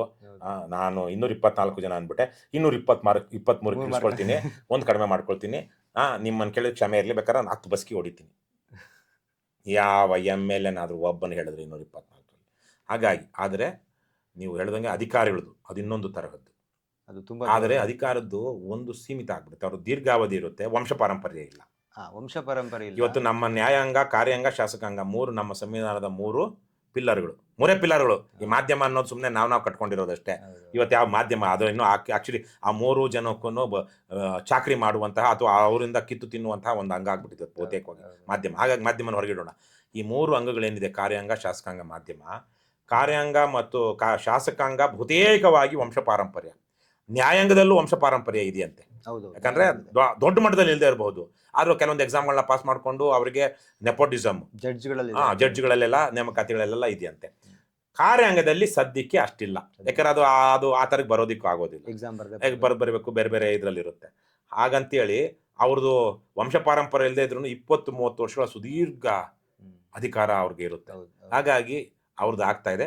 ಆದರೆ ಎಲ್ಲ ಕಡೆಗಳಲ್ಲೂ ಅಲ್ಲ, ಅದು ವಿಶೇಷವಾಗಿ ಕಂದಾಯ ಇಲಾಖೆ, ಕೃಷಿ ಇಲಾಖೆ,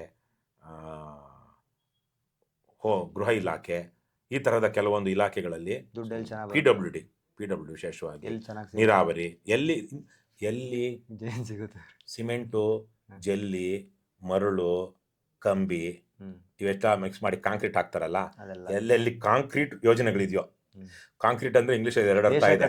ಇಂಗ್ಲಿಷಲ್ಲಿ ಕಾಂಕ್ರೀಟ್ ಆದಂತ ಸದೃಢವಾದದ್ದು ಅನ್ನೋದಿದೆ. A concrete plan or concrete project ಅಂದಾಗ ಇಟ್ಸ್ ನಾಟ್ ಅಬೌಟ್ ಸಿಮೆಂಟು, ಜಲ್ಲಿ, ಕಂಬಿ, ಮರಳು. ಸೊ ಆದರೆ ಈ ಸಿಮೆಂಟು, ಈ ಕಾಂಕ್ರೀಟ್ ಪ್ರಾಜೆಕ್ಟ್ಗಳು ಎಲ್ಲೆಲ್ಲಿದೆಯೋ ಅಲ್ಲೆಲ್ಲ ದುಡ್ಡು ಭ್ರಷ್ಟಾಚಾರ ಇದೆ. ಮತ್ತೆ ಪೊಲೀಸ್ ವ್ಯವಸ್ಥೆಯಲ್ಲಿ, ಕಂದಾಯ ಇಲಾಖೆಯಲ್ಲಿ ಅಲ್ಲಿ ಕಾಂಕ್ರೀಟ್ ಇಲ್ಲ, ಜಲ್ಲಿ, ಮರಳು, ಸಿಮೆಂಟ್ ಇಲ್ಲ, ಆದ್ರೂ ಜನ ಕಿತ್ತು ತಿಂತಾ ಇದ್ದಾರೆ. ನಿನ್ನೆ ಯಾರೋ ಒಬ್ರು ಪೊಲೀಸರು ಸಿಕ್ಕಿದ್ರು. ಏನು ಮಾಡೋದು ಸರ್, 1 ಲಕ್ಷ, 2 ಲಕ್ಷ, 5 ಲಕ್ಷ, 10 ಲಕ್ಷ, 20 ಲಕ್ಷ ಕೊಡ್ಬೇಕು, ಒಳ್ಳಿಲ್ಲ ಅಂದ್ರೆ ಒಳ್ಳೆ ಕಡೆ ಪೋಸ್ಟಿಂಗ್ ಮಾಡಲ್ಲ. ಏನು ಒಳ್ಳೆ ಕಡೆ ಪೋಸ್ಟಿಂಗ್ ಅಂದ್ರೆ ಏನು ಅಂತ ಕೇಳಿದೆ ನಾನು. ಚೆನ್ನಾಗಿ ಜಾಗ ಸಿಗುವಂಥದ್ದು ಅಲ್ವಾ, ಒಳ್ಳೆ ಕಡೆ ಪೋಸ್ಟಿಂಗ್ ಅದ ಒಳ್ಳೆ ಕಡೆ. ಯಾವ ಪೋಸ್ಟಿಂಗ್ ಒಳ್ಳೇದಲ್ಲ. ಯಾವ ಕೇಸ್, ಯಾವ ಸ್ಟೇಷನ್ಗೆ ಹೋದ್ರೂ ನೀವು ಮಾಡ್ಬೇಕಾದ್ರೆ ಕೆಲಸ ಇದ್ದೇ ಇರುತ್ತಲ್ವಾ. ಒಳ್ಳೆಯದು ಸ್ಟೇಷನ್, ಕೆಟ್ಟ ಸ್ಟೇಷನ್ ಅಂತ ಇರುತ್ತಾ? ಕೆಲವೊಂದು ಕಡೆಗಳಲ್ಲಿ ಸ್ಟೇಷನ್ಗಳಲ್ಲಿ ಅಪರಾಧದ ಪ್ರಮಾಣ ರಿಪೋರ್ಟ್ ಆಗೋದು ಕಡಿಮೆ ಇರುತ್ತೆ.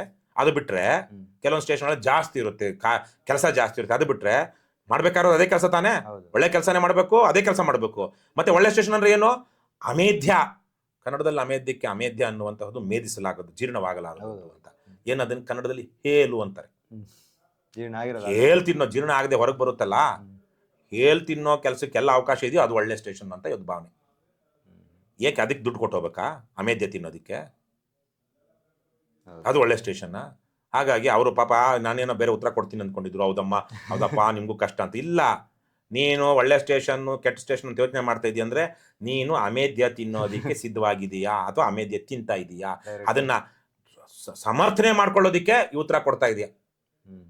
ಸರ್ಕಾರಿ ಉದ್ಯೋಗ ಅನ್ನುವಂತಹದ್ದೇನೆ ಟ್ರಾನ್ಸ್ಫರ್ ವಿತ್ ಕಂಡೀಷನ್ಸ್ ಬರುತ್ತೆ. ಆ ಕಂಡೀಷನ್ಸ್ಗೆ ನೀನು ಒಪ್ಕೊಂಡೇ ಸೇರಿರುವಂತಹದ್ದು. ನೀನು ಕರ್ತವ್ಯ ಮಾಡಬೇಕು. ಈ ಪ್ರತಿಯೊಬ್ಬ ಸರ್ಕಾರಿ ಅಧಿಕಾರಿನೂ ಸಂವಿಧಾನದ ಮೇಲೆ ಪ್ರಮಾಣ ಮಾಡಿ ಹೇಳ್ತಾನೆ, ನಾನು ಸಂವಿಧಾನಬದ್ಧವಾಗಿ ನಡ್ಕೊಳ್ತೀನಿ, ನಾನು ಸರ್ಕಾರದ ಕೆಲಸಕ್ಕೆ ಮೋಸ ಮಾಡೋದಿಲ್ಲ ಅಂತೇಳಿ. ಹೌದಾ ಇಲ್ವಾ? ಮಾಡ್ತಿದಾರಾ? ಆಮೇಲೆ ಈ ಸರ್ಕಾರಿ ಅಧಿಕಾರಿಗಳು ಯಾಕೆ ಇವತ್ತು ಸಮಾಜ, ನಮ್ಮ ದೇಶದ ಗಡಿಯನ್ನ ಸೈನಿಕರು ಕಾಯ್ತಾ ಇದ್ರೆ ದೇಶಾಭಿವೃದ್ಧಿಯನ್ನ ಮಾಡೋದ್ರಲ್ಲಿ ಮುಂಚೂಣಿ ಸೈನಿಕರು ಯಾರು ಅಂದ್ರೆ ಸರ್ಕಾರಿ ನೌಕರರು. ಯೋಜನೆಗಳನ್ನ ತರುವಂಥದ್ದು, ಸಮಾಜ ಕಲ್ಯಾಣ, ಯೋಜನೆಗಳನ್ನ ರೂಪಿಸುವಂಥದ್ದು, ಕಲ್ಯಾಣ ಯೋಜನೆಗಳು ಜನರಿಗೆ ಮುಟ್ತಾ ಇದೆಯೋ ಇಲ್ವೋ ಅಂತ ನೋಡುವಂಥದ್ದು, ಜನರ ತೆರಿಗೆ ಹಣವನ್ನು ಸರಿಯಾಗಿ ವಿನಿಯೋಗಿಸುವಂತಹದ್ದು, ಬಡತನವನ್ನು ನಿವಾರಿಸುವಂಥದ್ದು, ಇವೆಲ್ಲ ಯಾರ ಜವಾಬ್ದಾರಿ? ಇದೆಲ್ಲ ಸರ್ಕಾರಿ ನೌಕರರ ಜವಾಬ್ದಾರಿ. ಅಂದರೆ ದೇಶ ನಿರ್ಮಾಣದಲ್ಲಿ ಅತಿ ದೊಡ್ಡ ಪಾತ್ರ ಮುಂಚೂಣಿ ಸೈನಿಕರು ಯಾರು? ಸರ್ಕಾರಿ ಅಧಿಕಾರಿಗಳು. ಆದರೆ ಇವತ್ತು ನಮ್ಮ ರಾಜ್ಯದಲ್ಲಿ ಏನಾಗಿದೆ? ಸರ್ಕಾರಿ ಅಧಿಕಾರಿಗಳು ಕೆಲಸ ನನ್ನ ಹಕ್ಕು, ಗಿಂಬಳ ನನ್ನ ತಾಕತ್ತು, ಅಲ್ಲಲ್ಲ ಸಂಬಳ ನನ್ನ ಹಕ್ಕು, ಗಿಂಬಳ ನನ್ನ ತಾಕತ್ತು, ಕೆಲಸ ನನ್ನ ಮರ್ಜಿ. ಸಂಬಳ ಮಾತ್ರ ನಾನು ತಾಕತ್ತು, ಅಲ್ಲ ನನ್ನ ಹಕ್ಕು, ಬಂದ್ಬಿಡ್ಬೇಕು ಅಕೌಂಟ್ಗೆ. ಗಿಂಬಳ ನಾನು ಯೋಗ್ಯತೆ ಇದ್ದಷ್ಟು. ಅವನಿಗೆ ಅದೇ ಕೆಲಸಕ್ಕೆ ಅವನು 1 ಲಕ್ಷ ತಗೊಂಡ, ನಾನು ನೋಡು 10 ಲಕ್ಷ ತಗೊಂಡೆ. ಸಂಬಳಕ್ಕೆ ಡಬಲ್ ತ್ರಿಬಲ್ ಅವ್ರಿಗೆ. ಗಿಂಬಳ ನನ್ನ ತಾಕತ್ ಮೇಲೆ, ಕೆಲಸ ನಾನು ಮರ್ಜಿ, ಮಾಡಿದ್ರೆ ಮಾಡೇ, ಬಿಟ್ರೆ ಬಿಟ್ಟು ನೀನು ಕೇಳಬೇಡ. ಈ ಸ್ಥಿತಿಗೆ ಬಂದ್ಬಿಟ್ಟಿದ್ದಾರೆ. ಆದರೆ ಸರ್ಕಾರಿ, ನಮ್ಮಪ್ಪನು ಸರ್ಕಾರಿ ನೌಕರರಾಗಿದ್ದರು. ಅಲ್ಲ, ಇದು ಮುಗಿಸ್ಬಿಡ್ತೀನಿ. ಸರ್ಕಾರಿ ಹುದ್ದೆ ವಿಚಾರಕ್ಕೆ ಬಂದಾಗಿರೋದ್ರಿಂದ ಯಾವುದೋ ಒಂದು ಪೂರ್ವ ಜನ್ಮದ ಪುಣ್ಯದಿಂದ ನಿಮಗೆ ಸರ್ಕಾರಿ ಕೆಲಸ ಸಿಕ್ಕಿದೆ ಅನ್ನುವಂತಹ ಮನಸ್ಥಿತಿಯಲ್ಲಿ ನೀವು ಕೆಲಸ ಮಾಡಿ. ಯಾಕಂದರೆ ಕೈ ತುಂಬ ಸಂಬಳ. ಇವತ್ತು 15 ವರ್ಷ 20 ವರ್ಷ ಎಕ್ಸ್ಪೀರಿಯನ್ಸ್ ಇರುವಂಥ ಪೊಲೀಸರಿಗೆ 80,000 90,000 ಸಂಬಳ ಸಿಗ್ತಾ ಇದೆ. ಕೈ ತುಂಬ ಸಂಬಳ. ಕೆಲಸ ಮಾಡೋದು ಜನಾರ್ದನನ ಸೇವೆ. ನಾನು ನೀವು ನಮಗೆ ನಾವು ಮಾಡೋ ಕೆಲಸದಲ್ಲಿ ಜನಾರ್ದನ ಸೇವೆ ಇದೆಯೋ ಇಲ್ವೋ ಗೊತ್ತಿಲ್ಲ. ನಾವು ಮಾಡಬೇಕು ಅಂದರೆ ನಾವೇ ಸ್ವತಃ ದುಡ್ಡು ಹಾಕ್ಕೊಂಡು ನಮ್ಮ ಶ್ರಮವನ್ನು. ಆದರೆ ಈ ಕುರ್ಚಿಲಿ ಕೂತಿರೋನು ಮಾಡೋ ಪ್ರತಿಯೊಂದು ಕೆಲಸವೂ ಜನರ ಕೆಲಸ, ಮತ್ತೆ ಅದಕ್ಕೆ ಸಂಬಳ ಅಂದಾಗ ಯಾವ ಕೆಲಸ ಅದು? ಸರ್ಕಾರಿ ಕೆಲಸ ಅಲ್ವಾ? ಆ ಪುಣ್ಯವನ್ನು ಯಾಕೆ ಕಳ್ಕೊಳ್ತೀರಾ? ಆ ಪುಣ್ಯದ ಕೆಲಸದಲ್ಲಿ ಅಂತಹ ಯಾವುದೋ ಪೂರ್ವಜನ್ಮದ ಪುಣ್ಯದಿಂದ ಬಂದಿರುವಂಥ ಕೆಲಸದಲ್ಲಿ ತಪ್ಪುಗಳನ್ನ ಮಾಡ್ತಾ, ಪಾಪಗಳನ್ನ ಮಾಡ್ತಾ, ಭ್ರಷ್ಟಾಚಾರ ಮಾಡ್ತಾ ನಿಮ್ಮ ಪುಣ್ಯವನ್ನೇ ನೀವು ಯಾಕೆ ಕಲಿತೀರಾ? ದಯವಿಟ್ಟು ಹಂಗೆ ಮಾಡಬೇಡಿ. ಕರ್ನಾಟಕ ರಾಷ್ಟ್ರ ಸಮಿತಿ ಪಕ್ಷನ, ನಮ್ಮ ಅಪ್ಪನೂ ಸರ್ಕಾರಿ ನೌಕರರಾಗಿದ್ದವರು. ಸರ್ಕಾರದ ನೌಕರರ ಏನು ಎಷ್ಟು ಶ್ರಮ ಅಥವಾ ತ್ಯಾಗ ಈ ದೇಶಕ್ಕೆ ಅಗತ್ಯ.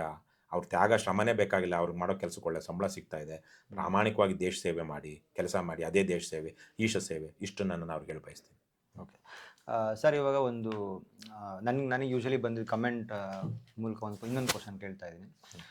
ನೀವು ಮದ್ಯ ಬ್ಯಾನ್ ಮಾಡ್ತೀನಿ ಅಂತ ಹೇಳಿದ್ದೀರಾ. ಸೊ ಅದೇನಾಗಿದೆ ಅಂದರೆ ಕೆಲವರೆಲ್ಲ ನನಗೆ ಬೆಸ್ಟ್ ಒಂದು 4-5 ಕಮೆಂಟ್ಸ್ ಬಂದಿತ್ತು. ನಾನು KRS ಪಾರ್ಟಿ ಸಪೋರ್ಟ್ ಮಾಡ್ತಾ ಇದ್ದೆ, ಅದೊಂದು ಪ್ರಣಾಳಿಕೆ ನೋಡಿದಾಗಿಂದ ನನಗೆ ಇಷ್ಟ ಆಗ್ತಿಲ್ಲ ಅಂತ ಅನ್ನೋ ಜನ ಇದ್ದಾರೆ. ಏನು ಹೇಳ್ತೀರಾ ಸರ್ ಇದ್ರ ಬಗ್ಗೆ? ನೋಡಿ, ವೈಯಕ್ತಿಕವಾಗಿ ನಾನು ಇಲ್ಲಿ ತನಕ ಯಾವುದೇ ಮದ್ಯ ತಗೊಂಡಿಲ್ಲ. ಹಂಗಾಗಿ ನಿಮಗೆ ಅಲ್ಲ, ಅದಕ್ಕೆ ಕಾರಣ ಅಲ್ವೇ ಅಲ್ಲ, ಅದಕ್ಕೆ ಹೇಳೋದಕ್ಕೆ ಬಂದೆ. ಆದರೆ ಎಣ್ಣೆ ಕುಡಿಯೋರೆಲ್ಲ ಕೆಟ್ಟವರು, ಎಣ್ಣೆ ಕುಡಿಯೋದು ತಪ್ಪು, ಅದಕ್ಕೂ ನಾನು ಬರೋದಿಲ್ಲ. ಎಣ್ಣೆ ಕುಡಿಯೋದ್ರಿಂದ ಅಪಾಯ ಇದೆಯಾ? ಹೌದು, ಅಪಾಯ ಇದೆ. ವರ್ಲ್ಡ್ ಹೆಲ್ತ್ ಆರ್ಗನೈಸೇಷನ್ ಅದ್ರ ವೆಬ್ಸೈಟ್ಗೆ ಹೋಗಿ ನಾನು ಪುಸ್ತಕ ಬರೆದಿದ್ದೀನಿ, ಸಹಜ ಜೀವನ ಅಂತ. ಅದನ್ನು ಉಲ್ಲೇಖ ಮಾಡಿದ್ದೀನಿ. Chances of getting cancer starts increases with the first sip ಅಂತ.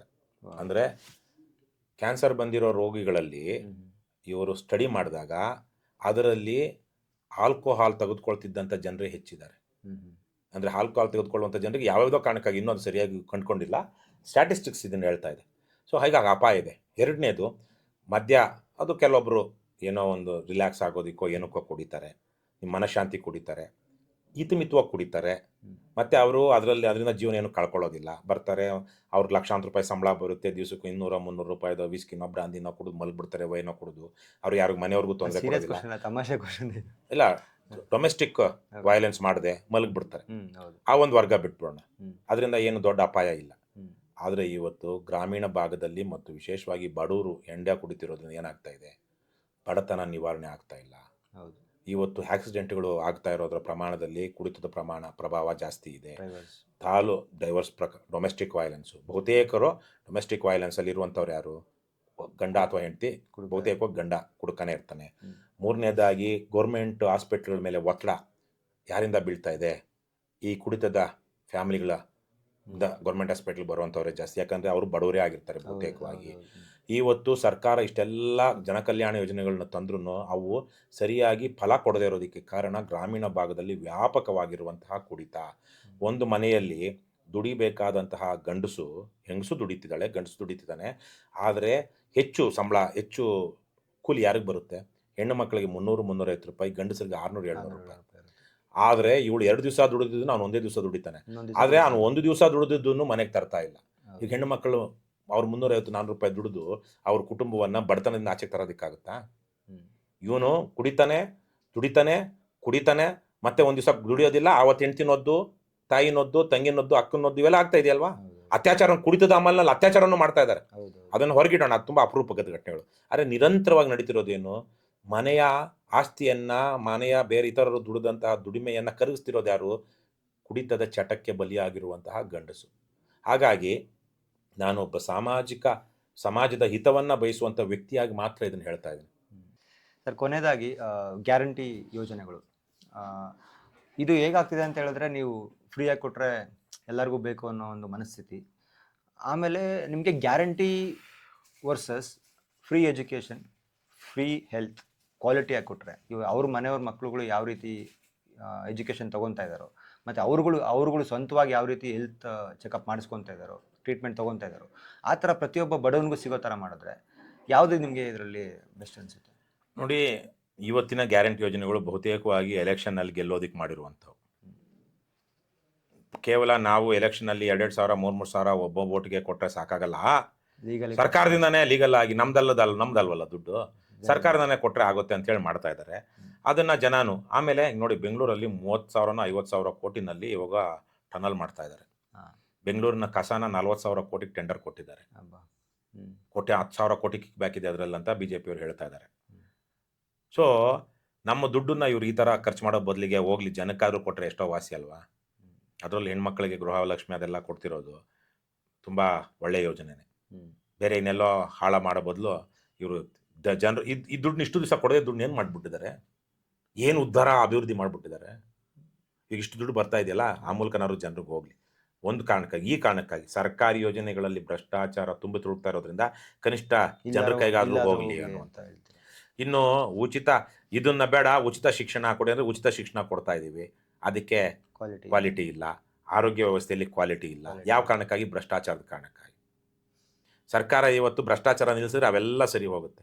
ಕಳೆದ 30-40 ವರ್ಷಗಳಲ್ಲಿ ನಿರ್ಮಾಣವಾಗಿರುವಂಥ ಯಾವ ಸರ್ಕಾರಿ ಶಾಲೆ 10 ವರ್ಷಕ್ಕಿಂತ ಹೆಚ್ಚು ಕಾಲ ಅದು ಸುಭದ್ರವಾಗಿದೆ?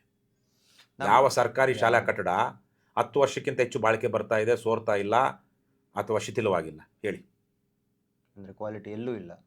ಮಾಡೋದ್ರಲ್ಲೂ. ಹಾಗಾಗಿ ಪ್ರತಿ ವರ್ಷ, ಇವತ್ತಾನೆ ನಾನು ಬರ್ತಾ ಇದೆ ನಮ್ಮ ಇರುವಂಥ ಜಾಗದಲ್ಲಿ, ಅಗತ್ಯನೇ ಇಲ್ಲ ಯಾವುದೋ ಒಂದು ಇದಕ್ಕೆ ಲೈನ್ ಕಂಬಕ್ಕೆ, ದೊಡ್ಡ ಇದಕ್ಕೆ ಹೈ ಟೆನ್ಷನ್ ವೈರ್ಗೆ ಕೆಳಗಡೆ ಬಹಳ ದೊಡ್ಡದಾಗಿ ಬಂದೋಬಸ್ತ್ ಮಾಡ್ತಾ ಇದ್ದಾರೆ. ಯಾಕೆ ಹೇಳಿ? ಅದು ದುಡ್ಡು ಬೇಕು. ದುಡ್ಡು ಯಾರನ್ನ ಸಾಕೋದಿಕ್ಕೆ. ಹಳ್ಳಿಗಳಲ್ಲಿ, ಇಡೀ ಹಳ್ಳಿಗಳಲ್ಲಿ ಇವತ್ತು ಎಲ್ಲ ಕಡೆನೂ ಕಾಂಕ್ರೀಟ್ ಹಾಕ್ಬಿಟ್ಟಿದ್ದಾರೆ. ಆದರೆ ಈ ವರ್ಷನೂ ಕಾಂಕ್ರೀಟಿಗೆ ಮತ್ತೆ ಇದು ಬಂದಿದೆ, ಅಪ್ರೂವ್ ಬಂದಿದೆ.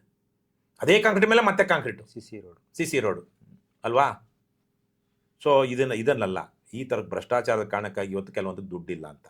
ಹಾಗಾಗಿ ಈ ಯೋಜನೆಗಳಲ್ಲಿ ಯಾವತ್ತೂ ಕಾಂಪ್ರಮೈಸ್ ಆಗಬಾರ್ದು ಅನ್ನೋ ಒಳ್ಳೆಯ ಶಿಕ್ಷಣ, ಉಚಿತ ಶಿಕ್ಷಣ, 10ನೇ ಕ್ಲಾಸ್ ತನಕ ಉಚಿತ ಶಿಕ್ಷಣ, ಮತ್ತು ಯಾವುದು ಖಾಸಗಿ ಶಾಲೆಗಳ ಮಟ್ಟಕ್ಕೆ ಕೊಡುವಂಥ ಗುಣಮಟ್ಟದ ಶಿಕ್ಷಣ, ಮತ್ತು ಸರ್ಕಾರಿ ಆಸ್ಪತ್ರೆಗಳು, ಇವೆಲ್ಲ ಕಾಪಾಡ್ಕೊಳ್ಬೇಕು ನಾವು. ಬಡವರಿಗಿಲ್ಲ ಅಂದರೆ ಅವರು ಬದುಕೋದೇ ಇಲ್ಲ.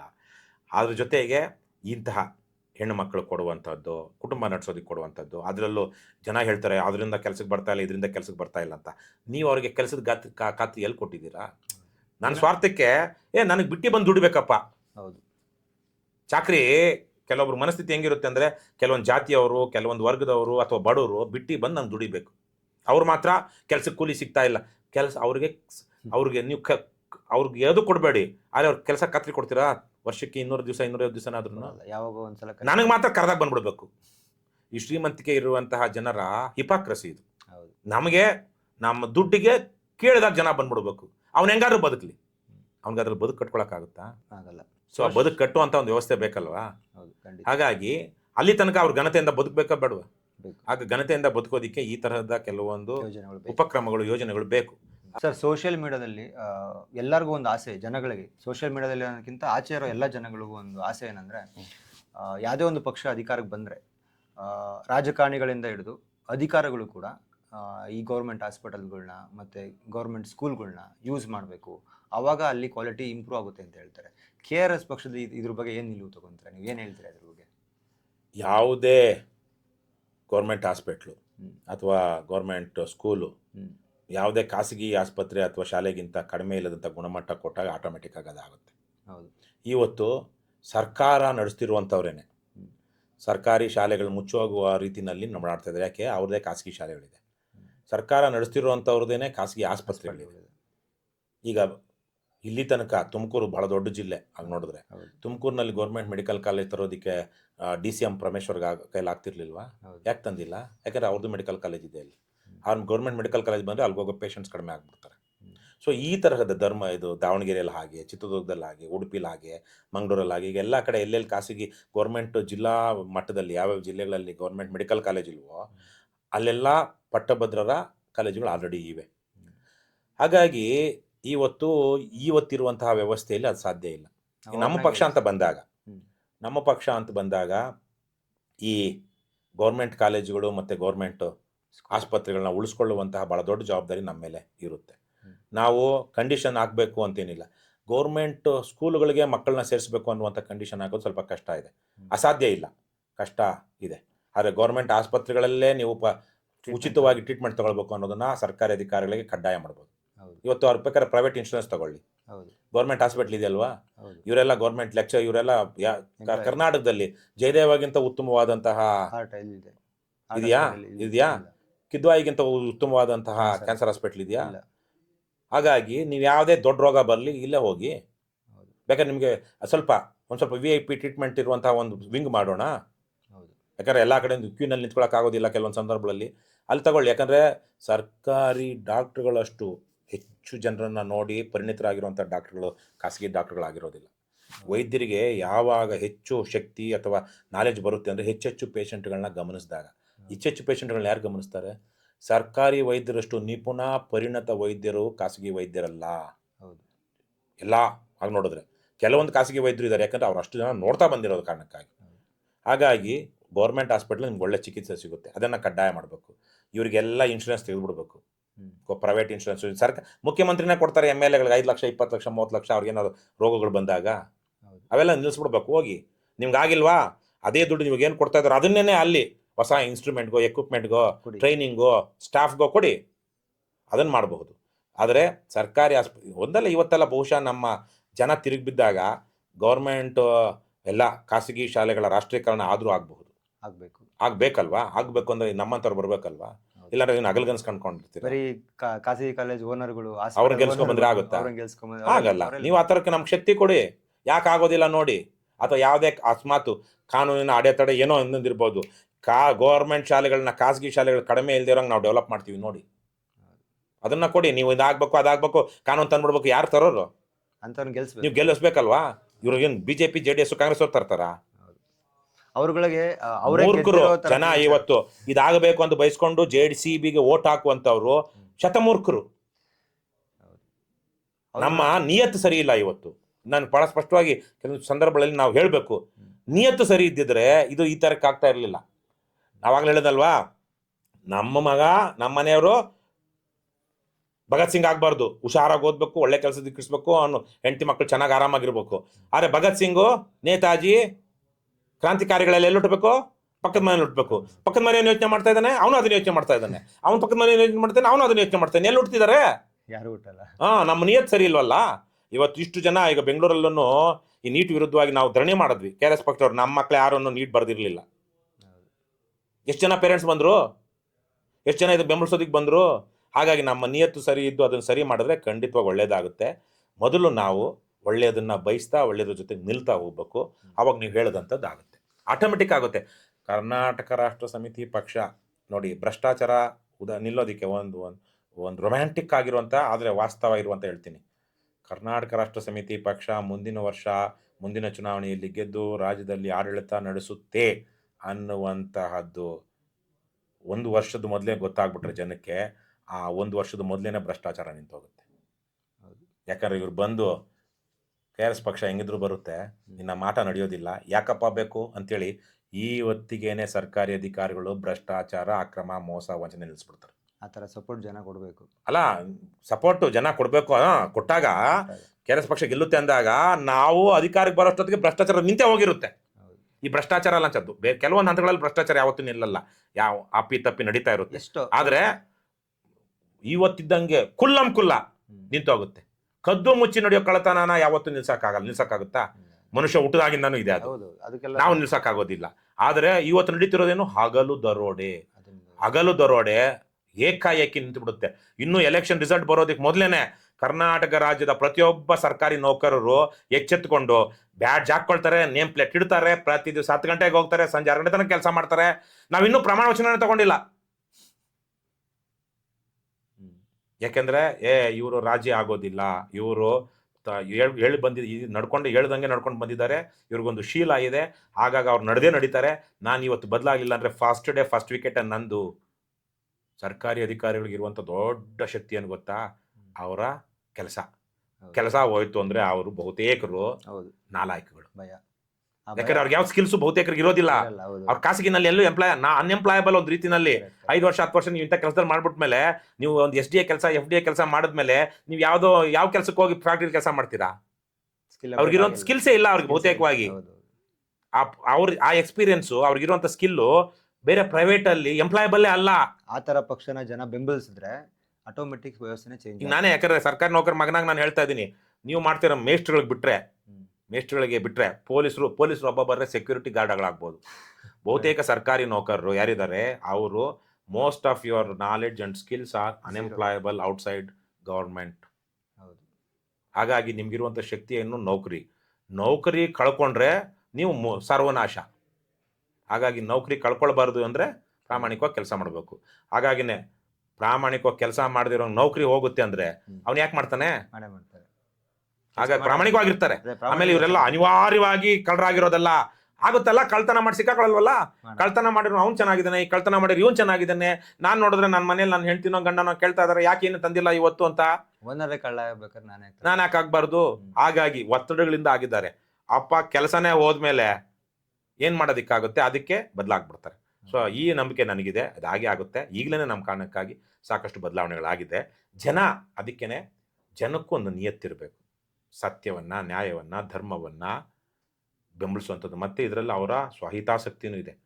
ಒಂದು ಯೋಗ್ಯವಾದಂತಹ ಸಮಾಜದಲ್ಲಿ ಅವರ ಕುಟುಂಬವೂ ಏಳಿಗೆ ಆಗುತ್ತೆ. It will also thrive.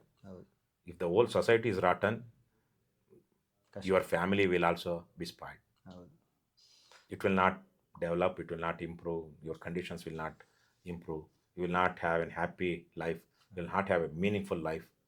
ಹಾಗಾಗಿ ಒಳ್ಳೆಯ ಸಮಾಜದಲ್ಲಿ ಬದುಕೋದು ನಮ್ಮ ಹಕ್ಕು. ಮತ್ತೆ ನಾವು ಅದನ್ನು ಪಡಿಬೇಕು ಅಂದರೆ ನಾವು ಜವಾಬ್ದಾರಿಯುತವಾಗಿರಬೇಕು ಅಂತ ಜನ ತೀರ್ಮಾನಿಸ್ಬೇಕು, ಅರ್ಥಕೊಳ್ಬೇಕು.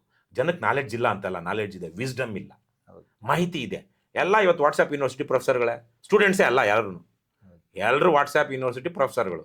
ಆದರೆ ವಿಸ್ಡಮ್ ಇದೆಯಾ? ವಿವೇಕ ಇದೆಯಾ? ವಿವೇಕ ಅಂದರೆ ಏನು? ಯಾವುದು ಸರಿ ಯಾವುದು ತಪ್ಪು ಅಂತ ತಿಳ್ಕೊಂಡು ಸರಿಯಾದದ್ದನ್ನೇ ಮಾಡುವ, ತಪ್ಪಾದದ್ದನ್ನು ನಿಲ್ಲಿಸುವ ಅಥವಾ ವಿರೋಧಿಸುವ ಸಾಮರ್ಥ್ಯವೇ ವಿವೇಚನೆ. ಇವತ್ತು ಜನಕ್ಕೆ knowledge, everybody is knowledgeable, but there are very few people with wisdom. Those are the people who are treading a very tough path. ವಿವೇಕದಿಂದ ಜನ ಯೋಚನೆ ಮಾಡಿದ್ರೆ KRS ಪಾರ್ಟಿನ ಬೆಂಬಲಿಸ್ತಾರೆ ಅಂತ ಹೇಳ್ತಾರೆ. ಅಲ್ಲ, ವಿವೇಕದಿಂದನೇ ಅಷ್ಟೇನೆ ಅಲ್ಲ, ಸ್ವಹಿತಾಸಕ್ತಿಯಿಂದ. ಇದರಿಂದ ನಮ್ಗೆ ಒಳ್ಳೇದಾಗುತ್ತೆ, ಸಮಾಜಕ್ಕೆ ಒಳ್ಳೇದಾಗುತ್ತಲ್ವಾ. ಮುಂದಿನ ದಿನಗಳ ಅಲ್ಲಿ ಭವಿಷ್ಯ ಇಷ್ಟು ದಾರುಣವಾಗಿರೋದಿಲ್ಲ, ಚೆನ್ನಾಗಿರುತ್ತೆ. ತುಂಬಾ ಥ್ಯಾಂಕ್ಸ್ ಸರ್. ನಿಮ್ಮ ವೀಕ್ಷಕರಿಗೂ ಧನ್ಯವಾದಗಳು. ಒಳ್ಳೇದಾಗಲಿ, ಶುಭ. ಏನೇ ಆಗಲಿ ಒಳ್ಳೆಯದನ್ನೇ ಮಾಡುತ್ತಲೇ ಇರಿ. ಖಂಡಿತ. Thank you.